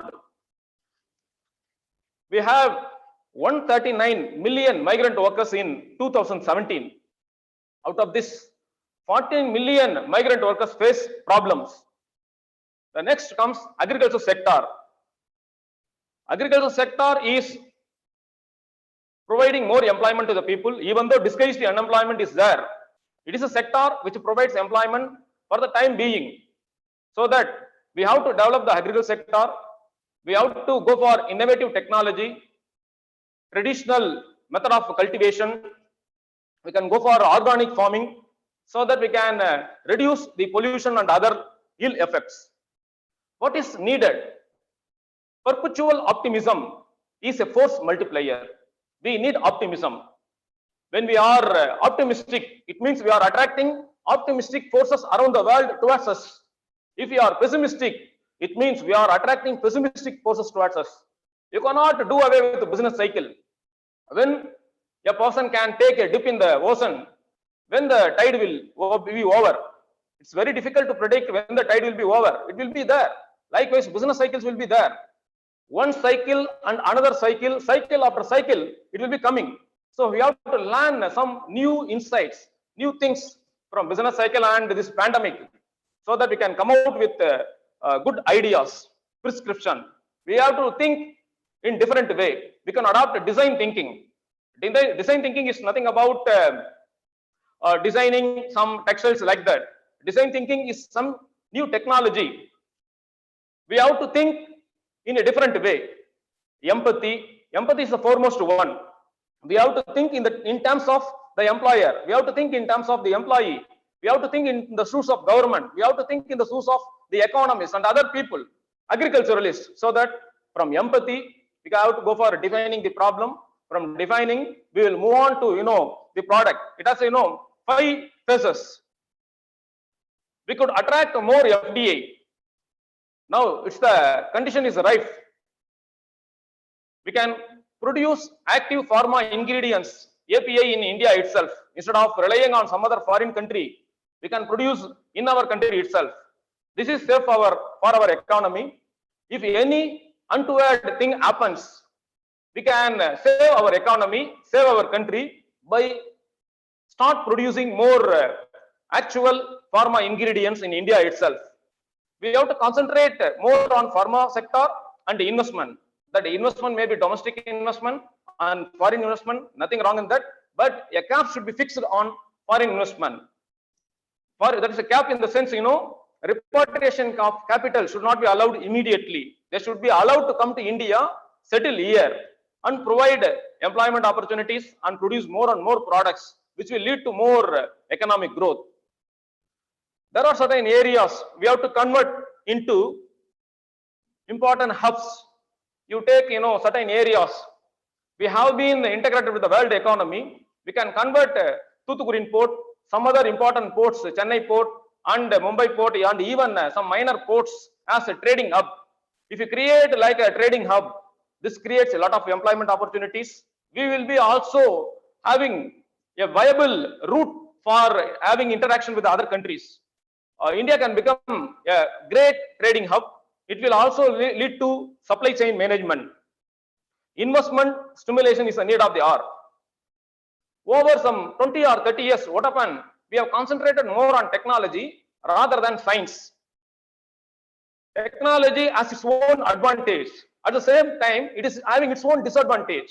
We have to concentrate more on science so that we can come out solutions for new viruses. We can come out solutions for the problems affecting the humanity. We can come out solution for the socio-economic issues confronting our Indian economy and the world economy. The World Bank states that 2 important things affecting India. One is insufficient credit availability and another one is lesser private consumption. The first one has been taken care of by our Government of India and state governments.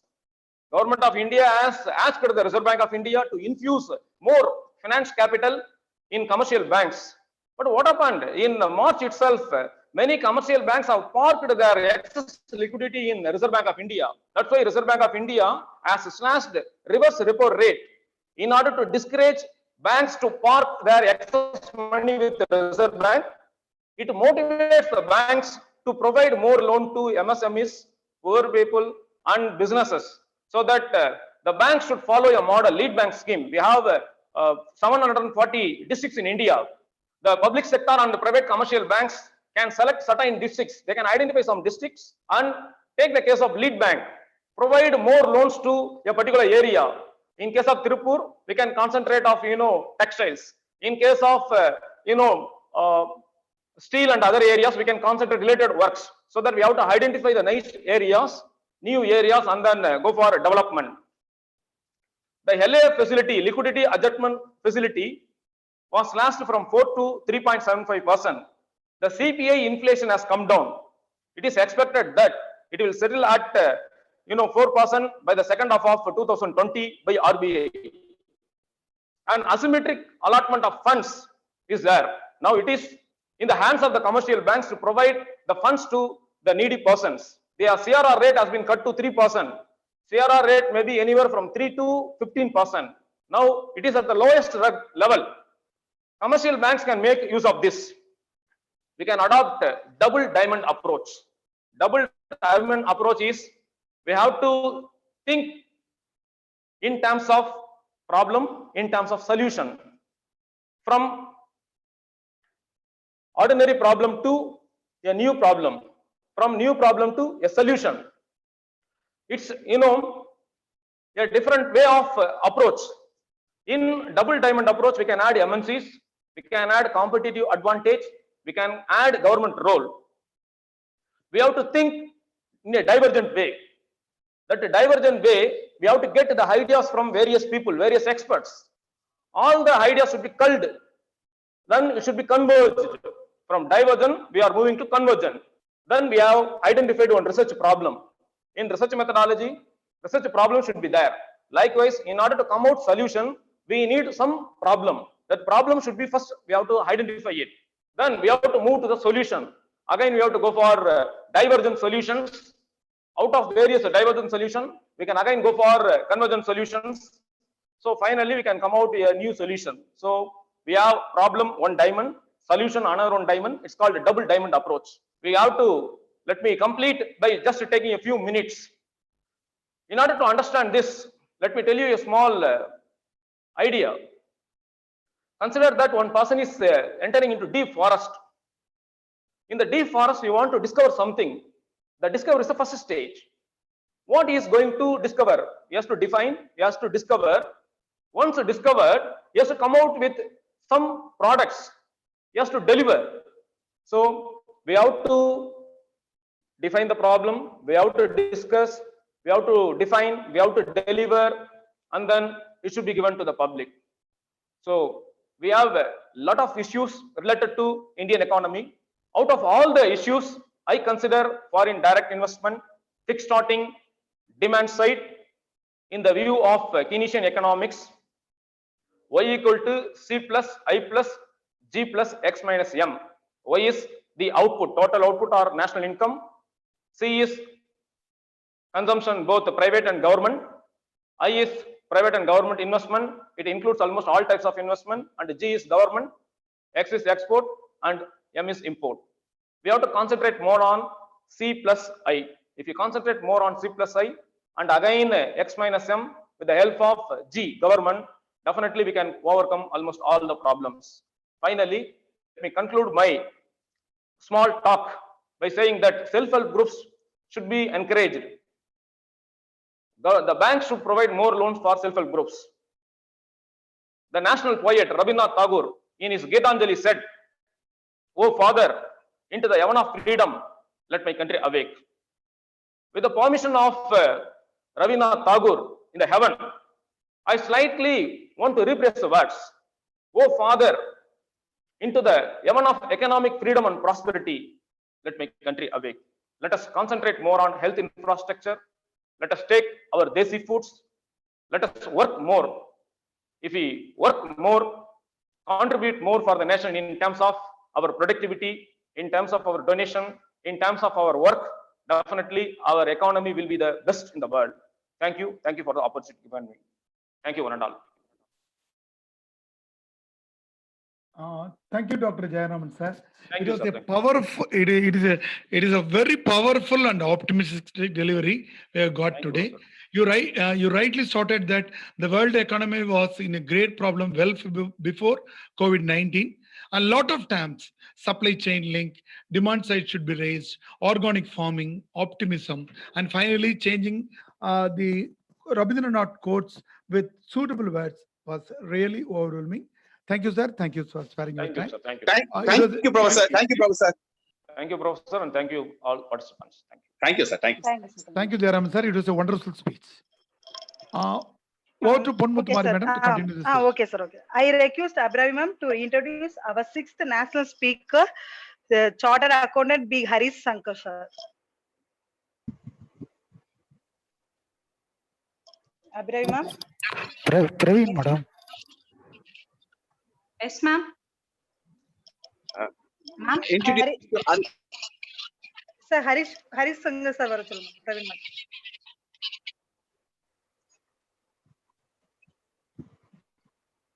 Hello. Hello. Harish Shankar, sir, soluppa. Okay, ma'am.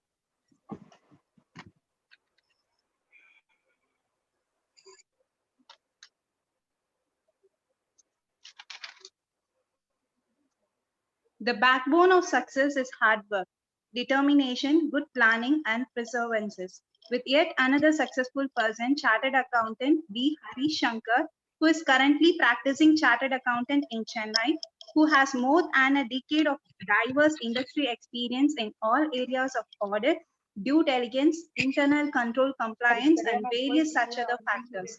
He has worked on a number of leading companies in various sectors. Some of the notable clients handled by him are Reserve Bank of India, Indian Bank, Tata Communication, and few other companies. Heartily welcome, sir. Am I audible? Audible, sir. Yes, sir. Audible, sir. Audible, sir. Okay. Yes, sir. It's fine. Yeah. Good afternoon, everyone. Good afternoon, sir. Nice to meet everyone in this conference during this difficult time which we are facing, and hope we will get back soon to our golden days. Thanks to the management of the college, the committee members, and the staff members of the Commerce Department. And special thanks to Dr. Sendil, the HOD of the Commerce Department, for inviting me as a speaker in this conference. And today, I think it's time now, 1:30 p.m. We need fuel for our body. So I'm going to talk, my topic is going to be a fuel, a much needed fuel given by the government of India to our economy. Yes, so today we are all facing uncertain times and challenges in our respective fields. So changing times also bring big challenges to us. We have to make use of the new challenges and turn it into opportunities. In the present situation, especially the business units, be it small, medium, or big, are going through a tough time. The big challenge faced by most of the business units in the present situation is lack of a demand from the end users or the consumers. So when there is no demand from the consumers, then there is no sales, and thereby the revenue stream of the business gets affected, which in turn affects the working capital cycle of the business unit. So having analyzed the current situation, challenges the business units are facing, the Ministry of Finance of the Government of India have come out with a 20 lakh crore finance package to boost our overall economy of the country.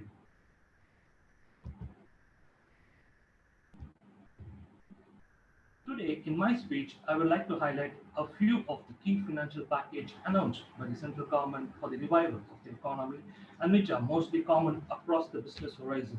The first and foremost is the Employees Provident Fund, EPF support. The EPF is a statutory payment to be remitted monthly in the respective employee's PF account by the employer. This amount is a monthly contribution at the rate of 12% made by the employee on his wages and an equal contribution made at the rate of 12% by the employer in the employee's PF account. The government initially on 26 March had made an announcement that it would directly contribute the 24%, the 12% of the employee's contribution and the 12% of the employer's contribution, the 24% of the EPF amount in the respective PF accounts of the employee for the months of March, April, and May 2020. And in this new announcement of the financial package last week, the government has extended this 24% EPF support for another 3 months for June, July, and August 2020. And who are all eligible to get this new 24% package? Well, this applies to companies with less than 100 workers in its payroll, and at least 90% of the workforce are earning less than 15,000 a month. This EPF support was mainly brought in to protect the micro, small, and medium companies, and also the employees working in it. Through this EPF support, the government will provide a direct liquidity relief of rupees 2,500 crores to 3.67 lakh business establishments and for 72 lakh employees. Yes, and not only that, the government has also introduced another scheme to benefit at large. The government has also reduced the percentage of the EPF contribution to 10% from 12% for a period of 3 months, that is June, July, and August 2020, for all the business units and its employees who are not covered in the above criteria. And this will provide a direct liquidity of rupees 6,750 crore over the 3 months period to 6.5 lakh business establishment and a whooping 4.3 crore employees. The above benefit of reduction in percentage of PF does not apply to the central and state public sector units. The public sector units will contribute at the rate of 12% per month, like previously it did. However, the employees of the public sector units, if they want to reduce their individual contribution from 12% to 10%, they can apply and claim the benefit. The above twin benefits on EPF is an important measure to infuse the liquidity to the tune of 9,250 crores into the present economic system. The above measure will directly benefit the individual employees as they will have more disposable income in their hands and thereby create a demand for goods and services in the economy, whereby the sales will kickstart for the stagnant businesses and improve its working capital. And in turn, the business establishment, it reduces the cash outflow and the liquidity crunch to keep them sustaining in the business, and also utilize this liquidity benefit in scaling up that production and the day-to-day working capital. As even the chief guest, Dr. Jayawardhan, said, the micro, small, and medium companies, the MSMEs, are large in numbers and also the backbone of the Indian economy, as a large population of workers are employed in the micro, small, and medium business establishment. The government has come out with another finance support, especially to the MSMEs. This will be my second point. The financial support to the MSMEs. The government has changed in the definition of the MSME. Initially, the definition was restricted only to the investment limit. Now, an additional criteria has been added, that is investment plus the turnover limit. So there is no difference, and also there was a sub-clause classification among the manufacturing MSME and a service MSME. In this new definition, the both are put together as same, so that many business establishments can have the advantage of the benefits announced through the financial package and can grow in size. The existing criteria and the revised criteria, I would like to bring to your notice that a micro manufacturing enterprises in the existing was an investment of less than 25 lakhs, and the service enterprises was if it had an investment of less than 10 lakhs. Now the revised definition is that a manufacturing and a service enterprises, the micro enterprise, if the investment is less than 1 crore and the turnover is less than 5 crores. And in the existing small enterprises, the manufacturing enterprises, if it had an investment of less than 5 crores, and the service enterprises, if it had an investment of less than 2 crores, were classified under small enterprises. And now the revised definition includes the manufacturing services which had an investment of less than 10 crores and a turnover of rupees 50 crores into the small enterprises segment. And in the next case, the medium enterprises, manufacturing enterprises, is where the investment of less than 10 crores, and the service enterprises classified as medium if they have an investment of less than 5 crores. And in this reclassification, the manufacturing and services sector, it comes under the medium if it has an investment of 20 crores and a turnover of less than 100 crores. The reclassification is much more important because a large part of the enterprises which are not earlier MSME will come again into the big umbrella of MSME. And the three key takeaways in the financial support, especially to the MSMEs, are: the first one is an immediate emergency credit of rupees 3 lakh crores, collateral-free automatic loan is extended to the MSMEs, whereby the loan will have a 4-year tenure period and with a moratorium of 1 year. This means the repayment schedule of the MSME will start after 1 year from the loan taken. And to this loan amount, the central government has given its 100% credit guarantee to the banks and the NBFCs lending the loan. But here is also one more point to be added, that this facility is available to the MSME up to 21st October 2020. And this credit facility will benefit 45 lakh business units in allowing them to resume their activity and safeguarding the job of its employees. And the second key support to the MSME is, we have MSMEs which were already not doing well, but they were classified under stressed and NPAs by the banks and NBFCs. To kickstart their production, the government again rethought and has given, taking them into consideration, has given 20,000 crore liquidity by way of subordinate debt, and this intends to give support to 2 lakh MSMEs under this category. The third measure is for the MSME, and a vital one too, for an emerging MSME which is doing well but not having liquidity or cash or equity. So for the third measure is that the government intends to infuse rupees 50,000 crore by way of equity fund into viable MSMEs, thus helping them to grow and expand in future. The above measure to the MSMEs, a special package, will help as many as 50 lakh MSMEs to start and scale up their production at the earliest, and also protect the employers working in these MSMEs. And the next financial package, which I'm going to discuss, is the tax measures given by the Ministry of Finance.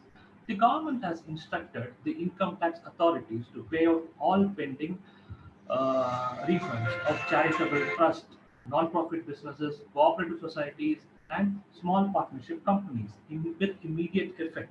And the due date of all the income tax return, the IT returns for the financial year 1920, has been revised from July 31st, 2020 and October 31st, 2020 to November 31st, 2020. In another decision, the government has also reduced tax deducted at source, the TDS rates, by 25% from the existing tax rates, and it will be applicable on all payments other than salary. For example, if your fixed deposit in a bank was earlier deducted at 10%, your earnings on fixed deposit, the interest amount has been deducted from 10%. Now it will be deducted at 7.5%, and the 25 and the 2.5%, the 25% of the 10%, or the total 10%, is at your disposal. And this is enforced with immediate effect and until the March 31st, 2021. And by doing this, the government has also released a lot of liquidity into the economy to the tune of 50,000 crores into the hands for the period, for the current period. By taking all the above key measures, the financial package announced by the Government of India, we can conclude that the business units and the individuals will have liquidity at their disposal. And this liquidity will help in bringing balance between the demand and supply in the economy. As the Chief Guest also said, there is the lack of demand and there's no supply. So this liquidity will give the important push to the economy in creating demand and thereby to the required supply. We wish the new initiatives taken along with the financial package given by the government will render the much needed growth to the economy. I thank everyone for patiently listening to my speech. I once again thank the management, the committee, the staff, and the students of the Commerce Department. Thank you. Jai Hind. Thank you, Harish Kumar, Harish Shankar sir. Harish It was Shankar, very- yeah. Thank you, Professor. Thank you, sir. Thank you. Thank you, sir. Thank you, sir. Thank you. Thank you. Thank you. மத்தவங்க அவங்க might unmute பண்ணாதீங்கம்மா. ஏன் எல்லாரும் unmute பண்றீங்க? 1 minute. And I would like to say if they sir sorry உங்க mic mute ஆயிடுச்சு. Sir Harish sir unmute பண்ணிட்டு பேசுங்க. okay. If you have any queries on this financial package, you can also connect me with my email ID, is harish.mkd@gmail.com. Thank you. Thank you, sir. Thank you, sir. Thank you, sir. Sir, it was a wonderful speech. You worked a lot on the existing definitions and reverse definitions. Yes, sir. On the MSME. It was very useful, sir. Thank you very much, sir. Thank you, sir. Thank you, sir. Ponmuttumari, madam. I request Abhiramam to introduce our 7th national speaker, Dr. S. Praveen Kumar. A conference is a celebration of knowledge. I now welcome Dr. S. Praveen Kumar, Director, Department of Management Studies, Bharat Institute of Higher Education and Research, Chennai. He did his doctorate in management and English literature under 2 different heads. He owns multiple awards, and few among them is Rashtriya Vidya Saraswati Purashkar Star of Asia by IIEM, the Best Teacher Award by PEC. He is an editorial member, board member of 15 national and international journals, published over 70 empirical research papers in international journals. For his privileged presence to share his knowledge, we welcome you, sir. Yes, sir, please.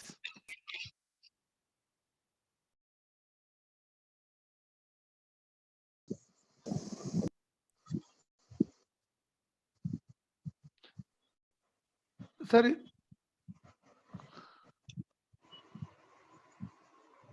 is it possible for you to unmute your mic?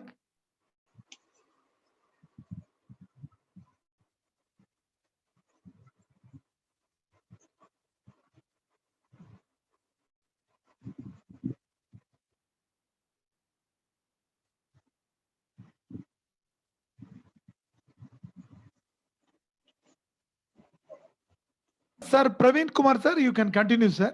It's your time.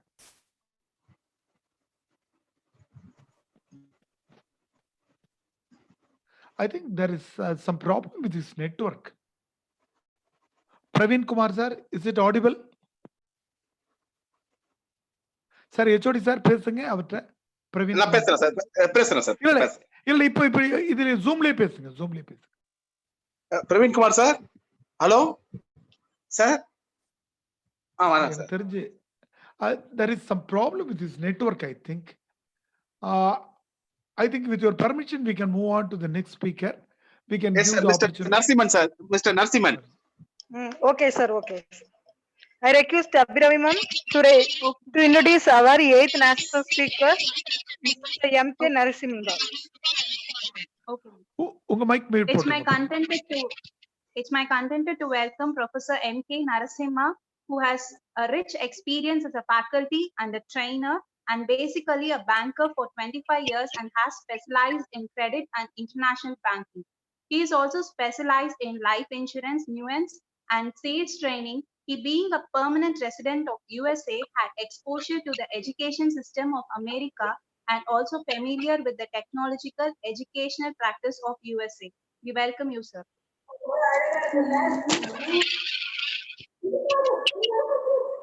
Sir, Senthil sir இந்த டைம்ல Praveen Kumar sir பேசுறீங்க.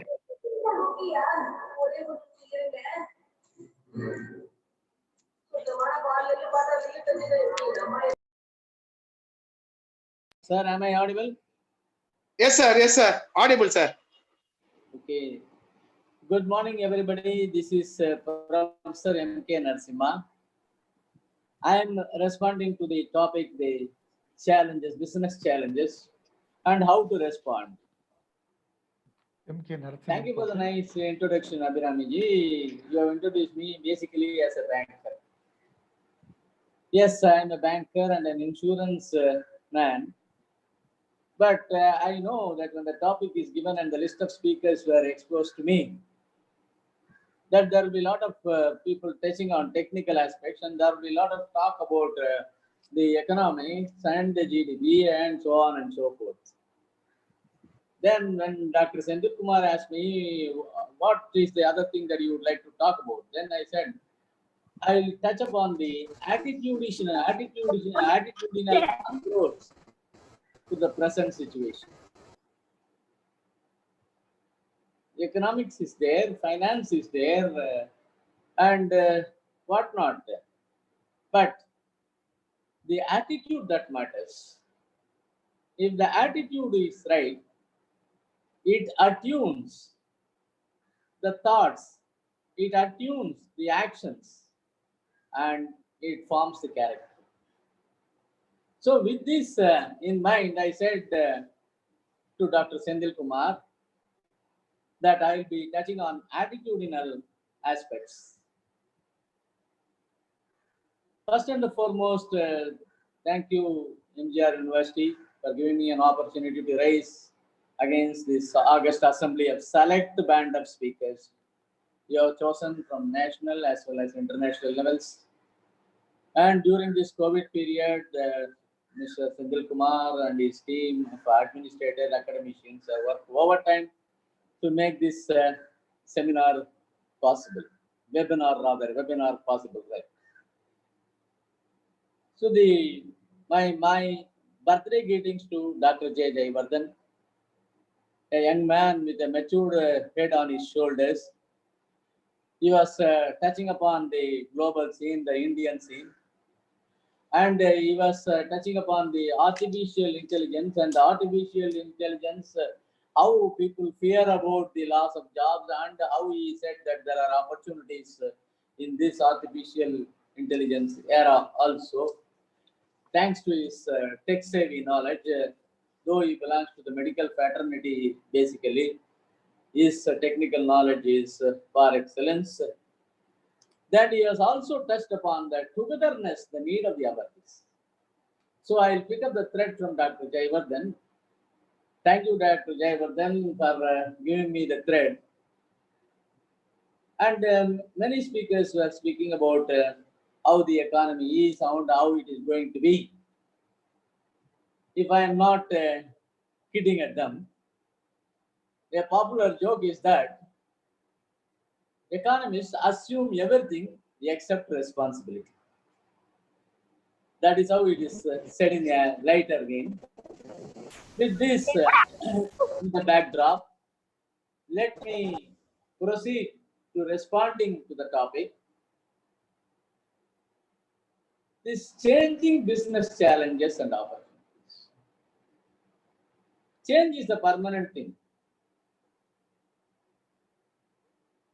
The world will accept and will welcome those players, entrepreneurs, shareholders, stakeholders, and those connected with the business, trade, commerce, etc. only if they are able to quickly adjust to the changing scenario and implement customized practices and products. The coming years will witness lots of additional challenges thrown by the aftermath of COVID-19, but these challenges will also open up horizon of opportunities. When I say horizon, I really mean it.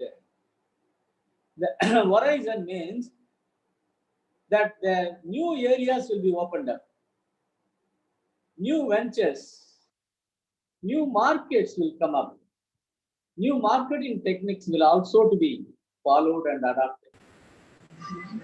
The global scene, as explained by the previous speakers, may be experiencing a lot of stress. Stress on the bottom line of corporates, bottom line of even mid-cap industries, not to speak of the small enterprises. every nation will see new importers, exporters, and also goods and services which were not normally in the international list of merchandise and services. Starting from the household to the multinational companies, what is going to happen is that they will have to necessarily import or export. What is that is that will be necessarily being associated with the containment or managing the COVID-19 situation and the COVID-19 aftermath. So this sort of situation will be tackled by the governmental measures on the one hand, and the individuals' attitude and individuals' reaction to the situation, individuals' stimuli to the responses. These responses and stimuli normally they say, but I said the responses and stimuli because the stimuli is already thrown up by the situation. The response is slowly coming up. What is happening in the Indian scenario is that the government on its part has already announced a big package of 20 lakh crores to turn around the economy. This package covers essential areas or major areas which are contributing to the GDP. The state government will follow suit, and the state government will sooner or later be implementing the measures that will augment income to the individuals and also will put the state economy back on the rails. What is that an ordinary Indian citizen can do at this time? As a person connected with banking and insurance for more than last 4 decades, including academics, what my experience says is that when innovations do not work, when new approaches do not work, what works is that simply fall back to the basics. Am I visible, sir? Am I audible? Yes, sir. Yes, sir. It is visible and audible, sir. Oh, sometimes there is some Illa. Okay. Just for video purpose only I am changing. Oh, thank you. So, fall back to the basics. That is the formula. When I am not able to perceive what is happening, and my perception is not in tune with reality, and my methods of trial are not yielding results, and perhaps my conceiving of the facts around is not going in tune or in total with the scenario that is obtaining, I fall back to the basics. What is that basics? Basics is that if I have some idea, then I will follow that. Because I do not have an idea as to how to tackle the situation or how to tackle the pandemic or how to tackle the aftermath of the disaster, I simply rely on somebody who guides me and who is having enough expertise and having a track record of having guided people. So, under the circumstances, we follow the discipline and ethics. Discipline means unalloyed discipline. There cannot be any compromise on certain values and morals. One such thing is discipline and the other such thing is ethics. When I say unalloyed discipline, it is followed by unadulterated ethics. So this can be practiced and followed if there is someone who takes the responsibility and who takes the responsibility of leading people, who take the responsibility of deciding then and there. One important thing is that the attitude is right. If the attitude is oriented towards positivity, this attitude gives moral and physical strength. What is the need of the hour in the trials of the need of the hour of trials and tribulations is this moral and physical strength. This moral and physical strength, if someone is going to give us, the leader is going to give us, or the guru is going to give us, absolutely follow, blindly follow, because I have no other go. But when I say no other go, normally when people say as an excuse to me when I was a professor, sir, there is no other way, the student tells. I am sure that definitely there is another way.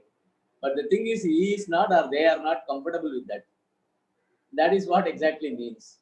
But when I now say that there is no other go, that is absolutely I am at my wit's end. As an ordinary citizen, I am at my wit's end and I do not know what to do. Then let me, because I am not going to lose anything if I follow the instructions given, let me follow that. But instead of simply following, there are people, they are retrospective thinkers. You can have many retrospective thinkers. And their buzzword is, you could have done that, you could have done that earlier, or you should not have decided like this. Sir, all these things are post-mortem analysis. A leader who is able to decide on the spot is a rare commodity nowadays. All of you will agree with me that decision making is a scarce commodity. And many people, with the fear of taking bad decisions, end up without taking any decision at all. After all, only future decides whether their decision is right or otherwise. But putting that in mind, if I do not decide and if I have the responsibility to decide and act as a leader of the nation, as a leader of the society, as a leader of the family, then the history will write on my epitaph that I have failed in my duties and I am a fugitive. If I run away, I am a fugitive. So, if somebody decides and the decision maker cannot satisfy all the cross section of the society. If they decide that the decision is able to take care of major portion of the society, then it has to be followed. This is one sort of attitude. I said the attitude has to be adjusted. Attitudinal adjustment requires lot of compromises. Life is full of compromises and adjustments. Tell me a place where you can succeed without adjusting, even in the household. All the married people will agree with me that they have to adjust with the spouses, whether it is a male or a female, in order to see that the household runs smoothly on a daily basis. So coming to the threat and opportunity part of it, many people say that this COVID has thrown up challenges, and that means the challenges are always dovetailed with opportunities. And it is for the proactive eye, and it is for the plain-minded man, or it is for the natural thinker to find out what is the opportunity that is being dovetailed in that. That is with the experience we have seen. When we had the corporates going directly to the equity market for their funds, the bankers were telling that year after our credit department will not have much work. But the merchant banking business is an opportunity created by the corporates going directly to the equity market, directly to the public to procure equities. So, like that, many challenges have come up with opportunities. Now you would have seen the co-branding, they say. Supposing you buy a product, say a paste, a soap is also given along with that, though the soap does not belong to the same brand equity of the paste. So in order to overcome the competitions, the co-branding is resorted to. So in the days to come, how we are going to adjust to the challenges? I will quote another example. You can see a lot of people standing in the queue in front of the US Embassy for the visas. But of course, now everybody is afraid of travel and more so to the US. So what happens is that one man saw that many of the visa aspirants commit some mistake or other in the document, or they forget the documents at home and come back and stand in the queue. And some people even commit mistakes in the demand draft. So the man with a business eye, he thought he took a prepaid demand draft from the banks, favoring the United States Consulate General, and he also brought a van with a printer and a laptop. So anybody who have committed mistake or anybody who have omitted some of the documents at home, just rush to the van, he gets it done for a fee. See, this is how opportunities have to be looked at. That is why I said in the beginning that the exporter-importer list will have sanitizers, masks, gloves, and the PPEs, personal protection equipment. Incidentally, they say that we started with 0 and today it is 4.5 lakhs per day. And somebody has mentioned going forward, the work from home is going to be the order. And somebody said that online ordering, online market, and online payment, that will be the order of the day. Social distancing. People would like to leave cities and go to nearby semi-urbans or villages because it is all net connected. So all this new scene has to be adopted. The attitudinal adjustment. I can't go. I'm staying in the proper Sahar of Chennai. I will not go to Gudvanjeri, or I will not go to Chengalpattu and live. If that attitude is going to be there, it is difficult. So you've got to adjust attitudinally. Whatever is available, we'll be able to live with it. After all, Bertrand Russell said that it is the mind that makes a heaven out of hell and a hell out of heaven. I'll quote an example. You see at the end of the street there is a transformer, and a man is lying down near the transformer, sleeping well without what is happening around, and he is sober. I'm not talking about Tasmak people. He is sober. And by the next day, if he gets up, he does not know whether he will get a cup of tea, but his sleep is sound. On the other hand, imagine an entrepreneur in a room with AC, with a first-class cushion bed. He takes a pill to get his sleep. He becomes a lifelong devotee of pills. The reason is the mind. Mind affects the peace. So once this attitude is adjusted, and as somebody came and told me, sir, tell me, you are talking so much about the behavior of people when I went for a seminar. They said, sir, tell me what are the adjustment I can make. Sir, I told him this is not a medical prescription I can write out like a doctor or a physician who says crocin is for fever, no cyclopam for stomach pain, like that. No, it is customized prescription. For that, you have got to study yourself. You are the best judge of yourself. So that is how this attitudinal adjustment goes. and people have no other go for the couple of years at least. But the economists say that it will take another 6 years for India to get back its past glory.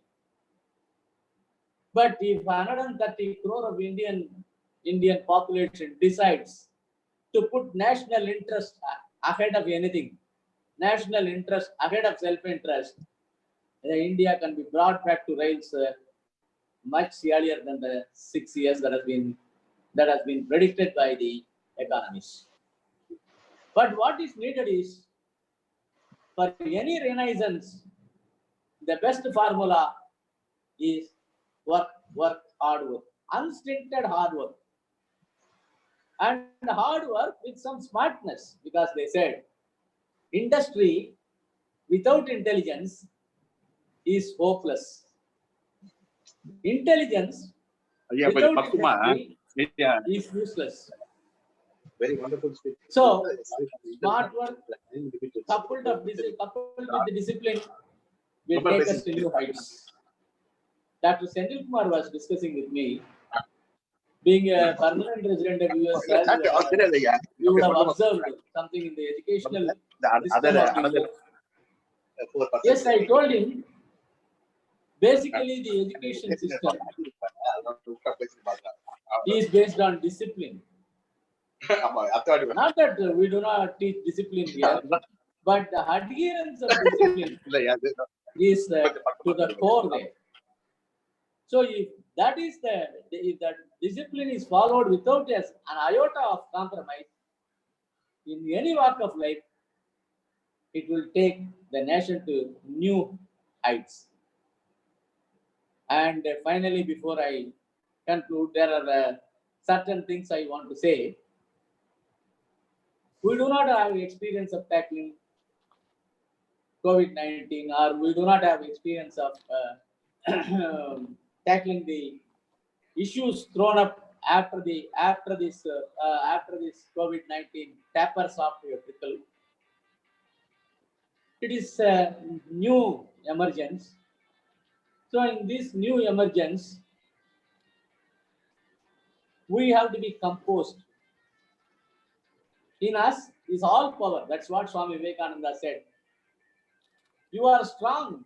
Why do you cry you are weak? Don't look at people, puerile creatures who identify themselves with their bodies and cry, weak, weak, we are weak. No. We in the country requires heroes. Be heroes. Work hard with smartness. Look at some of the states. Some of the states who had experienced some disasters like horrific cyclones, they are in a better position to handle this. Professor. But despite this, Tamil Nadu has handled this COVID really commendably, irrespective of the figures. I'm not going into the figures. Final point. But I'm only talking about the method and the methodology that through which the Tamil Nadu state has approached. I'll be failing in my duty if I do not met out the proper appreciation and kudos to the National Prime Minister, who has remained composed under this situation and who has been commended by the so-called superpowers in the world for his approach and for his composure and for implementation of the steps towards Corona. Professor. And as a recognition. Professor. Hello. Sir, முடிக்க போறாங்க sir முடிக்க போறாங்க. WHO final point has given recognition to the Indian health minister. Yes, I am nearing completion. And the need of the hour is to think differently, think laterally, and that will take us to new heights. So with this in mind and for the paucity of time, I wish to thank the Dr. MGR University who have taken up this task of conducting this webinar against many odds. My kudos to all of you. And any other questions, you can just send me your questions to me on my mail ID, 1506@gmail.com. It is available with Dr. Senthil Kumar. May I say goodbye and good luck. Thank you, sir. It was a wonderful speech. Our one-day seminar on responding to changing business challenges and opportunities is going good.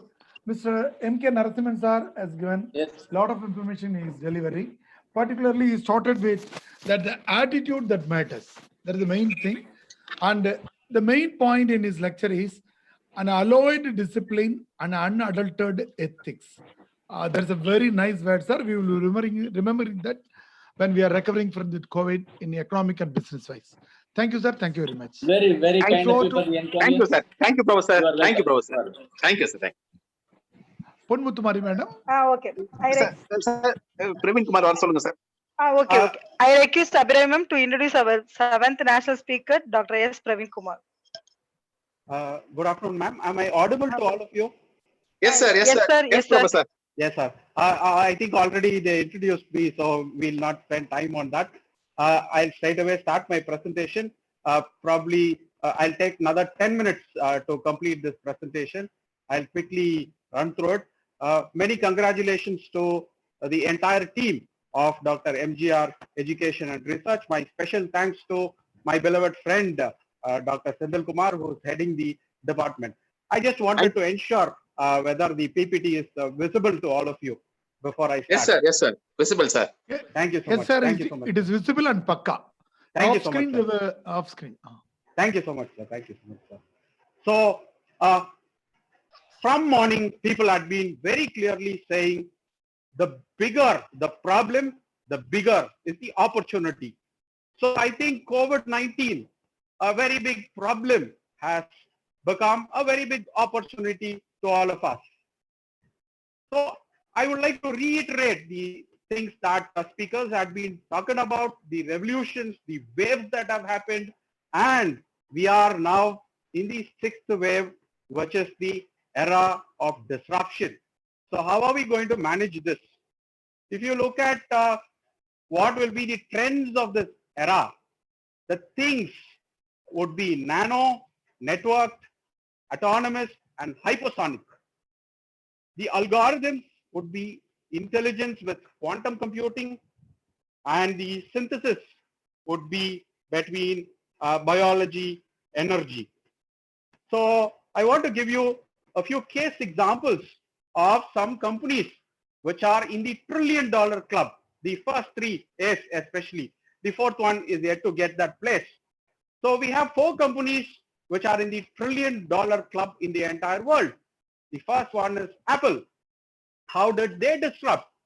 If you look at the 1980s, the way disruption was happening, Americans had always been inventing, whereas the Japanese would imitate them, would miniaturize whatever the Americans invent and give it to you at a better quality. This was what that was going on. If you look at televisions, the color televisions were introduced to the entire world by the Americans, whereas the Japanese introduced the portable color television. The two-wheelers came by way of Harley Davidson, and the Japanese would come out with more Honda Cubs, the 50cc mopeds. Likewise, whatever the Americans would invent, the Japanese would come out with a smaller, miniaturized version. And Steve Jobs subverted this trend. Walkman was the miniaturized version of a stereo or a tape recorder. That was further miniaturized with better quality, and thus iPods were introduced. Every time Steve Jobs tried to introduce something, be it a Macintosh, the personal computers, he said, why should computers look so boring like a box with only white as its color? Why not we have different colors? Why not we add curves to it? So Steve Jobs was talking about not just a product, but the customer experience. I think this is the biggest challenge that COVID-19 has posed us. Though it has always been there. Products are there, services are there. What about the customer experience? People who capture this customer experience, like Steve Jobs would ask, why does my BlackBerry phone have so many buttons on the keyboard? Why not there be just one button, which is the power button to just start and switch off the phone? In my everyday activities, I use my fingers to move things from here and there. Why not I use my fingers if I want to maximize a photo or close down a photo? Why so many buttons? So that was how the iPhones were born. Everything that Steve Jobs did, he'll concentrate on the customer experience and create products and services that matched exactly those customer experience. He wooed the customer, he delighted customers, not merely satisfy them. Amazon is another trillion-dollar company. It is because as human beings, as social beings, ever since our evolutions, we were living in caves and dens, and we were hunters and food gatherers. That habit is still there in us. It is there ingrained in our DNA. So we continue to gather things, food, and things that we like. That is what Amazon capitalized. They introduced a platform wherein you need not even venture out. You could sit in your comfort of the houses and still collect things for you, things that you like. So today they are in the trillion-dollar club. Alphabet being the parent company, Google is their brand. The most visited page on earth is Google, and there are no advertisements in it because people would want to start their day on a clean sheet.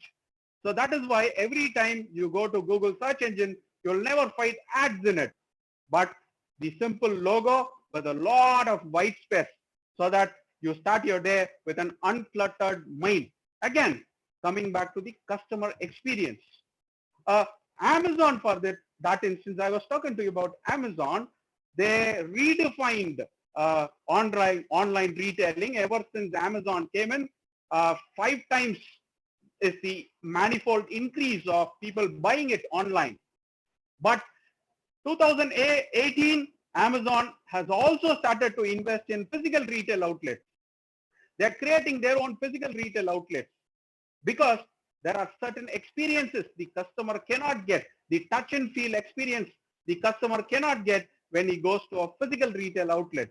So it is not whether it is online or offline. It is the customer experience that they are trying to work on. Airbnb is air, bed and breakfast. Again, two very, very young chaps, college goers, Joe and Beck. They wanted to create this room sharing app or a room sharing facility. So they saw a conference that was coming in. They knew that the hotels are going to be booked and full. So they said, why not we rent out our rooms so that we can add some extra money to our kitty. So that is how they started. 8 people applied and they started to share their rooms. Today, this concept has moved on to hotels and so on, where you have Oyo rooms. Ritesh Agarwal doing exceptionally well when it comes to India. So I just wanted to give some few case examples to tell you we living in the disruption era will either have to disrupt or die. There's no way in between. And the COVID pandemic has made it more imperative that we need to disrupt, else we'll have to close down. Look at Facebook. Again, another beautiful concept of an innate human feeling of creating friendships. It is innate in us because we are social animals. They gave a virtual platform for all of us and the bandwagon jumped. Today, Facebook has 1.3 billion subscribers. So they created a space for all of us, capitalized on the basic human need of relating, of forming friendship. Netflix, again, has beautifully evolved, disrupting every time. They were into a rental business, but they knew they will be thrown out of business. So they started to create a lot of virtual content and share virtual content. So today they're the largest creators of creation and distribution of virtual content. Disney, being a very classical, traditional company, beautifully deploys analytics for people who visit their place. They collect a lot of data about where the customers spend most time, what are the games that they like, what are the places where they visit again and again, and with that they try to streamline most of the ways they place various themes in their wonderland. Microsoft is again a beautiful company which capitalized on the operating system, became a great force to reckon with. However, they lost out when it comes to mobiles of competing with Android. Satya Nadella today is doing his best. Cambridge Analytica, though a controversial company, worked magic for the president of USA, Donald Trump. 91% of the predictions predicted that Hillary Clinton is going to be the next president. But by clever use of social media, Cambridge Analytica helped Donald Trump to win the presidential elections. Nike, though known as an athletic shoemakers, today are into electronic fitness gadgets as well. Any country that McDonald's enters in, they'll customize. They come to India, they'll come with a Maharaja burger. They'll call it a veg burger, they'll add aloo in it, and they'll say no beef included. Whereas in Australia, the Big Mac would be a beef burger. They know how to disrupt or evolve or satisfy the respective customers of their country. Kodak today is a dead company. At one point of time, the largest producers of photo films today have gone non-existent because they did not disrupt or they did not evolve and catch up with the trend of digital photo printing. Xerox should have been the company which introduced graphic user interface or a concept called mouse, which Steve Jobs actually visited Xerox, used that technology in creating Macintosh. Xerox lost that opportunity because they did not want to experiment with that.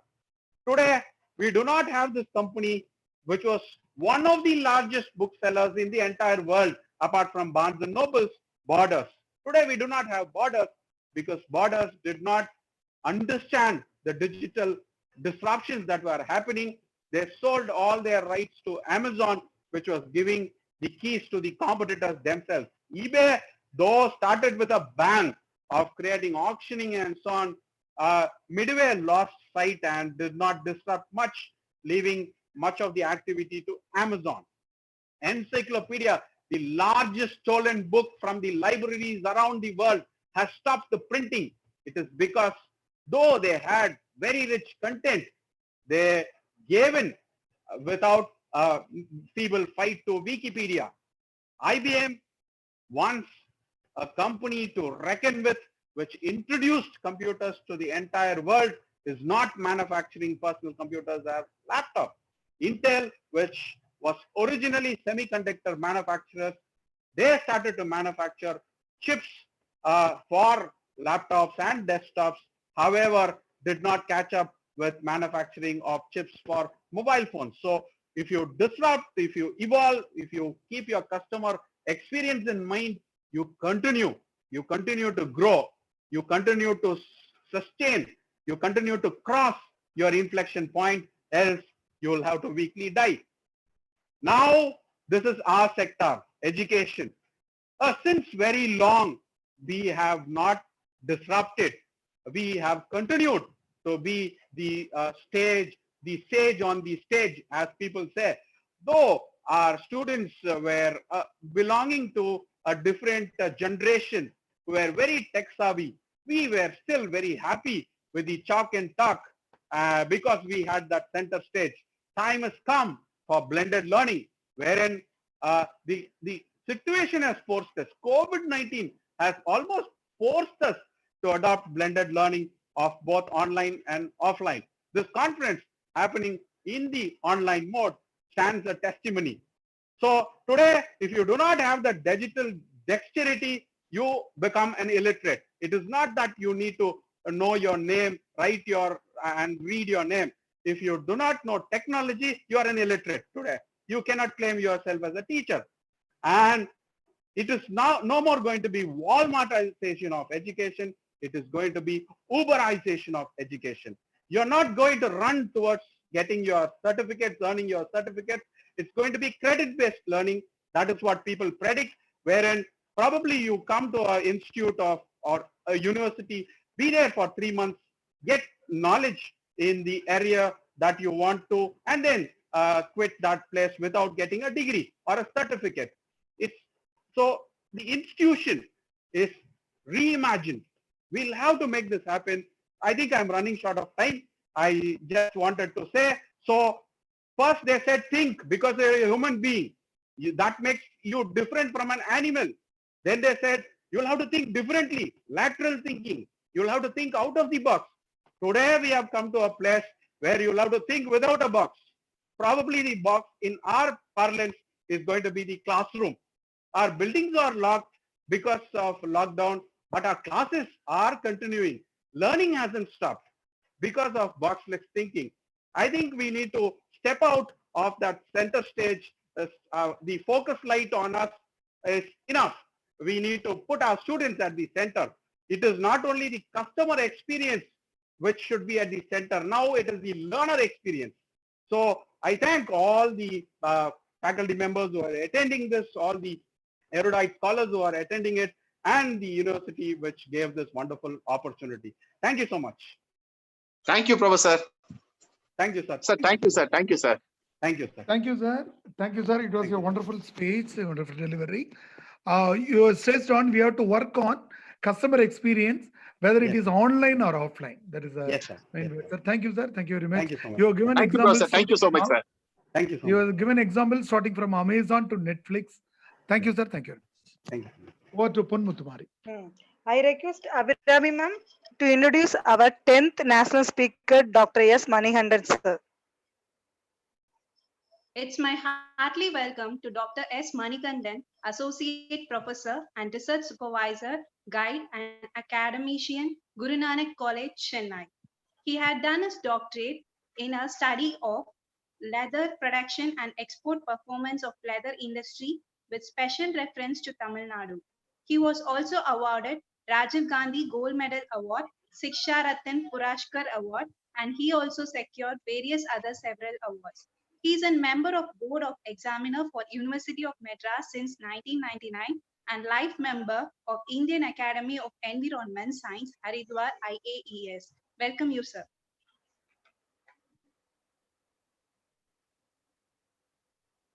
Sir, Manikandan, sir. Hello? Sir Manikandan, sir, it is not audible. Sir, it is not audible.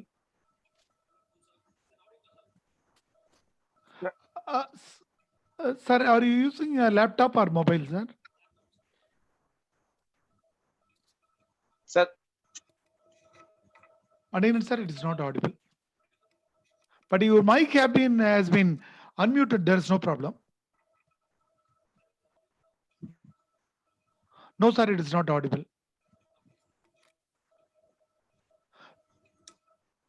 Sometimes a headphone you are using. I think he is changing his headphone. Let's wait.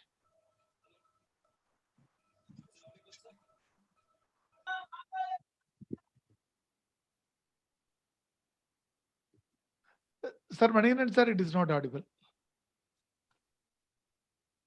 Unmute பண்ணனும் sir. இல்ல அவர் அன்மியூட்ல இருக்காரு.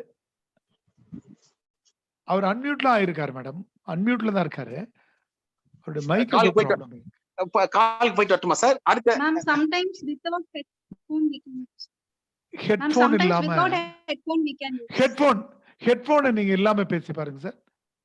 Sir, could you please remove your headphone and stock?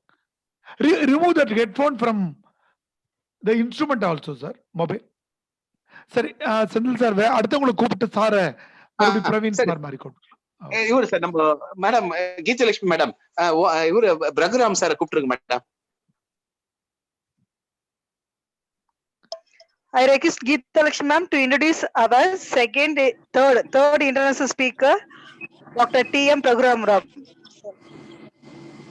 Our next speaker Mr. T. M. Bragram is an assistant professor in the Department of Information Technology, Oman. He is having an experience in industry and teaching field of 10 years. His achievements are, he has awarded for the best project from the Infosys in 2012. He has achieved the Best Teacher Award for the year 2012 and 2013 from ASIET. He got the membership in the following areas: International Association of Computer Science and Information Technology, IASC-SIT. International Association of Hedge Fund Professionals, IAHFP. International Association of Risk and Compliance Professionals, IARCP. Welcome, sir. Thank you, ma'am. Thank you for your great introduction. Thank you. I think everybody can hear me. Yeah, sir. Yeah. Okay. So first of all, a very good afternoon to everybody present over here. Actually, first of all, I would like to thank and I would like to congratulate the organizers of this wonderful event. It's a really useful event conducted by the Commerce Department, especially Commerce and Management Department of Dr. MGR Research Institute. I'm very happy to attend one of the sessions also here. Actually, I don't have any background in commerce and business-oriented level, but I'm a technical person. But of course, I'm attending a business and commerce level webinar here, so I have to connect my topic, connect my subject with a little bit related to commerce and management level.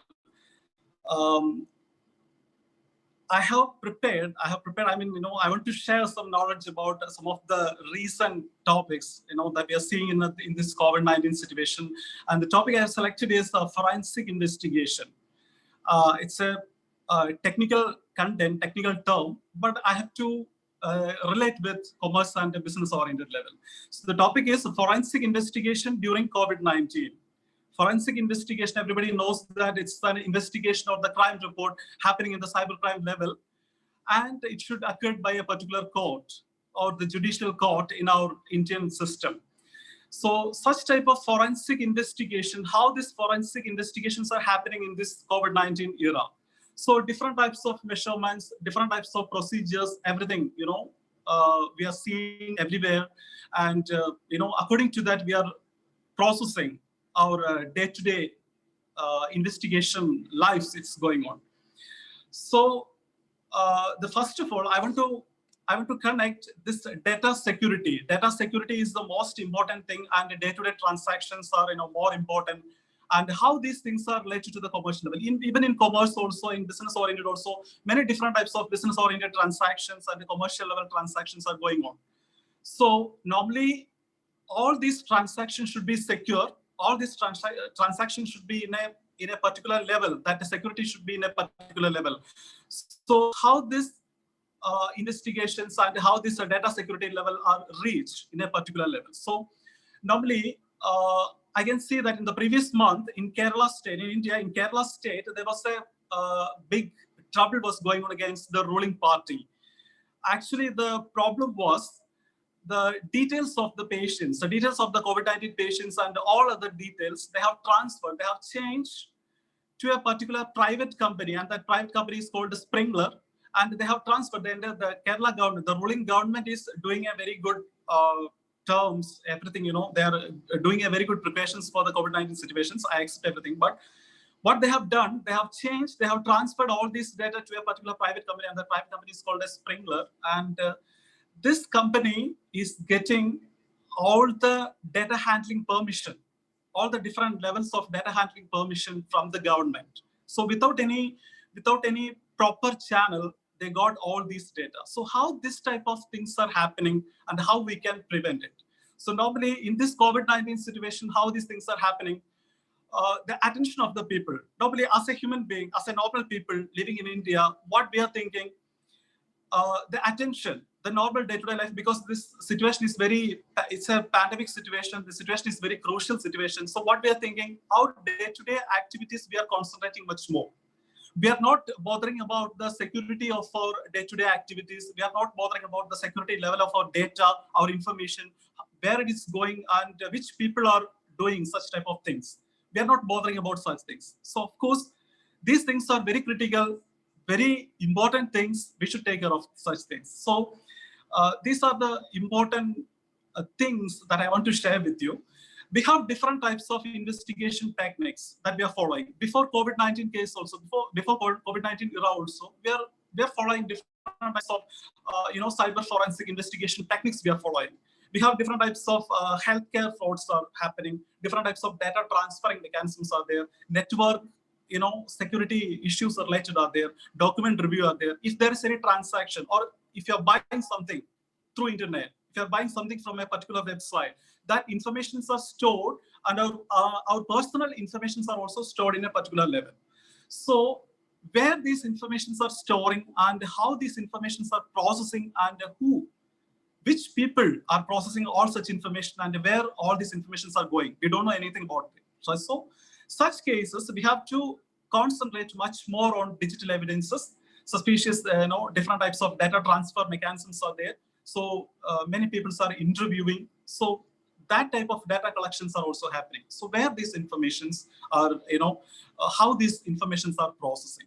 This is the most important, the problem in front of the forensic investigation team. So in such cases, we have different types of malicious domains are there, different types of malicious, malware, different types of software. So as a technical person, I can say that different types of softwares hanging your systems. It's, some intruders, some malwares are, peeping into your privacy, in your private life. So such cases we should avoid. So in the normal case, we have different types of prevention techniques are there. So in this COVID-19 cases, many organizations are processing. We have different government level cyber forensic teams are there. So these cyber forensic teams, how they are analyzing the data collecting from different government departments, different private firms, different people, how they are analyzing these data. So normally we have two types of mechanisms we are following. Before COVID-19 case also, two types of mechanisms we are following. The first case is FedEx model. Everybody knows that FedEx is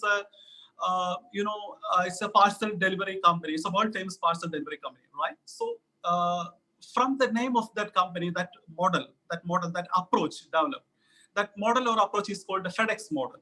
So what is the meaning of FedEx model? What we are doing, if I want to, for example, if I'm the investigation team, I'm a part of the investigation team means, what I have to do, I have to take the copy of the entire data. I have to take the image.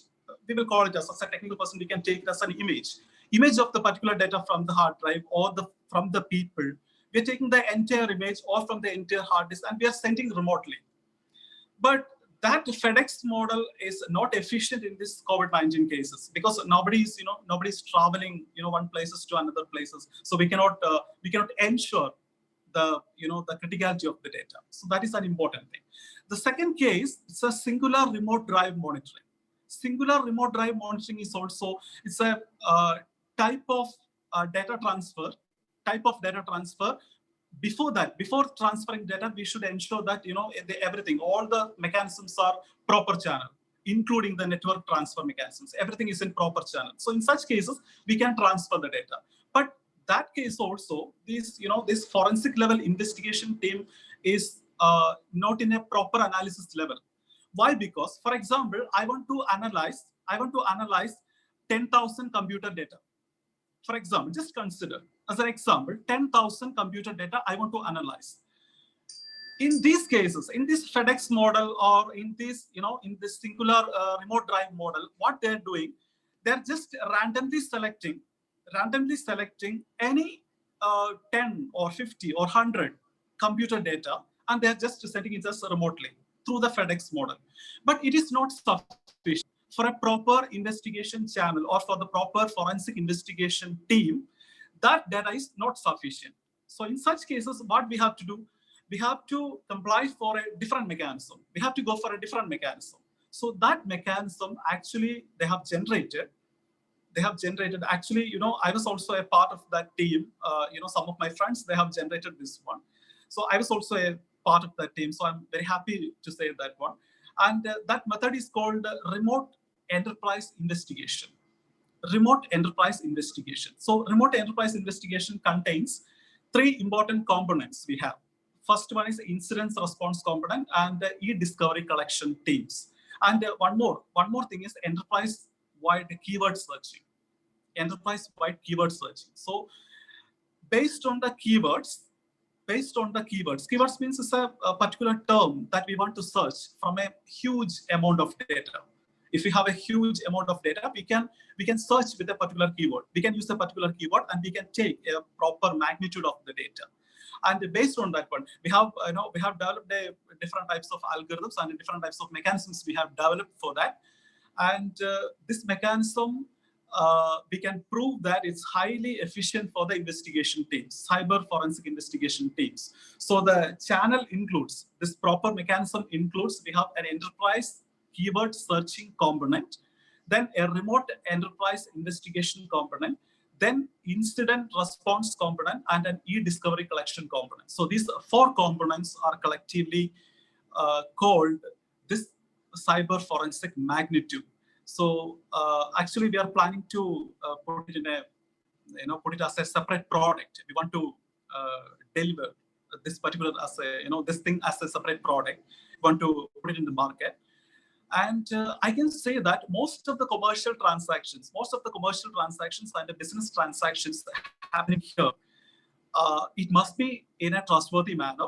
It must be in a proper channel. It must be with high data security level. So this is my view. Actually, for the past 1 month, we took around 1 month to complete this project. And the details of this project I can share with Dr. Senthil sir. Once again, I'm very happy to share my knowledge. I cannot take much more because many other speakers are also waiting. So I'm not going to take much more time for here. So this is the content actually. So I can give the proper details. If anybody is interested to have such details, I can share with Dr. Senthil sir. Actually, he invited me for sharing such knowledge. I don't know how much it is useful for the commerce people or business people, but I can say in some extent, in some level, it should be useful for the other people also. So once again, I'm very much happy to stay here with you people, and for all the participants, I'm thanking. And especially Dr. MGR Institute for conducting such as webinar sessions, such an introductory, such an informative webinar section. I'm very happy to attend this one. Thank you everybody. Thank you, Professor. Thank you, sir. Thank you, sir. Thank you, Raghuram sir. It was a wonderful speech. You started with the Kerala government, which handed over the data handling to Sprinklr. From your speech, we understand that you are part and parcel of the team. There is a great experience shared by you, sir. Thank you very much. Yes, sir. Thank you, sir. Thank you so much. So to Ponmuttumari madam to continue. Sir, next. Sir, Manikandan, sir. Manikandan. Yes, we already introduced him. There was a technical problem. Welcome back, okay. Sir. Manikandan, sir.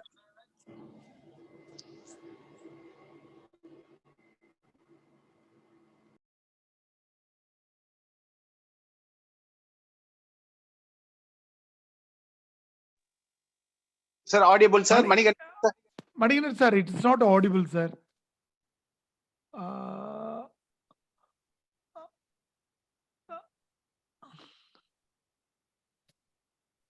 Sir, Senthil, sir. Sir, okay, sir. Sir என்கிட்ட போன்ல பேசுவீங்க, நான் சரி பண்றேன். இப்போ அடுத்து continue பண்ணிக்கங்க. பொன்முத்துமாரி. Okay, sir. Okay, sir. I request Geeta Lakshmi ma'am to introduce our 5th international speaker, Miss Nithya Samanthamurthy. Good afternoon. Our next dignitary is Nithya Sambamurthy. Currently, she is working in Shainas College of Technology under Sultanate of Oman Ministry, Muscat. She is involved in the leadership and management training activities for students, guiding and mentoring students for projects. Here are her few achievements. Madam has achieved the Best Lecturer Award for the academic year 2018-19 in Shainas College of Technology. Best Teacher Award for the year 2012 in the Debri Behran University, Ethiopia, and awardee of the Outstanding Performance in the Business Development in Shainas College of Technology. Welcome, ma'am. Thank you very much, ma'am. Am I audible to everyone? Yeah, ma'am. Yes, yeah, ma'am, sir. Yeah, ma'am. Good morning, Yes. one and all.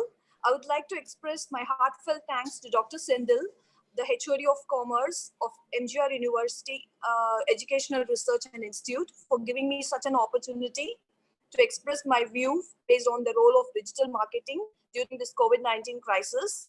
And also, I would like to congratulate every faculty member and the organizer for organizing such a wonderful event. Moving on to my topic, we all know about the coronavirus crisis may seem to be a huge threat to business and jobs as well as health, but digital marketing may in fact take a great leap forward as a result of COVID-19. Many events that can affect the whole population can transform lives in more ways than one. It is not just having an effect on the duration, but it acts as a catalyst for significant changes thereafter. So this is recognized as a reality of life that it was observed from the 20th century, the First World War. We saw many social changes such as universal suffrage. The second was followed by the setting of the NHS and new social and economic model about which there was a strong consensus about for the past 30 years. So moving on to my topic, I would like to talk about digital marketing, which has been a widely spread based everywhere. It is widely passed down to health, item, and administration, and to speak with the clients utilizing the computerized arrange. Digital marketing includes in front of web positioning, along with the channels. These doesn't have the utilization through utilization of internet. So moving on to my topic, I would like to brief about the digital marketing and how it is going to be useful for the upcoming organization. We just want to concentrate on small and medium type organizations. Now, when we talk about digital marketing, it's like internet-based promoting, web index showcasing, smartphones, showing, publicizing, and many more of advanced media. Digital marketing is constantly a wide phrasing that raises an assortment of special techniques, and it is like embraced to achieve the customer by a computerized mechanisms. Now, moving on to this COVID-19 situation, how it is going to be helpful, how the digital marketing is helpful with this particular situation is something which is a big challenge which we are going to be facing during this particular crisis. So when I move on to this COVID-19 situation, it has a wide-reaching impact on web-based business, innovation, business travel, and the economy. It has just ended the lives of numerous, and it is going to be likewise talking. So I would like to discuss the current difficulties which is being faced by some organizations on confronting these kind of difficulties. So number one, I would like to talk about less profitable utilization of computerized media. So many organizations, they don't use much more computerized media because, you know, like people who are in large organizations, they are adapted to the new technology and they've been started using these kind of computerized media. But people with many organizations, small and medium scale organizations, are not much familiar with these kind of computerized data. Absence of proficiency, improvement of foundation required for digital economy, coordination and auxiliary difficulties to evacuate the economic e-commerce organization, confronting changed customer contact. All these are some of the challenges which we are facing during this COVID-19 crisis. Now, how to market during Corona? When we talk about marketing during Corona, it is better to go digital. If we have a website, if we don't have a website, it is better to build a website very soon. If we want to concentrate on the business, because you know many of the businesses are now, they have a website with them, and there are many customers who frequently go and visit those websites, and they take more information from those kind of search engines. Focus on more content on your website. So it is very important also to choose the content correctly and what we are going to deliver in the particular website. Many people like to give unnecessary information which is irrelevant for the people as well as for the customer to go through these kind of informations. Helping others by offering freebies or taking a free PIM model for a product or services. Focusing on excellent content of the users that simply added more value. Focus on creating excellent content for the users that simplify added the value. All these are going to be helpful, and we are going to go for SEO, search engine optimization. You know, like if you want to buy any product nowadays, customer, they go in for search engine optimization. They want to find out the dealers. They wanted to concentrate who is the best dealer, where we can buy the product, what is the best prices offered in the market. All these are customer, they wanted to know completely the look and also the competitive products available, which is suitable for their economy. All these are done through SEO. Focus on Google My Business for local promotion. So we know that the work of the Google, and nowadays, like, we cannot live without searching anything in the Google. Right from the beginning during this COVID-19 lockdown, we have been using all the information we search through Google, and then we find out those informations. And then focus on social media marketing with relevant posts and empathetic soft note. We make more social marketing and run ads tactfully and do of branding. Run bulk emailers with personalization and automation. Start comment marketing. So it's very important to take the feedback from the customer, because every feedback is very, very valuable. When we take the feedback completely, we will have a clear knowledge about what the customer feel about our product and how to improvise our thing. And then we have to go for a research. As you all know that marketing, earlier we followed traditional marketing, but nowadays traditional marketing is turning into digital, and we cannot follow the same traditional method which is being followed for the past few decades. So now we have to go in for the customer preference, and designing a product based on the customer taste are changing from one time to another. And then we also have to focus on customer needs, data analysis, and buying patterns. Pricing strategy is also very important for mass targeting at a comfortable and lower cost, but with a better value and clear outcome. So pricing strategies is also one of the technique. Focus on great customer experience. The customer experience will lead. Initially, there was a word of mouth, but now it's very difficult. I already told you the experience of the customer is going to give us more business, and we are going to improve our business furthermore. Explore new marketing channels, preparing a right digital marketing mix. All these are some of the techniques how we can market during the time of Corona. Now, moving on to my topic, how to do digital marketing during the COVID-19 outbreak. First of all, we would like to focus on increment advanced proficiency. In whatever we do, the proficiency is something that is very, very important. We have to be very professional and have to construct substance for the business or the item to reach the potential clients. Clients are very important to target in our business. And the second one is CSR phase of companies. Corporate social obligation phase of organization will help in association and brand building. Brand building is very, very important. If we build a strong brand, automatically we can reach more number of people, and our product will be reached to more number of customers. Target more youthful crowds. As we all have to be aware that the youth is more into digital media. You know, right from the child till the old, we can see that during this time of COVID-19, we started to go for more on accessing our mobiles, and we take information. Not only that, we search everything through Google and other websites. So targeting youthful crowd will be the one best opportunity to go for digital marketing during this time of COVID-19 crisis. Business should also approach to increment beneficial utilization of components data. For instance, organization can consider connecting with advanced substance and be enthusiastic substance, conceptualizing, assessment best substance, gaming content, etc. Give the better access to your items and administration to the clients. In your computerized change, we all know that it is changing now. We are not going to be using our own older methods. For instance, you can save neighborhood language.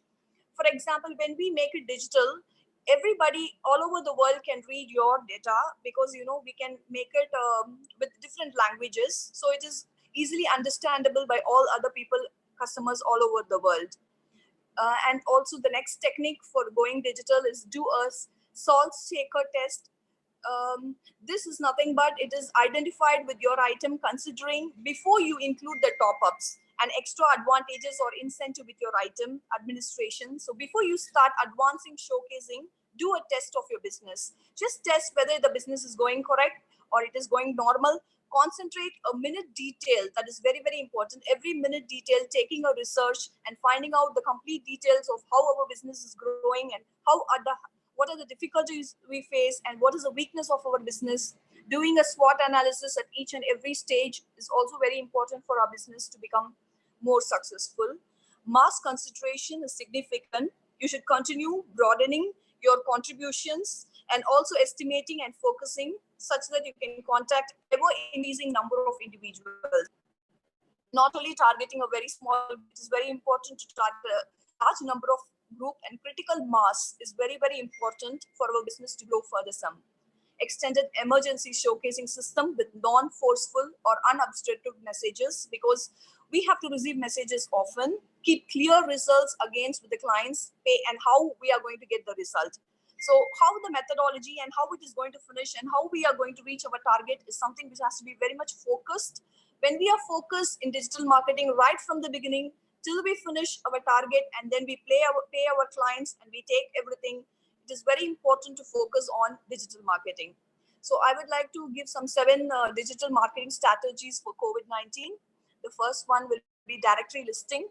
We all are aware of what is a directory listing. Traditional marketing, before we used to have yellow pages, newspapers, but now as the time goes, the people who visit these directories are likely, the number is very, very less.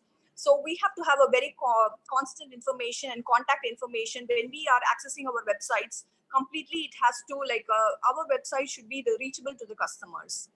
Local citations are one of the, which is very important for digital marketing strategy. The citation of your business is going to be terrific location and very clear foot traffic.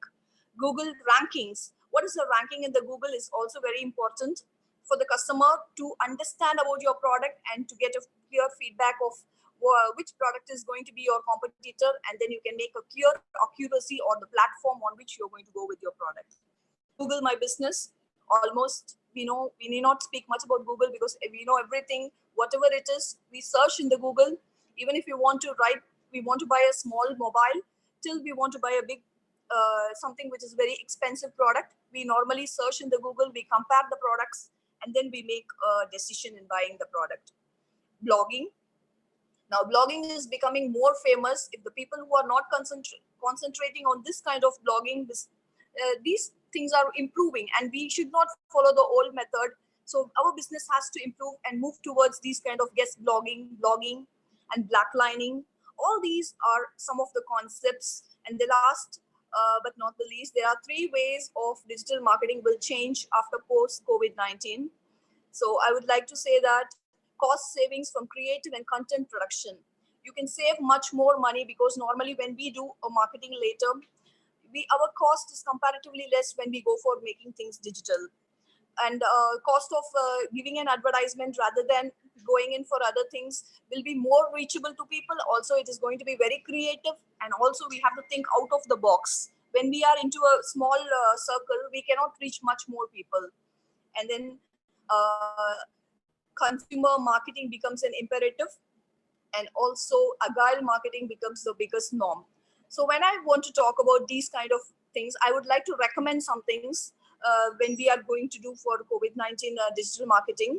Assess your brand value. Your brand value is something very, very important, which is going to give us the name and fame in our business. Evaluate the test of your messaging, what we are messaging, what we are trying to say, what is our website telling, how organized is our website, and how much people are reaching our website. And all these things has to be very clear, and testing these kind of messages is one of the criteria in doing going digital. Maximizing changes in the media consumption trends. We have to make a lot of changes because customer taste is also changing from one time to another. Normally the customer are not thinking about their taste is changing from one time to another. We have a lot of live example for how the taste of the customer is changing.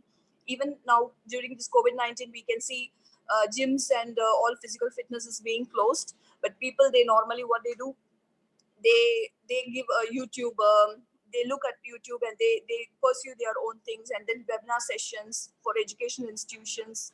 All these are something like customer tastes are changing from one time to another. Remember that we are all in this together.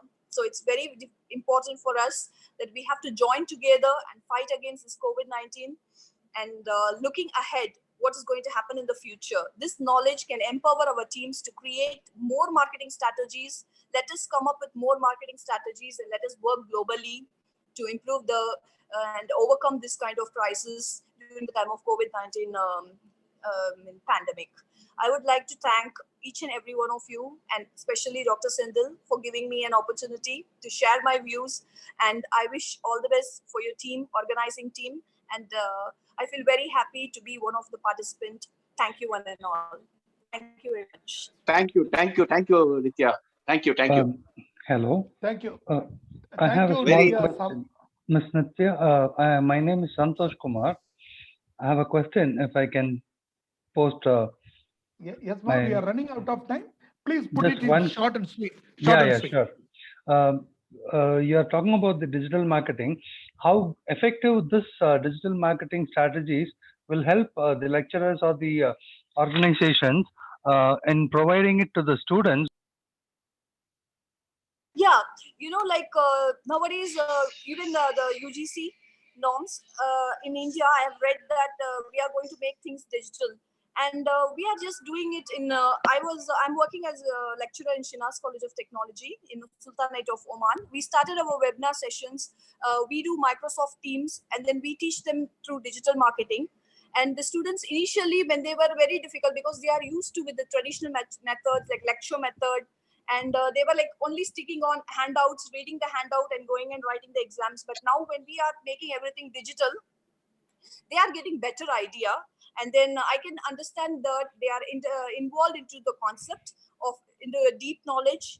And then we feel that it is going to be like, it is going to go ahead for the next step in the field of education. Do you think the adaptability of comparative to India and Oman, the adaptability of the students, will it be the same, or is it going to be different? Because as you said, traditional method has been followed for the years and years, and according to the norms of University of India, the digitalization is yet to be formed. So how good it will be effective, actually, according to your views of your experience? Yeah, I feel that because see, students are all over the world. Students are students. And right from like, I have been a lecturer in India. I've been teaching for the past 5 years in Satyabama University. And then only I've been moved on here as in faculty of, I was selected through Ministry of Manpower in Sultanate of Oman. And I'm working in Shinas College.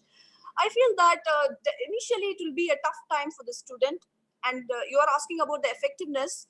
Slowly, because like gradually, definitely finishing off some assignments. I don't think so. Like it will take some time for the student to adapt to this current situation, because changes is something which is very, very. As I told you, the customer. I'm specialized in marketing. Our customer is a student because we are in education sector and they are our main customers. And then I feel that they'll also adapt to the changes and they require all these things instead of coming. And particularly during this time of COVID-19 pandemic, we cannot accommodate all the students in the class and we cannot take a risk. So it's better like we are introducing these kind of, and also we give them assignments, every day, day-to-day assignments. I'm sure that the students are like, initially they found very difficult, but now they are used to this particular system and then we are slowly getting it adapted. So everything is a learning. Once all of us are just learners and then only we are experienced and we drive everything and then we become an expert. I feel that it is easy even for the students to come up with this kind of new technology. Thank you, madam. So Thank you. Thank you, Nitya Samamurthy, madam. Thank you you, for sir. sharing your the things we have to take care on digital marketing. And we have to concentrate more on excellent, useful contents on our website. We have to concentrate more on SEOs, clients, broad brand building, everything. And finally, you were given 7 silver points. It was very useful, madam. Thank you. Thank you. Thank you, sir. Thank you so much. Sir. Thank you, Nitya. Thank you. Very wonderful. Thank you. Thank you very much. Over to Ponmuthamari. So welcome back, Maniannan sir. Madam, am I audible now? Yes, sir. Audible, yes, sir, it is audible. Oh, thank you. Thank you. Thank you, sir. Good afternoon, all. Happy to be of this wonderful webinar. It is a delight to be among you all. Thanks to Dr. Sendil Kumar, sir. Thank you, sir. Thank you, sir. Thank you, sir. For inviting me for this wonderful webinar. Sir, unga mugam theriyala. Right, okay. Paravailla. Technical issues are no problem. Yeah. So is my slide Visible? Yes, sir. Yes, sir. Yes, sir. Yes, sir. Yes, sir. So I would like to highlight on few aspects of transformation of business on digitalization as the time is coming down for a closure. I think I will be taking a few minutes rushing up towards the session.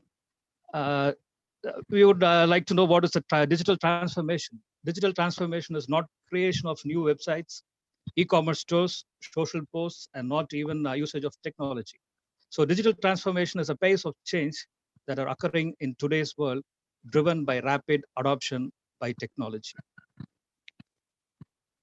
In digital transformation, business moves towards a land of relevance. In transformation, business creates a change in operating system of new sustainable competitive advantage. There are two kinds of firms, those who are doing digital and digital innovators. And a firm has to be digital innovators always. Today, we are living in uncertain times with recent outbreak of COVID-19 virus. Millions of us are facing the effect of coronavirus. This crisis is a test of humanity and the business as well. Now people are nervous, business are also nervous, but digital is becoming normal. How to adjust the business plan is a question. Transformation of business digitally is the order of the day. Priority to be given to the digital transformation. The avenues that the business have to concentrate and focus is the post COVID-19 period is digitalization of business and recovery from COVID-19. Every business has a business continuity plan. What is difficult about this outbreak is that traditionally business continuity plan would be based on move forward concept. Now the entire world might be forced to work on digital. That is a big change, and parallelly the business have to recover from this lockdown situation. The definition of business continuity plan is changing. This helps people to work from home, taking events from in-person physical events to digital events. This conference, I suppose, was planned to be held in person, but it is now on a digital platform. This has a lot of implications. 4 important areas of business have to be concentrated are changing behavior, employees' capability, automation, and data management. Will the behavior changes? Yes, certainly it will. It has changed. People will find it convenient to be online. People will like to have this experience. People who did not use online service earlier are using it now, because people are not just people are also consumers, and consumers are very important, and consumer behavior and use of online services are also important for the business. Total minutes spent on online have increased. Usage of online services have also increased. They spend a lot of time on searching, reading and sending emails, browsing, buying, etc. The consumers are already on digital. Channel members are already digitalized.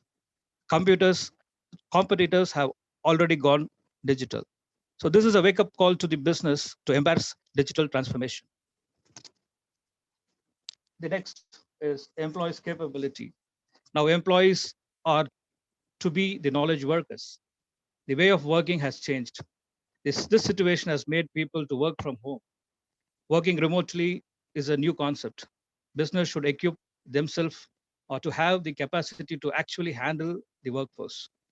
It has to equip their employees with the basic connectivity to work, like email, instant messaging, mobile communication, etc.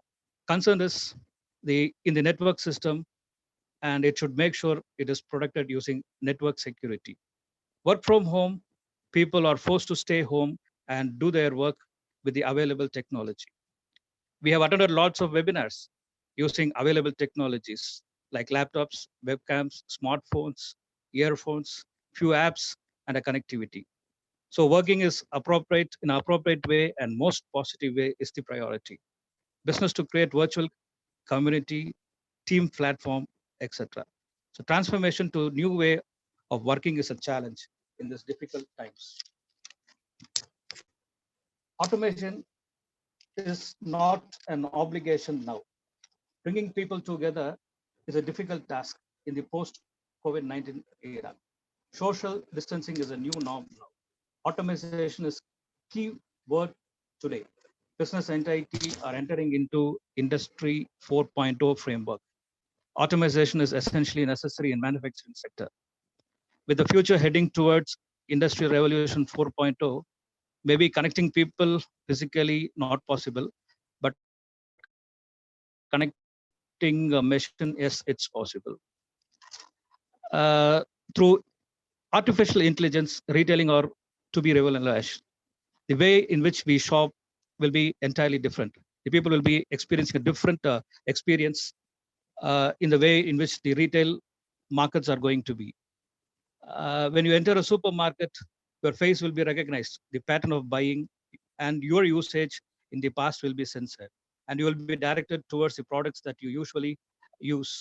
You can take the product and walk out of the supermarket. The sensors will read the product and the price, and they will be sending you the bill, and the payment will be automatically deducted, and you can walk out of the supermarket, no queue, no cash payments. It is just like the FASTag that we have in our car when we cross the tolls.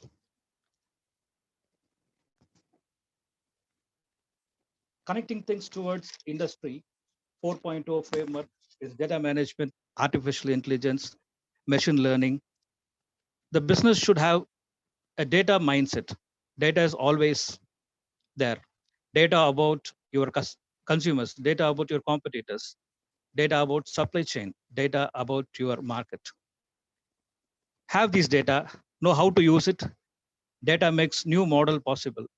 Digital transformation depends on data.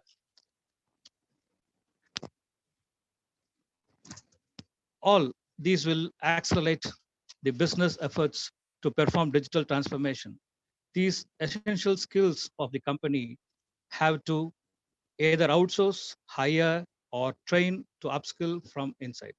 Digital transformation changes the corporate strategies, changes the business process, changes the market capability, changes the roles and skills of the employees. Or 55% people search for products and its information on social media. Digital transformation continues to be accelerating. Technology is evolving at an exponential rate. For any economy to boom, it is said that it has to industrialize. In digital era, industries have to digitize. In this era, literacy doesn't mean being qualified, graduate or postgraduate. In times to come, literacy will mean IT literacy. We have to cope up with the different environment that is going to come. Digitalization is embedded into everyone's day-to-day life. We have gathered here due to this digital technology. Digital transformation is a tool which has to be integrated in a right manner. We are fast approaching to the times towards digitalization. Industries, the opportunities offered by new digital technologies very clear, but the journey to get there is a challenge. Digital transformation is a business necessity. Digital transformation is not an option, but a necessity. The future is in technology, yet the bigger future lies in transformation. We are heading into the greatest transformation ever. Failure to adapt means the word exit. The future doesn't just happens. The future gets happened. Thanks a lot. Thanks for inviting me. And you are all a wonderful audience. Thank you very much. Sir. Thank you, sir. Sir, thank you so much, Professor. Thank you, sir. Thank you, sir. Sir, it was a nice section given in 4 important headings, sir. Thank you very much, sir. Thank you very much, sir. Thank you, sir. Thank you so much, sir. Thank you so much, Sendil, sir. Sir, thank you, sir. I request Abhiramimam to introduce our last and least national speaker, Dr. Tharmaraj Arumugam, sir. Sir, Shannu, sir, Manikandan sir, screen sharing நிறுத்திருங்க, stop sharing. இதுக்கு முன்னாடி பேசின speaker miss ஆகுது. Shanmugam Maniyandan, sir. Maniyandan. Please stop sharing. Share screen option நிறுத்துங்க sir. Okay. Abirami ma'am. Sir நம்ம அவர்ட்ட போன்ல கூட்டுக்கலாம், நீங்க Abirami பேசுங்கம்மா. Yes, ma'am. I'm happy to welcome Dr. Dharmaraj Arumugam, Associate Professor, Karpagam Academy of Higher Education, who has done his PhD in Commerce. He has also received the Best Faculty Award from Nehru Group of Institution and Dr. Janakaratinam Memorial Award in 2007. He also published in Scopus Index Journal. He has awarded for many social activities like Swachh Bharat, Swachhta Pakhwada, and organizing many blood donation camps. Welcome you, sir. Thank you, ma'am. Thank you for your warm greetings, and I wish to congratulate the whole team for the success of this international webinar today. And my good evening to everyone in the register, and my heartfelt thanks to the President, Chancellor, Vice Chancellor, Registrar, Joint Registrar, our Dean Sir, and especially Dr. C.V. Sendil Kumar for inviting us to join us and contribute something towards this international webinar. As far as myself is concerned, I wish to convey a few words about my presentation.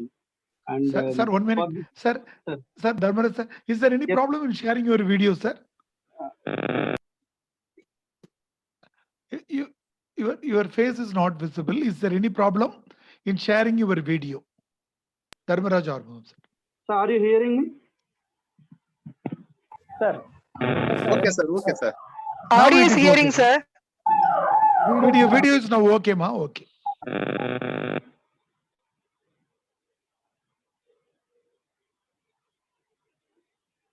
Sir, Dharmaraj sir, you can continue.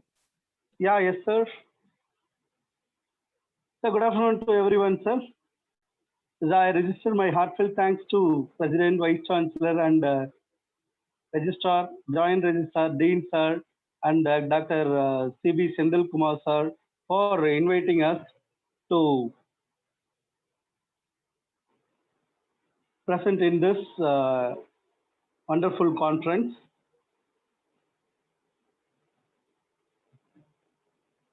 Sir, as my screen is available, sir? Yes, sir. Your face is available, sir. We are able to see it. No problem. Please continue. Sir, what about my... Your share screen is not available, sir.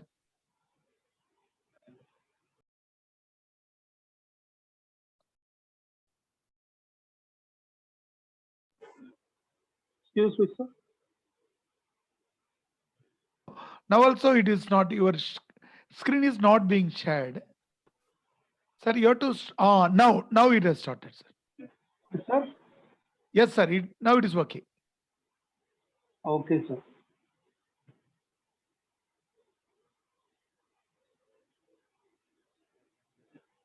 Yeah, I have something to convey this forum about rural reconstruction is the need of the hour. As we people having a lot of effect due to this COVID-19, our economy is in the mid-serious decline. The absolute lockdown is early 25th of March. Everybody knows. The recent survey found that more than 1,000 agricultural households across 12 Indian states, so 60% of those who did have harvest underreported yield loss, and 1/5 of them could not harvest their crop for the past 2 months. Then government has initiated many cash direct payment system, especially this National Mission Financial Inclusion, Pradhan Mantri Jan Dhan Yojana. In through this around lockdown period.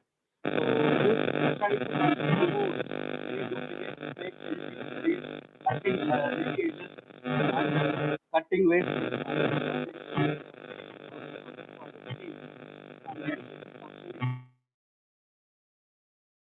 Wages under the Rural Employment Scheme Guarantee Program have distributed through direct payment system. Many new schemes have implemented by central government, ministries, and departments.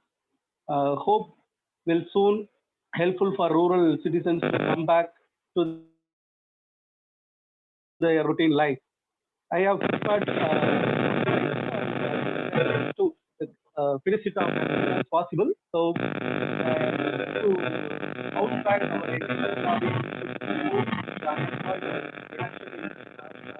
reduction in underemployment and standard of living, adequate income for nutritious food, and sufficient clothes available at the rural available to the rural people, and availability of drinking water should be ensured, hygienic living conditions in a rural area, and satisfactory educational facilities for learning, suitable medical facilities for treatment, proper house for living, and appropriate socio-cultural activities for enrich themselves, and adequate roads for the better connection between the rural and towns and nearby cities, and they are in need for a bounce back of rural India wherever it is necessary. And the government should take immediate measures to regulate prices of producers by agricultural farmers for provide financial assistance, and labor issues to be removed. Organic farming is to be encouraged. I wish to conclude my presentation. The country progress will be possible only through overall development of the villages, rapid rural industrialization to increase their revenue, and appropriate technology are needed.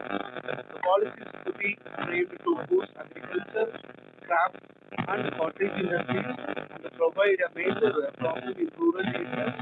Poverty is a major problem in rural areas. Was due to surplus unemployed labor force in agriculture.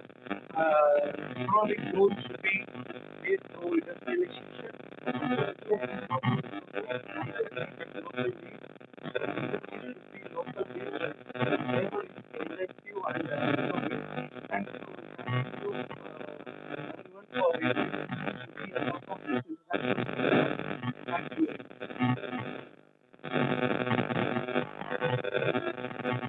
Yeah, hello.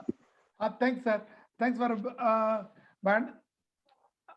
thanks, sir. By understanding the time constraint, you were concluded in a very short time, and your speech given that rural reconstruction is the need of the hour. You told a lot about organic farming also. Thank you very much, sir. Thank you, Dharmaraj Armugam, sir. Thank you, sir. Thank you, sir. Dharmaraj, sir. Thank you, Professor. And this is time for summarization. The first part of summarization will be handled by Professor Kamala Madam. She will be summarizing on the speeches given by international speakers. Kamala Madam.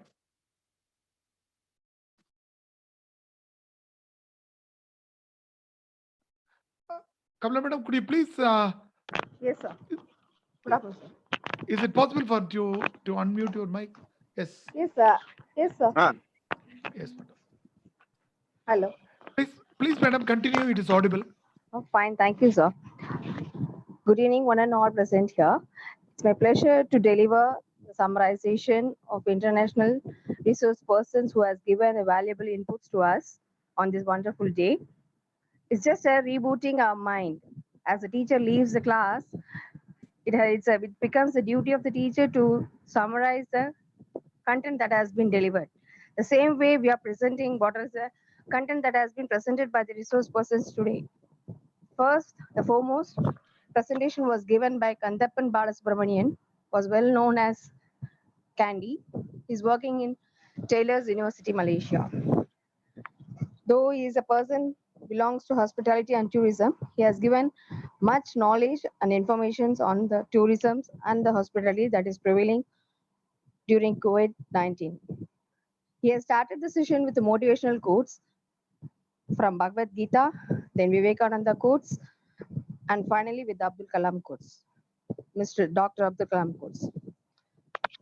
He was giving the vast information about the technology, how it is taking place in hotels and the tourism spots, how it becomes helpful, even though the humanity has to be maintained. That is what the main point insisted by the professor, Associate Professor Kandapan Balasubramanian. Second, we have Lin Shu Chu, Assistant Professor from University of Bahrain. She had the topic of HR challenges and opportunities. Her presentation was very short, though it was very sweet. Arrangement of work, how it should be done. The employees has to work from home. It becomes a remote place. So how the training session would be. Those points were explained. Then performance, how the evaluation will be made by the employer based on the work. Then what is the employer duty to take care of the employees? How you have to compensate? What are the benefits he has to avail for the employee? Then employees ethic as well as the employer ethic and training and development. This was the main point that is been shared by Ling Shu. And third, we had Mr. T.M. Bugram, Assistant Professor, Sheena College of Technology, under the topic of Forsnick investigation, how the investigation is being carried, how the data has been secured. He has cited an example with Kerala government scenario, how the data has been collected by the companies. And he also explained different types of investigation, from where it is being collected, how it is being stored, and what are the prevention that is being taken, what are the terms and the analysis that is being carried. And he has given the two models of investigation, FedEx model and Singular Probe trial model. And he has been a part of a remote enterprise investigation that is being carried past 2 months. He was sharing all the experience that he had in his career. Thank you, sir. And finally, we had Ms. Nitya Sambamurthy from Sheena College of Technology under the topic of role of digital marketing. She was just telling what are the changes that is being overcome during First World War and the Second World War, and what are the positions that we have to take over, how the digital marketing will be, what are the challenges and the difficulties, how the employer will feel, how to market, what is the digital options we have, how to get the feedback from the customers, how to focus, how to target the youthful crowds, what is the result, what is the methodology to analyze, what are the strategies that is required for digital marketing, how to make the efficiency of the cost, and what is the most important thing is assess brand value. You must evaluate the messages that is being given by the customers, and you have to maximize the changes that is being expected by the customers and the taste of the customers. To sum up, these are the overall points that is being discussed by all our resource persons on this international webinar. I thank our HOD sir, Dr. C.V. Sevindel Kumar sir, and Deputy Ma'am, Dr. Ponmuthu Ma'am, to provide me such an opportunity to expand this summary. Thank you, sir. Thank you, madam. Thank you for noting down all the main points given by the international resource persons and summarizing it. Thank you, Professor Kamala, madam. Next, it is time for awarding the appreciation certificates to our international resource person. Pound will be displaying that, and Professor Bhagiyalakshmi will be doing that. Hello? Hello? Hello? Tell me, ma'am. Tell me, ma'am. Tell me. Good evening, everyone. On behalf of Dr. Hello? Can you hear me, sir? Yes, madam. It is audible, but your face is not visible. Okay, sir. Good evening, everyone. On behalf of Dr. MGR Educational and Research Institute, the Department of Commerce, we would like to appreciate our chief guest for sharing the valuable information and knowledge on the webinar topic in this crucial period of COVID-19. On this auspicious occasion, it's our privilege to honoring all our chief guests by providing them appreciation certificate. Now I'm going to list out the honorable speaker. Hello? Yes, ma, it is audible, ma. Please continue. First, Pawan Kumar. Mr. Pawan, sir, can you display the appreciation certificate? Yes, ma'am. Yes, ma'am. Acha. Dr. Candy.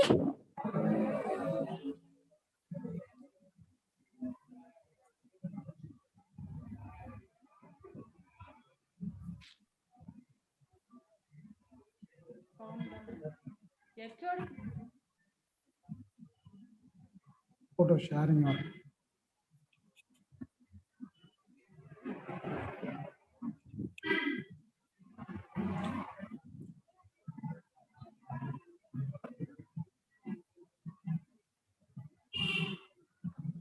பவுன்மா பவுன் அது முடியுதா இல்லையாமா? வரமாட்டேங்க ஐயா next summarising state சொல்லுங்க ஐயா. National ஐயா. இந்த certificate sharing பொன்முத்தி மாறும் ரெடி பண்ணிக்கோங்க மேடம். நீங்க நெக்ஸ்ட் சம்மரைசேஷன் போய்டுவோம். we move on to next summarization section. அது ஒண்ணு மட்டும் சொல்லி அப்படியே சொல்லுங்க எல்லாத்தையும். Dr. Candy and Dr. Shuling Shan and Dr. Narendran Kaliyappan and next Miss Nitya Sambamurthy and next Mr. T.M. Raghuram sir. Thank you sir. Thank you madam. Thank you madam. Thank you Bhagyalakshmi madam. Thank you sir. Thank you Bhagyalakshmi madam. Now it is time to summarize the contents of our national speakers. First part of the summarization will be handled by our Professor Mohana Priya. Yes, sir. I'm here. Am I audible? It is Hello? audible but not visible. Audible. Yeah, okay, sir. Shall I continue to speak? Hello. Yes, Mohana Priya, yes. Yes, sir. Good afternoon. A warm welcome to one and all. I'm here to summarize the words of honorable speaker, Dr. Maithili Pratish. She discussed the COVID impact on tourism and how to improve tourism and social distancing. She insisted the survival rather than boosting the revenue and considered by serving some important study materials. Thank you, ma'am, for such valuable work. And followed by Dr. B. Balamurugan. He started his topic in stating opportunities of India in the situation. He mentioned the growth in pharmaceutical production in the year 2012 to 2019. He also quoted that India will reach $25 billion in the pharmaceutical products. He insisted to attract the foreign investment in India. The most importantly, the government should invest in infrastructure development. And his vision of tax holiday for 1 year is great. He considered better make local and consume local will be the life of India in future. Thank you, sir, for your influencing words. Next, I summarize Dr. S. Ravin Kumar's speech. He started with the innovative view of disrupt to aid, and he gave the examples like Apple, Amazon, Alphabet, and insisted the importance of staying in trend. All this as disrupt or blind, and gave an amazing living examples in business. Thank you, sir, and it was your inspiring speech. Further, I summarize Dr. S. Manigandan's speech. His speech begins with the digitalization. He started the importance of digital transformation in business. He pointed the changing behavior of the consumer. He strongly believes the quote that to be alive, be online, and conducted that if you are failed to adopt, it means exist. Thank you, sir, for your valuable work. Now I call upon Ms. N. Preeti to carry on the summarization. Thank you, sir. Hello. Thank you, Mohana Priya. The second part of the summarization will be handled by Professor Preeti.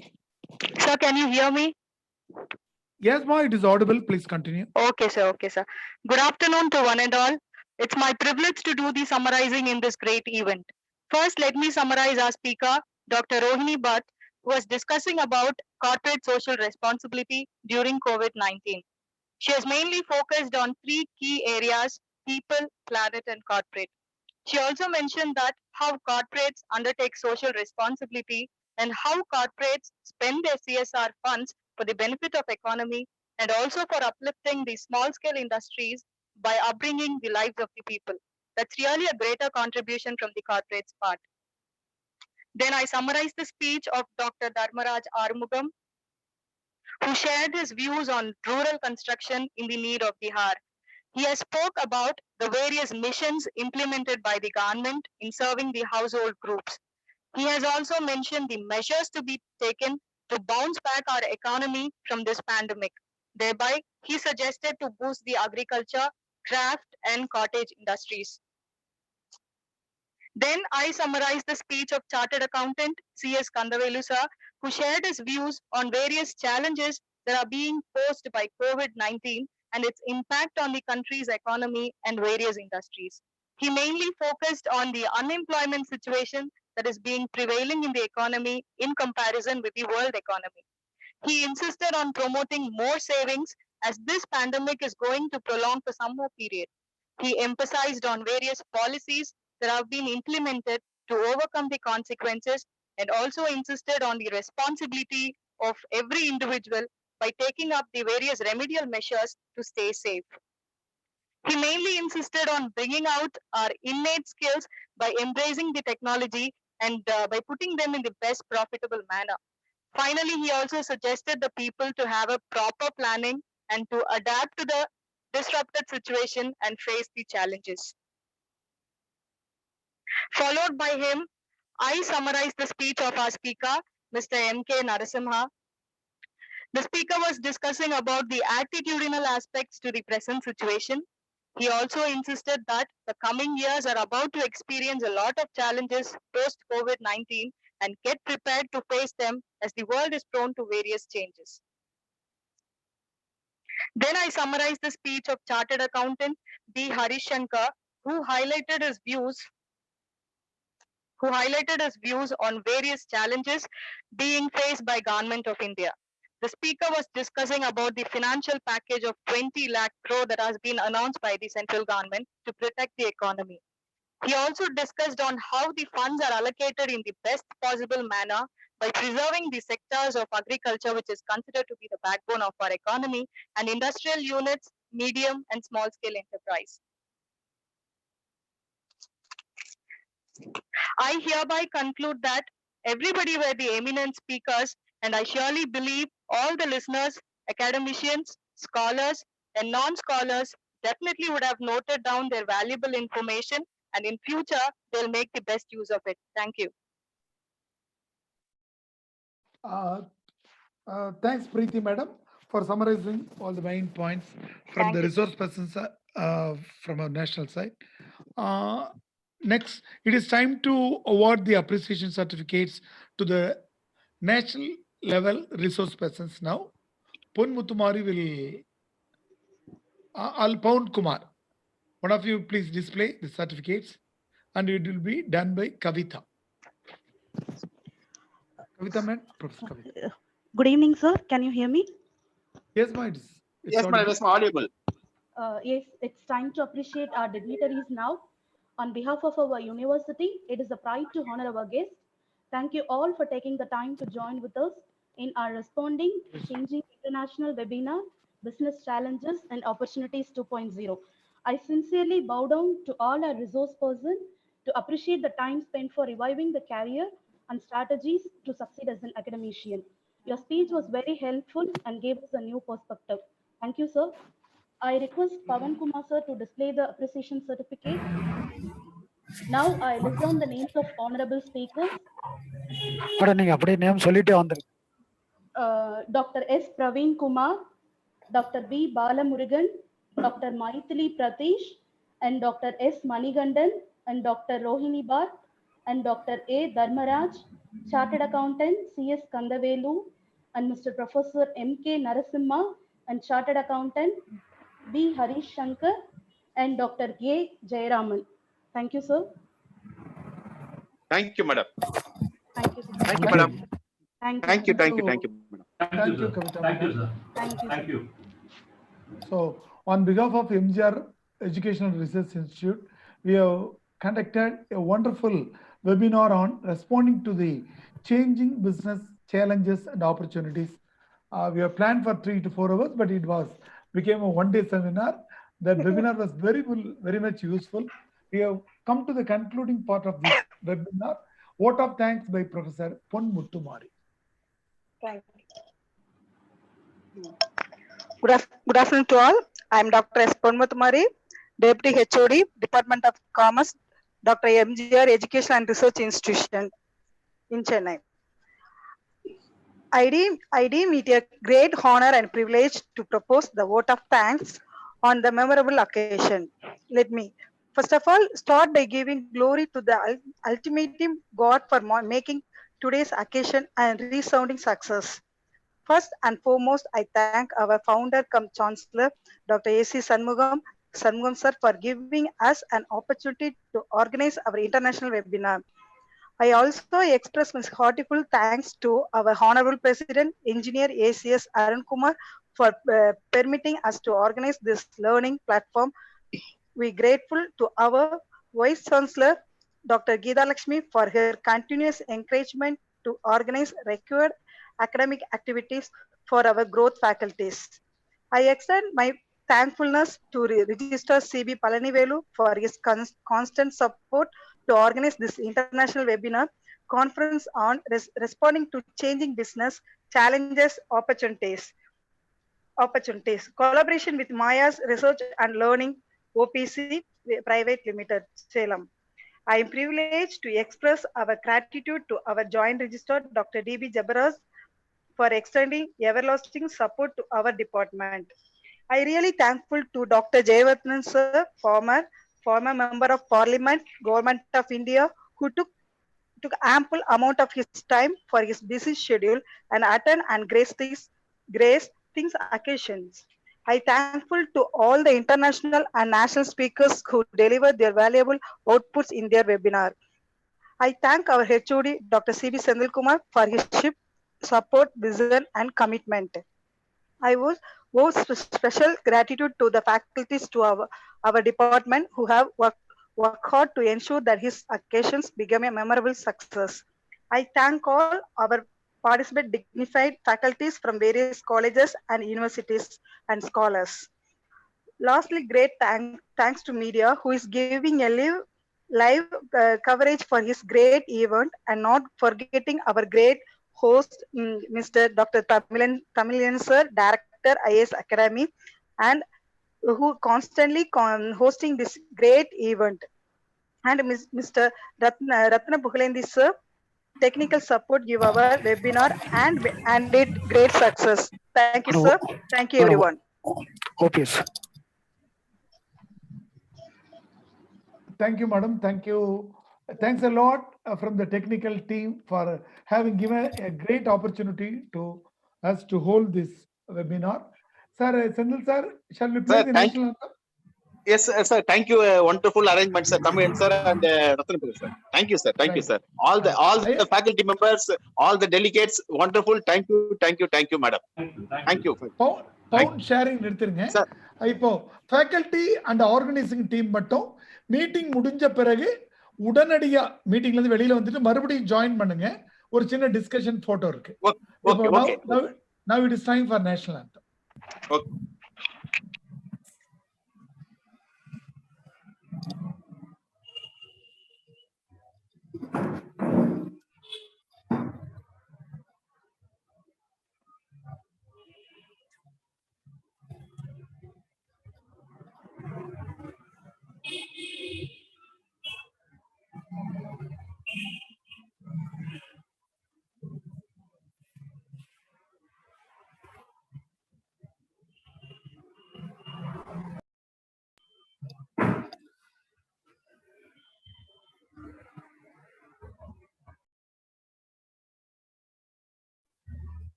Sorry, there was a problem.